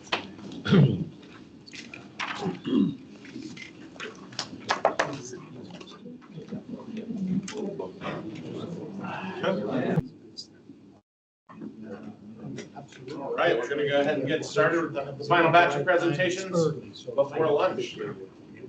All right, up next will be the Formula Buckeyes. Thank you, David. I'm calling here with the Formula Buckeyes along with Mitchell. Yeah, we'll kind of give you a brief rundown of the team, our accomplishments in the past year, and what we're looking at in the future. So I'm a mechanical engineering student here at Ohio State University, graduated December of this year, and was the team president last year. And I'm Mitchell, I'm one of the business directors, and I am actually a finance major, and I graduated in May of 2026. But yeah, just kind of reiterate, give you a brief rundown of the team, how we work as an organization, who we're made up of, cover our 2024 year in review, fun little recap video to show as well. And I'll pass on to Mitchell, talk about our plans for this coming season. Big transition to ED coming up for us, along with the team's future kind of moving forward. What we do, we're one of the longest standing student project teams here at Ohio State.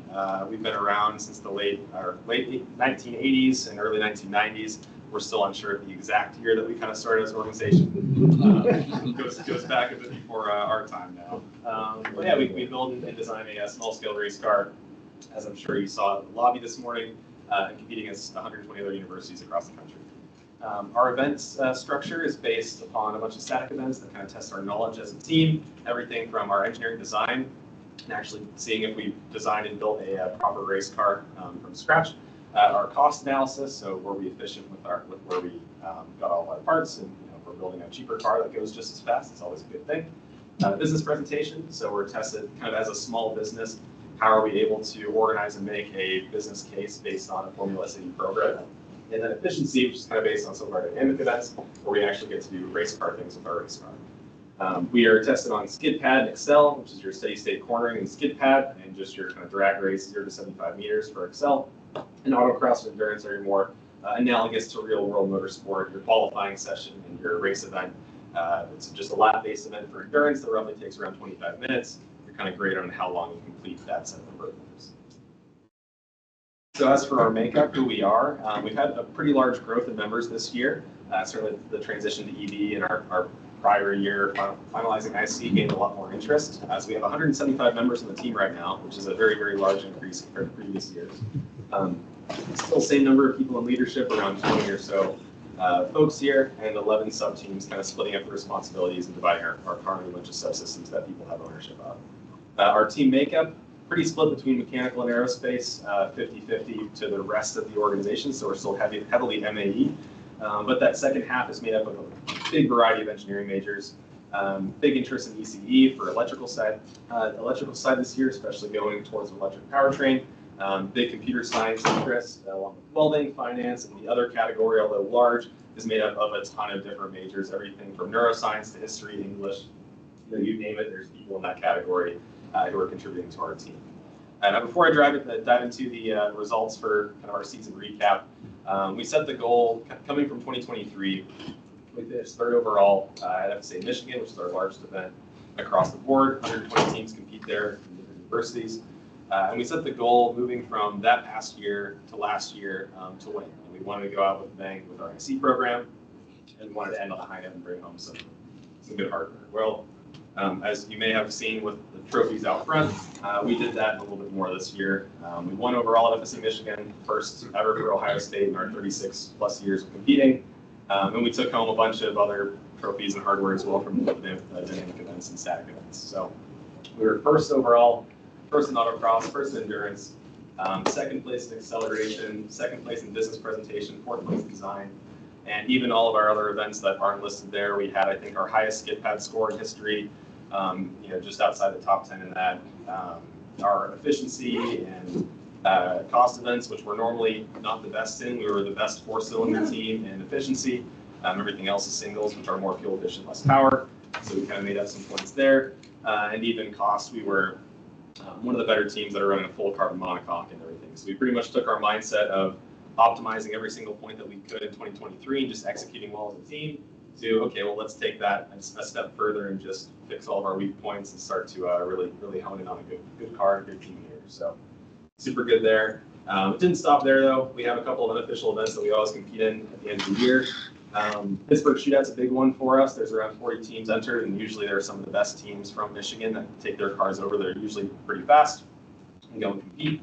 These are both unsanctioned SAE events, just organized by alumni and people from different schools who want to keep SAE cars rolling past the normal competition season. So we won Pittsburgh Shootout this year. We were first overall in autocross, first in skid pad there, and Oakland GP up at Oakland University was a new event for us this year, a new event for them, and we won that, competing against a dozen or so teams up north too. So we kind of went clean sweep 3 for 3, and to celebrate, our former media lead from last year put together a quick little video. I'll show just kind of highlighting some of our events leading up to Michigan and Michigan itself. So go ahead and play that here. You can see it here. Oh, gotcha. Let me see. Oops. Sorry about that.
By the way, we did get proper approval from the county to do that. So yeah, just a fun video. We wanted to celebrate and kind of showcase, some of the awesome stuff we did in the past year. And now I'll pass it off to Mitchell, who's going to talk about our team's future. Yeah, obviously going to EV this year, which is going to pose a ton of funding and a ton of design challenges as we're starting completely from scratch. Our 2025 goals, there's 3 big ones. Number 1 is place top 10 in EV. We're competing against 100 teams that have been doing this long before us, some of them even a decade or so. We want to jump into this space, and we still think we can place top 10 as a new team. Number 2 is knowledge transfer. The IC car, we've had 25 years of experience building up to those models.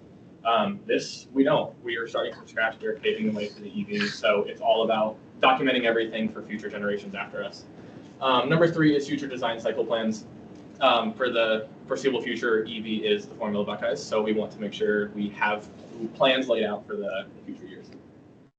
But why are we going EV? We want to learn valuable EV experience while building a dominant race car. Obviously, the engineering industry is shifting to electric vehicles, high voltage systems, power, stuff like that. So we want to basically get our engineers in that field before they actually join your guys' industry. We want to prioritize speed over range. A lot of the industry is focusing on range. How far can the car go? We, as a race program, want to focus on torque vectoring, handling, stuff like that. We're prioritizing a dominant race car, which obviously proposes new design challenges with the motors, the T-stack, the battery pack, everything like that. And then we want to compete with some of the best FSA teams in the world who have already made this transition, and we want to follow them and, like I said, compete against the best. This graph is directly taken from the FSA website showing the amount of sponsors per team. This year, I see on the right, EV on the left. A lot of the sponsors are also shifting towards EV, and we want our engineers to get good jobs out of college. We want them to get these connections, so we want to get them connected to better companies. So we're switching to EV. As far as the EV redesign, we're taking off-the-shelf motors for reliability, integrating them into our software to make an easy transition. For the batteries, we are using a modular system that way we can pick and pull them as needed if we need replaced. And then a redesign reduction, I'll go into the next slide a little more about that. This is what our plan is for the FB25, this upcoming car. Reducing the amount of change we have to do by focusing more on the rear end, replacing the CBR motor with our battery pack and 2 motors in the rear. And then in 2026 and 2027, this is where I say redesign reduction. Replacing just the rear for 2025, and then going into 2026, if needed, we would replace just the front. And then in 2027, we would go back to the rear and just rechange the rear. That we are not redesigning an entire car from the ground up in one design cycle. Depending on how this year goes, though, we might be able to skip that 2026 timeframe and just go straight to 4 in-hub motors for 2027. Obviously, there's a lot of added EV costs. Very detailed pie charts here, but to sum it all up, no more engine and a huge jump in powertrain costs with the batteries and the motors, or more the motors for powertrain. And then obviously a giant spike in the electronics with the batteries that we've ordered in. That's obviously going to be one of the biggest costs that we're facing. And then for the most part, a lot of the other stuff stays the same. And then annual expected spend, it's going to be about $85,000 across the board. That's estimations based on what we plan on purchasing according to the design cycles. But I think these are all kind of estimates. And with your guys' help, we can make this possible and make a pretty fast race car.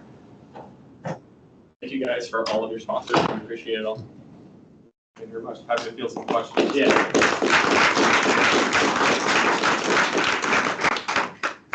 Your choice of hub motors, are you not concerned about unsprung mass or? Honestly, not necessarily, because they're very small as far as the motor packaging itself, and the gains that we get from being able to move those outboard and kind of take them from inside the rear of the chassis allows us to slim down the rear of the chassis quite a bit to fit the battery pack, makes packaging way easier for all that. And yeah, as far as unsprung, not too much of a concern for us at the moment, but certainly a consideration as we go further down the design field. But the packaging benefits we get, kind of being able to slim down the chassis, are kind of big for us as far as kind of outweighing that. Right. We're excited to show you the new motors and a new test stand for them at the next meeting, but I think you'll be pretty impressed for the power they put out, and they're about the size of your coffee cup. So, well, unsprung mass is a consideration. These aren't the worst things ever. Are you going to use the torque to steer the car as well, or? Yes, we have our controls lead. She's working on a torque vectoring algorithm right now. She's at her capstone project. It's making improvements with it. So the eventual goal is to take that to 4-motor solution, because then we gain quite a few benefits in torque vectoring. But certainly just with the 2 rear, there's some good benefits to be had. Nice. All right, thanks, guys. Thank you Good very job much. this year. If you'd like to sign up for an email list, we have a QR code while we rotate to the next group. So thank you guys very much. So we talk about all the very practical things they learn in addition to designing battery packs and EV systems and putting the car together.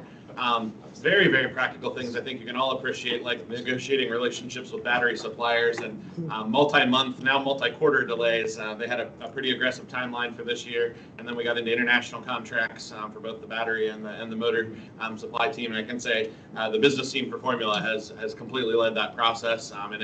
Now we're into shipping and how we ship some pretty large quantities of cells over to us. So all kinds of very much on the ground learning, but can't say enough how much of a pleasure it's been working with this team over the past few years. For 35 years, we've competed and done pretty well. 11 systems on the car, and a lot of years we've had the best individual 11 systems. I think the real game changer for them was figuring out how to balance across those systems and really design at the systems level. As we all know, a car is a system of systems, but the processes that they put in place as a team and the way they've really approached the whole vehicle design couldn't be more perfect to lead them into this really complicated transition into EV.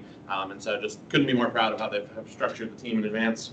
One big win for the overall competition and getting first place ever was exciting, but when they sweep and do first place at all 3 U.S. competitions, I think you can tell this team's really built something special. So great job, guys. So, up next, we'll have the Buckeye Current team and talk about our triumphant return to Bonneville. So Samita and Braden, come on up.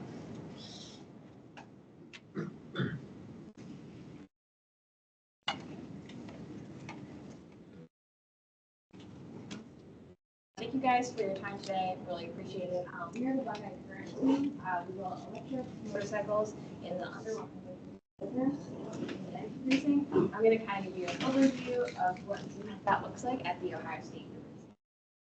Tina Williams, I'm the team president this year. I'm Braden Pence. I'm the team vice president. I'm a third-year mechanical engineering major. So a little bit about what I'm going to talk about. We're going to go over what is land speed racing. If you're not familiar, it's a new competition for us on our team, but not new to Ohio State, with Buckeye Bullet competing in a similar competition years ago. A little bit about our team, who is Buckeye Current, and what do we do on the technical side, and where are we going next. So our team kind of started out in the early 2010 eras, competing in track racing. So that would be Pikes Peak, Isle of Man, some competitions you may have heard about in the past, lots of competing up on mountains. We competed in those for years and placing in a lot of those, setting a lot of really impressive records. From there, in 2.5 years ago around, we transitioned into land speed racing. Basically, if you're not familiar, going as fast as you can in a straight line out on the Bonneville Salt Flats, which is a very level, very dry climate out there. So we compete in the under 150 kilogram weight category with the goal of improving some land speed records and breaking 200 plus miles an hour. At this point, we've kind of completed 2 years out of our 3-year development cycle. After the next year, we're probably going to be developing a new bike from scratch, which is very exciting for the city. And we successfully set 6 land speed records with this RW5 bike we have now. And we're kind of in phase of redesigning and improving some serviceability, reducing weight so we can more comfortably and more quickly set those records next year. So I keep mentioning these world records. So I'm pleased to announce that we were able to beat records in all 3 of our timing association categories. We compete with the strict regulations of the FIM. This is our international timing association with the most strict regulations that we compete in. We also have the AMA, which is national, and the SCCA, which is regional. So you can kind of see up here, we have some of our previous records that we were trying to beat, and you can see how we crushed them. We maxed out at 184 fared and 169 unfared, which are some crazy speeds. It was really exciting to see out on the salt, so I'm really excited about that. I have a video here to kind of give you a view into what that looks like racing on the salt. This is from our rider, Lou Marie from Venturi.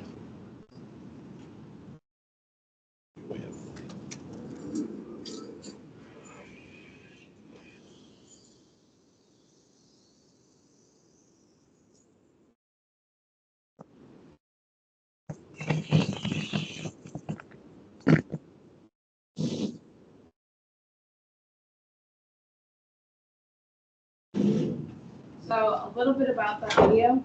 That's the Bonneville Salt Flats. It looks like a weird combination of snow, but it's about 105 degrees out there. And for reference, this is kind of his takeoff. So most of that noise that you were hearing, that was all wind. Our bike is very, very quiet. It's kind of bizarre. In fact, when we started it for the first time, we played a Van Halen song to make it sound a little bit more exciting. Cool. So a little bit about our team. We have a very diverse group of individuals varying in lots of freshmen, juniors, seniors. We're all undergraduates, 30 to 40 of us. Most of our graduate students just graduated over the summer, so we're fully undergraduate. And our majors are kind of split up throughout. We have kind of like formula a lot of people who are just from random places in the college. We have an English major who is a big part of our composites development last year. Lots of mechanical engineers, as to be expected, but we really kind of take in every kind of major, every kind of engineer that comes to see us, and they have a role in the team no matter what they're working on. This is a picture of our team. Level of people on the team have a very diverse group of individuals. So these are people that are able to make this whole thing happen. Now, Braden's going to tell you a little bit about the innovation side of things. All right, so kind of a big part of what we do on this team is innovation. So we use industry standard battery cells, industry standard motor technology, and leveraging the resources we have here at the Center for Automotive Research. So lots of advice from staff keeping us going in the right direction. A little bit on the battery pack. So kind of the heart of our bike, we have 675 high power lithium ion cells. We have a maximum voltage of 567 volts. All that's protected within a in-house built sealed composite enclosure, which also allows us to passively cool our battery. So due to our strict weight restrictions, we're not able to actively cool during a run. So the bike will come in, the battery's at roughly 55 degrees C. We will immersion cool in dielectric fluid and then send it back out at about 25 degrees C. On the powertrain side, we do have weight to actively cool. So we have a tank with roughly about a gallon of distilled water, which cycles through our motor and our inverter. And so then what we have for our powertrain system is DC current comes from the battery, gets converted to AC in the inverter, which goes to our motor. And then that motor is Beyond Motors AXM2, which puts out roughly 160 horsepower at about 20 pounds. So very lightweight, very high power, which is very good for the category we're working in. More horsepower than Chevy Impala, for reference. And so then a little bit more on the powertrain side. So powertrain development started at the dyno. And that's a lot of what we're working on improving this year is getting a lot more data on our powertrain system. And then on the actual bike, what it looks like is just a simple chain drive. So you can see kind of the battery in red. Then the orange cables in the front are our DC, going to the inverter on the bottom, and then into the motor. On the chassis side, the main frame was actually one of the first major bike components we completed. So weight was a real driving factor for this. We were able to get it down to about 9.8 kilograms, which was very impressive. This design was verified with FEA analysis, and we went with a chromoly steel construction. And while this is a little bit more heavy than something like aluminum, what it allowed for was flexibility. So with the frame, there's about 30 plus mount points for everything from the battery and motor to all the aero mounting, seat electronics. It's kind of a major driving factor on that decision to do chromoly steel for the flexibility. Now I will hand it back over to Sabina to talk a little bit about the aerodynamics. Awesome. So if you're not familiar, our bike has fairings. It has a nice pretty outer shell that both makes it look like a complete bike and also jumps our speed from about 150, 160 miles per hour to theoretically being able to go 200 plus. So when we were kind of doing that initial design work, we ran some CFD analysis to confirm that our design was stable and it was going to be safe for the rider, while also giving us that benefit of reducing drag, low parcel area, things of that nature. When we're going through the manufacturing process, I was aero lead last year and I had the opportunity to learn a lot about composites work, spent a lot of time on that. Did some fiberglass molds in-house. We were able to use the resources at our Nelson School of Architecture, their CNC, to create our bucks. And then from there, we were able to do carbon fiber preg layups in-house. From there, we did some track testing at TRC, a high-speed testing to confirm the stability of our fairings. Louis Marie, our rider, he liked it, he said he felt good. So from there, we're going to be doing some payload testing at Honda coming soon to confirm that we can get any more benefit out of our fairings to try and get that 2 to 3% more improvement from there. So what's next for the Buckeye current team? We're in the stage of, we just set some really cool world records. We're really excited. What do we do now?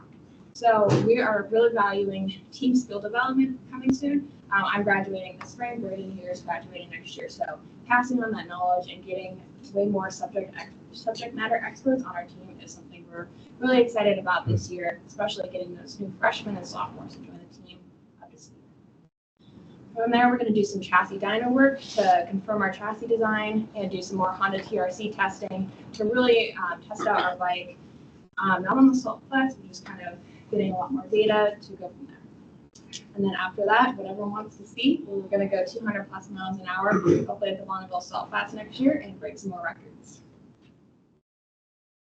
So on our team, we really value student development, as I mentioned before.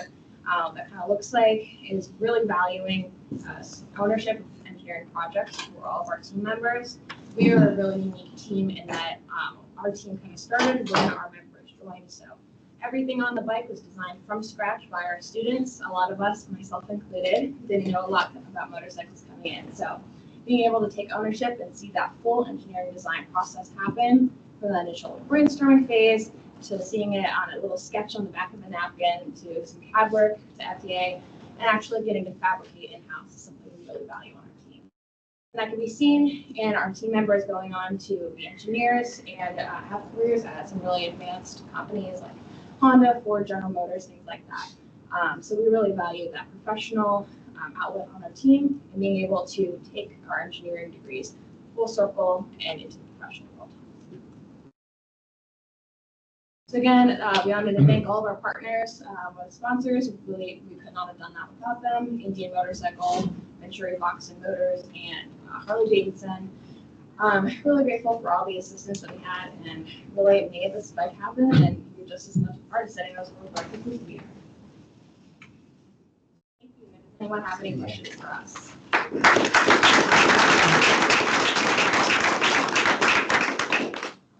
Just one question. You mentioned going to the wind tunnel, which sounds fantastic, but do you put a rider in there, or what do you do? So we actually just talked about this last night at our meeting.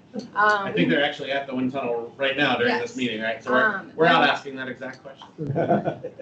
They were there this morning kind of taking a look at the environment. We're probably going to be doing that testing in the next couple months, but the current theory is hitting an MMA dummy and putting the weight of our rider on it and putting it in a racing jacket and a helmet on it to make it look like they're human and make the aero behave like our riders on it. It looks really goofy in theory, but it should be effective. We won't have a chance to get the rider on in the wind tunnel. There's not really a safe way to do that on that setup. But where we actually focus on rider position is at TRC. So really privileged to have one of the few places in the world that we can go these speeds. We actually worked with TRC this past year to do some very high speed testing. Things we can't really do on the test are out at the racetrack where the rider could really play around with his position, get comfortable on the bike in a very safe closed course environment. So I think we'll continue to do rider training there, but very excited for drag reduction in the tunnels. Anything else? Yeah. How do you pick who's going to go 200 miles per hour? Yeah. That's a good question. So unfortunately, we're not allowed to have students ride the bike. That's the question that everyone asks when they come up to me at the involvement fair. Can I ride the bike? I'm sorry, I'm not allowed to either. So Louis Marie, he is a very advanced rider from Venturi. If you've ever heard of the box in Watman, he went around 288 on that bike, so very experienced at high speed. So he comes over from Monaco, helps us out with a lot of the engineering side of things, and he's kind of our rider at this point for hitting those crazy speeds because I'm too scared of that. There are 3 weight categories, and Louis Marie can now very proudly say he is the only rider in the world, and he holds the ultimate world record for category 1, 2, and 3 on electric bikes. So he has been up to 292, I think, on an EV bike. So there's not a better guy in the place. So. I have to tell you a funny story. So you guys heard the last 2 years from the previous team leader, Laura. And her daily joke, she really wanted to ride the bike, and she didn't go a single day that she didn't find the time to walk past my office and say, "Can I ride the bike yet? Did you talk to Leo? Can I ride the bike yet?" So we do our first run. We chase the bike in a pretty fast vehicle and seeing it going all around. We get to the salt flats. She looks over and she goes, "I don't want to ride the bike." 2 years of that, we finally got that. Now we're very privileged to have Louis Marie support us. Great job, guys, and congratulations. Hey, David, before we move off, I just want to let everybody know, because a lot of people here are from Detroit. Ohio State will have another booth at the Detroit Auto Show, which got moved back to January. Thank goodness, because fall was not a good one. And the Buckeye Current bike will be on display there. So if you're in Detroit and you like the auto show, that's for auto mobility the Wednesday and Thursday during the public days. Teams are getting pretty popular. We were just invited to participate in the Dean's Tailgate this year, so if any of you are coming down for that, before the Nebraska game, I believe it is. And then I just heard a rumor that at the president's inauguration, we're going to have a few vehicles over there as well. So great chances to see our teams out in action. All right, up next, the Baja SAE team.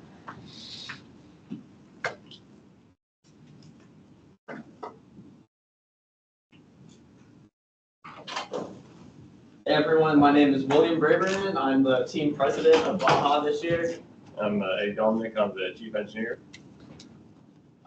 So we're going to start, just give you guys a little background about our team, what we do here, who we are composed of, then talk a little bit about our competition breakdown, what type of events we're judged in, things of that nature.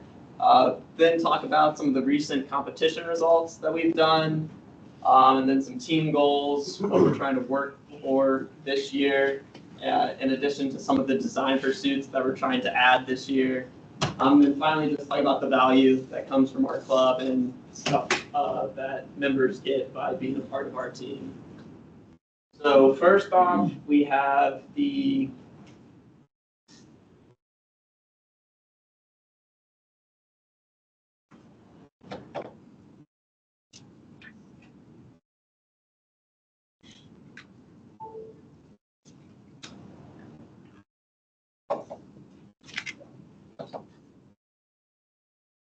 team breakdown. So we're composed of about 40 members with 7 different sub-teams. This includes brakes, business, data acquisition, drivetrain, ergonomics, frame, and then suspension and steering. We, along with all of the other project teams here, are mostly mechanical engineers with a few mixes of your electrical, computer, bunch of other majors too from business. We had a psychology major do ergo lead last year, so it's really a mix of everything. And it's always nice to see how different people can still get something out of an engineering club like us. So, for our competitions, it kind of breaks down into 2 main categories. That has the static events and then the dynamic events. For the static events, like the main one is a design presentation where we can prove our design choices to the judges to show like our whole design process, to give all our thought through all our design choices. Then I have a business presentation, kind of like given a certain situation they give to us every year. We design our business around how our car would actually be produced. And then kind of more into the production goes with the cost reduction and a cost report, where for the cost reduction report is kind of showing how we're trying to make the vehicle cheaper every year. And then a cost report just simulates the manufacturing environment for the vehicle. Every single step of the manufacturing process has to be costed out just to get the cheapest vehicle overall. And then for the dynamic events, it breaks down into several different categories as well, such as maneuverability, so you can analyze the stability of the car and turning performance. And it goes into like a suspension and traction course, which is a really rugged course, and it can really test the durability of the vehicle. And then have like a hill climb or sled pull, which then just tests the torque capabilities of the vehicle. And then that kind of goes into an acceleration test, which can you actually get your vehicle up to speed quickly. And then the acceleration test will then kind of give the placements for the 4-hour endurance race, which is really the main event of the competition. It's a 4-hour wheel-to-wheel race, which is whoever can get the most laps in that time wins. And if your car breaks down, you take it off the track, you fix it, you try to analyze any problems that cause, or any problems that were caused, and you send it back out just to get more laps. So one of the most recent competitions we did was in California this past April. We placed one of our best places in recent years with a 12th overall finish. This was highlighted by a 4th place suspension and traction finish and 7th place hill climb finish. Both of those were also beating Michigan, so that was pretty good. We also placed 8th in design, which shows to how well we are able to, design our vehicle and have some data that validates all of our design decisions, and even all of the other events we still placed top 15, top 20, 30. So overall, it was still a very good competition. It was also kind of unique because most of our competitions are more in muddy conditions. So to go out to California, desert, super dry, it was, a different conditions that put our vehicle under the test. It's not sticky, it's not muddy, so the sand in California made it a unique experience in some of the competitions like maneuverability and trying to still get traction in different environments. And next I'm going to play a quick video of our 4th place suspension and traction course ending. As you guys can see, it is very rough. Hard to go through many lines. So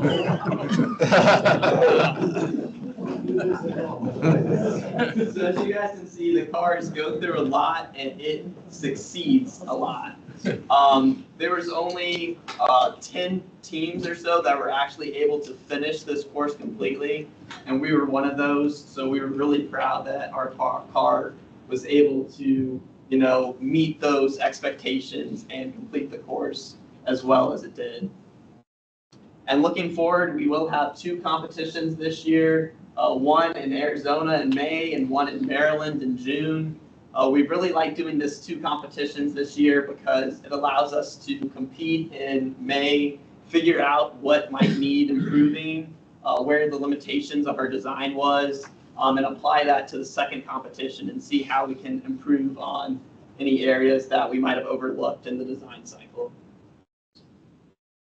Some of our team goals for this year is to improve our overall standing, to achieve a top 10 overall. We've gotten very close, especially in recent years, so I think we can achieve this. Just in project management, we want to complete the vehicle like a month before competition so we can get a lot better testing and verify our design more. That kind of leads into the design review, which is reach the design finals, which is usually the top 3 overall. And that just kind of shows that our design is kind of good and it works as intended. Yeah, I'd like to add, Baja is kind of unique because we're one of the only project teams that does a full car from scratch every year. So it is very important for us to try to meet these scheduling deadlines and get stuff done on time because it is a lot of work that needs to go. Our fall semester is design, spring semester manufacturing, so it really moves super quickly and there's always a lot of work to get done. And some of our design pursuits for this year for our 4-wheel drive system, we want to have a driver cycle 4-wheel drive. This will kind of help in our maneuverability course and our endurance race. So we can have the benefits of 2-wheel drive or 4-wheel drive wherever it is needed in the course. And then along with that, we have a carbon fiber prop shaft for our 4-wheel drive system, custom bevel gearbox, custom front half shafts, and looking into some CB2 tuning to improve our overall performance.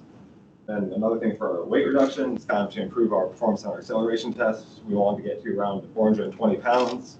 It's about an 8% reduction from last year's weight.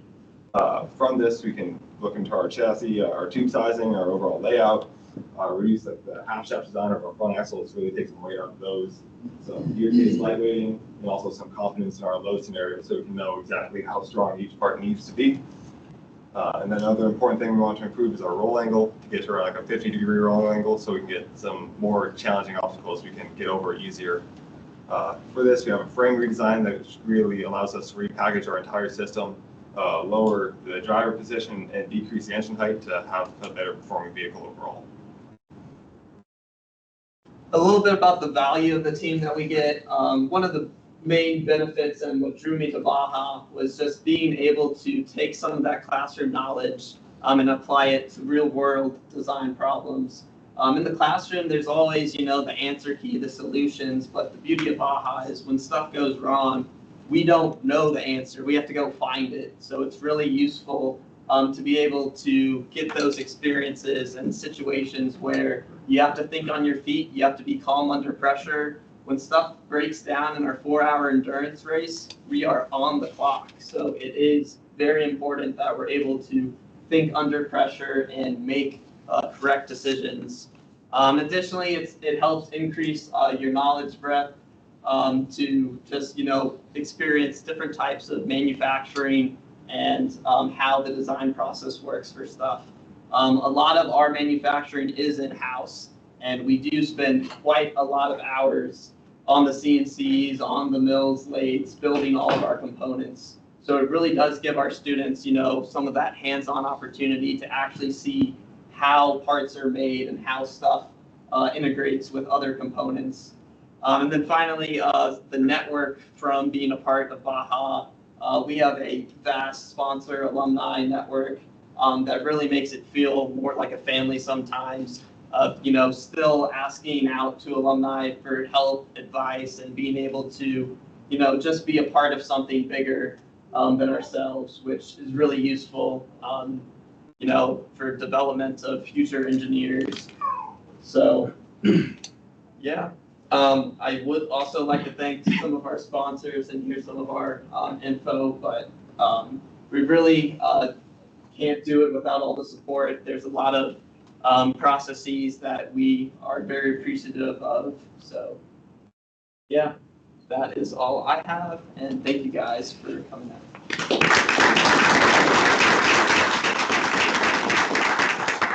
Do you have any questions?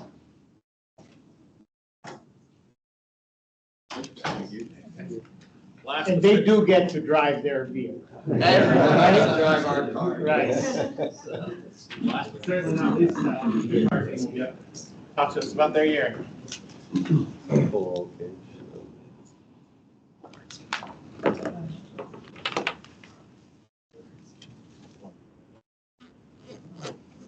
Good afternoon, everyone. We are the Ohio State EcoCar team, and my name is Ravi Teja, and I'm the CAPS lead for this year. Something about my personal bio. I'm pursuing second-year master's in electrical and computer engineering, and I have a bachelor's in electrical and electronics engineering. A small agenda which will be helping you understand what are the goals we are having for the next few years and what is the competition looking for us. So, history of ABTCs, actually it's been more than 30 years, and this is being organized along with the US Department of Energy along with the GM, but the main organizer is US DOE. There are more than 30,000 students who have graduated from ABTC. ABTC stands for Advanced Vehicle Technology Competitions, like EcoCar and Battery Workforce under the same roof. And there are 111 universities throughout North America which have taken part in the competition, and more than 165 corporations have been part of this competition by sponsoring the event. This is the legacy of OSU in the EcoCar. We started our first competition back in 1990, and we have completed more than 7, and we are running in the 8th competition, which will be EcoCar EV Challenge 2022, and right now we are in year 3 of the competition. Something about the history which I am always proud to share. We stood 6 times consecutively in the top place, which was like part of 16 years of the competition, and that was like first year overall in the final year of EcoCar 2 and all the 4 years of EcoCar 3 and the first year of EcoCar Mobility Challenge. What is EcoCar Challenge and what makes it stand out from the previous competition? The challenge is to re-engineer the EV vehicle, which is 2023 Cadillac Lyric from General Motors. And this is basically improving the existing algorithms and also focusing on betterment of drive quality as well as passenger comfort, along thinking and keeping in mind about the decarbonization needs of automotive industry. And these are the 15 North American universities which are taking part of the competition. And out of 15 North American universities, there are 13 teams that are making out of combinations. Like 2 universities are coming up and making a team. And this is the Wilberforce University, which is HBC University located in Dayton, and Ohio State took an opportunity and collaborated with them. The competition structure, we have, the structure has been split into multiple teams. This is the system design and integration, where the team is responsible for mechanical integration as well as electrical integration in the car, and they answer all the integration questions, and they are responsible. And this is the controls and system modeling, which is also called propulsion controls modeling. They are responsible for battery efficiency, propulsion delivered to the wheels, and also energy efficiency management in the car. This is my team, connected and automated vehicle systems, which is responsible for deploying ADAS features like automated parking and automated intersection navigation, along with longitudinal controls and lateral controls. And we also play a huge role in improving the economy or mileage of the existing car. And this is the project management, which is also looks after the time delivery, and also use the tools for risk management along with the failure model, effective analysis like FMEA, which will also take care of collaborating with the sponsors and other people. And this is an interesting need from the automotive industry, and we are also taking the diversity, equity, and inclusion, which will be taking the part of retaining the existing team members and also answers the unserved communities in the industry. These are the results from the year 2. We placed first overall again, which is a habit of us right now. And along with the first place, we also bagged few rewards. I would say rewards, yeah, few awards along. It's called VTI Vehicle Technical Inspection. And we also scored best initial integration from the year 1, which is a progressive award for the year 2, and first place in vehicle technical roadmap. And we have bagged the best endurance and energy consumption. I just want to quote, we clocked 25% from the base mileage, which was given by General Motors. They given 200 miles per the whole range, and we clocked 225.6. So that is the reason we got the best endurance and energy consumption. And coming to the best cab sensor fusion system, we are having 87% accuracy in detecting the environment right now for the year 2.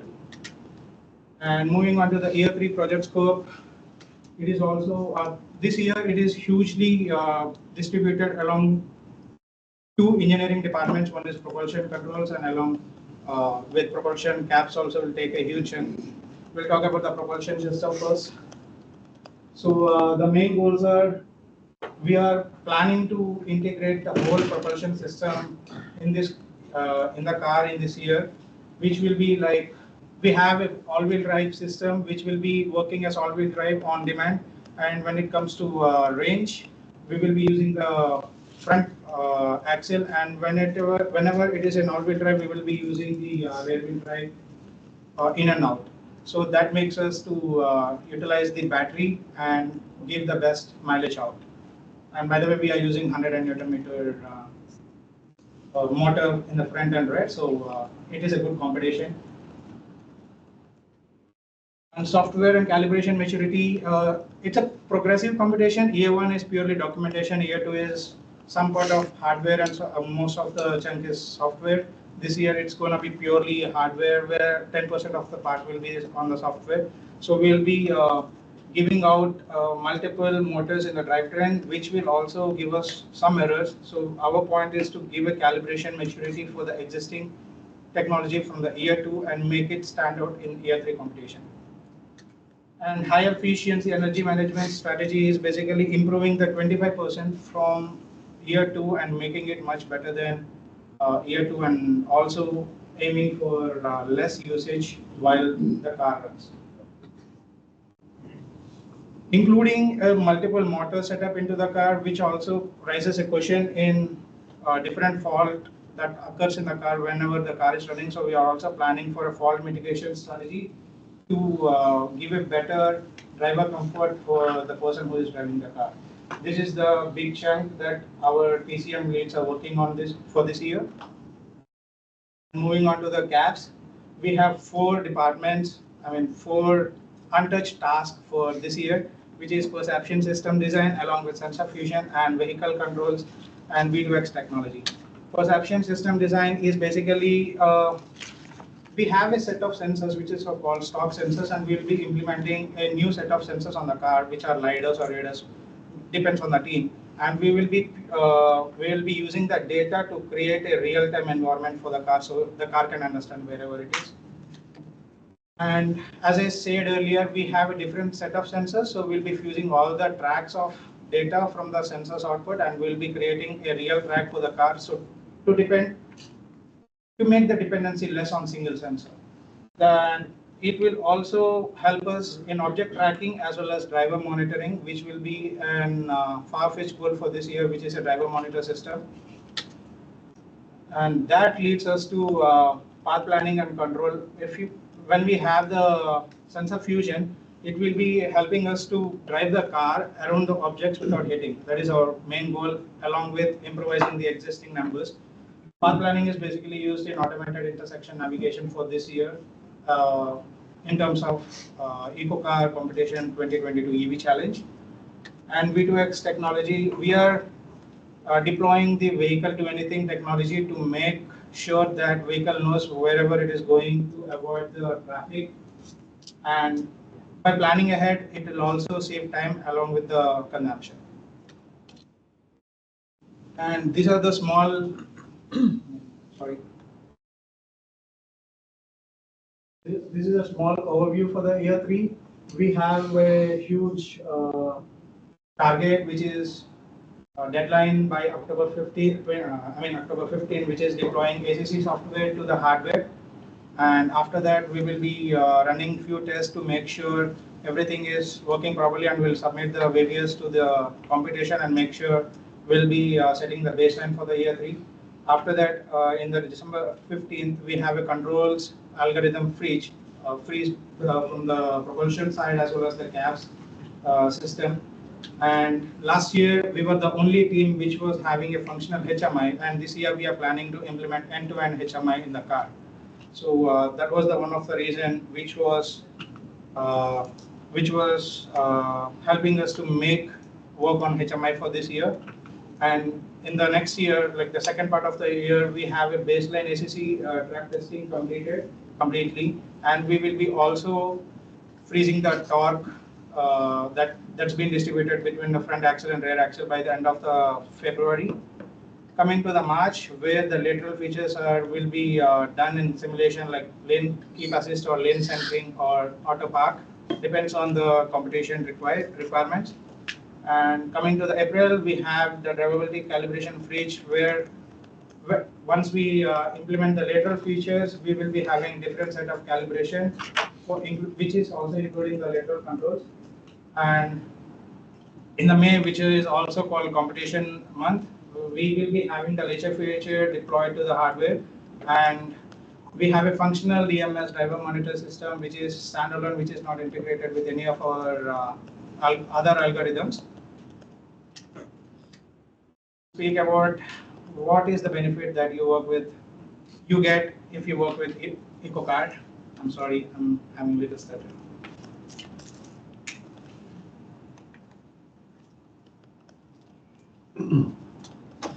By working in EcoCar, it's not only you have the passion, you also have a on-hand experience and real-time problems that you will be not getting by sitting in the classroom. By joining EcoCar, you have a network of knowledge where people can connect to you and solve it, and you can apply your knowledge to get the things running. And a huge impact on College of Engineering is basically we published 8 conference papers and 3 technical conference presentations, and we have 8 undergrad theses along with 20 graduate theses. The majority chunk of people who contributes to EcoCar are grad students. Along with working on the competition, we also nurture and mentor undergrads, so we make them ready for the competition for the upcoming years. That is the one outstanding event that is happening only in EcoCar. And we have 20 graduate degrees till last year. And I will take this opportunity to thank our sponsors, and thank you.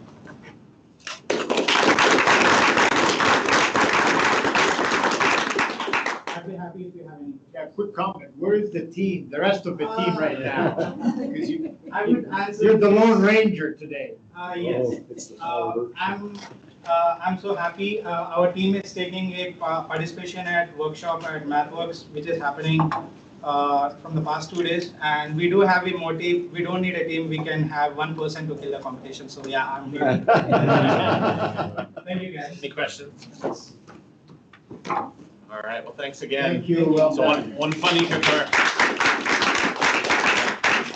story I have to share. So it's organized through Argonne National Laboratories, and one of the organizers, the main people, approached me this year and said, I just want you to know we actively have a meeting on the books twice a year that is called How Do We Redo the Competition So Ohio State Stops Winning? So that started as a joke, but the honor in that comment, what she said to us was that they thought that was actually going to help, and they changed things around to give some other people a chance to be at the top of the points.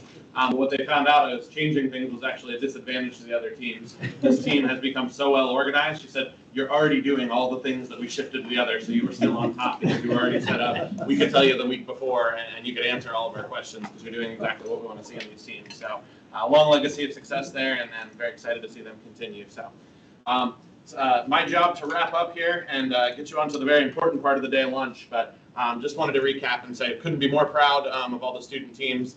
Almost every one of you, I want to start by saying thank you. Almost all of you are involved in the teams already. For the couple of you that aren't yet, come talk to us. I truly believe these are some of the best students for the mobility industry. You know, the traditional model is go to school and learn, and then leave school and apply. And when you merge those two things together, we just see a lot of magic happen. You learn in a different way. You ask better questions in class. You understand the applications. And so these students really get a jump start. And more than 300 of them working in our facility. So their new goal every year is to make this slide in the fall, the champion slide. And so some of the best success across the board from all the teams, but new world records.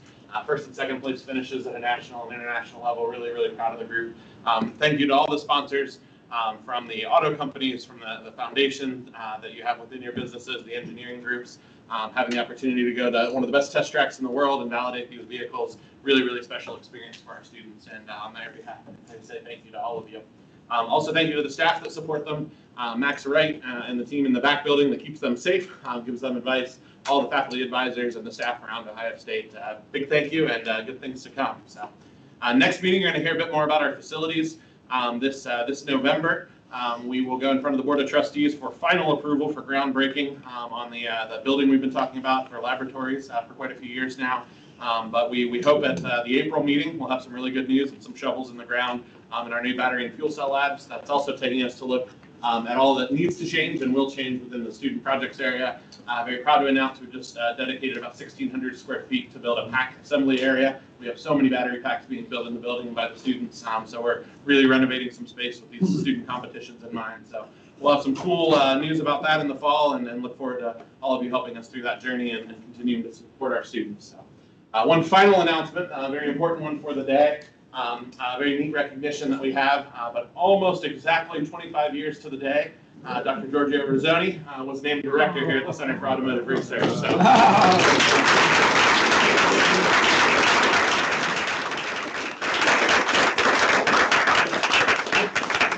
It was a quarter century.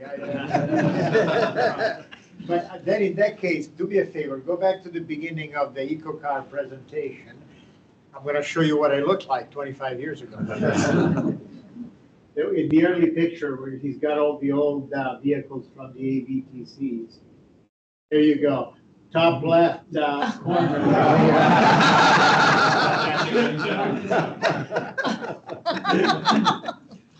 You'll notice out with lunch, we have I think some cake to celebrate the occasion, so please stop by and congratulate Giorgio. And for all you first timers, by the way, welcome to the house that Giorgio built. So. With that, we'll have some lunch. Where are we gonna have people meet for the tour? Yeah, I'll go around and talk to people. We will have the tour over at Star Lab. We'll leave from the front of the building, but I'll catch you all at lunch and make sure we understand who would like a ride over there. All right. Thanks again and enjoy lunch. Come and sit with Brian and me so that we'll eat lunch and then we'll go home and you guys will tour.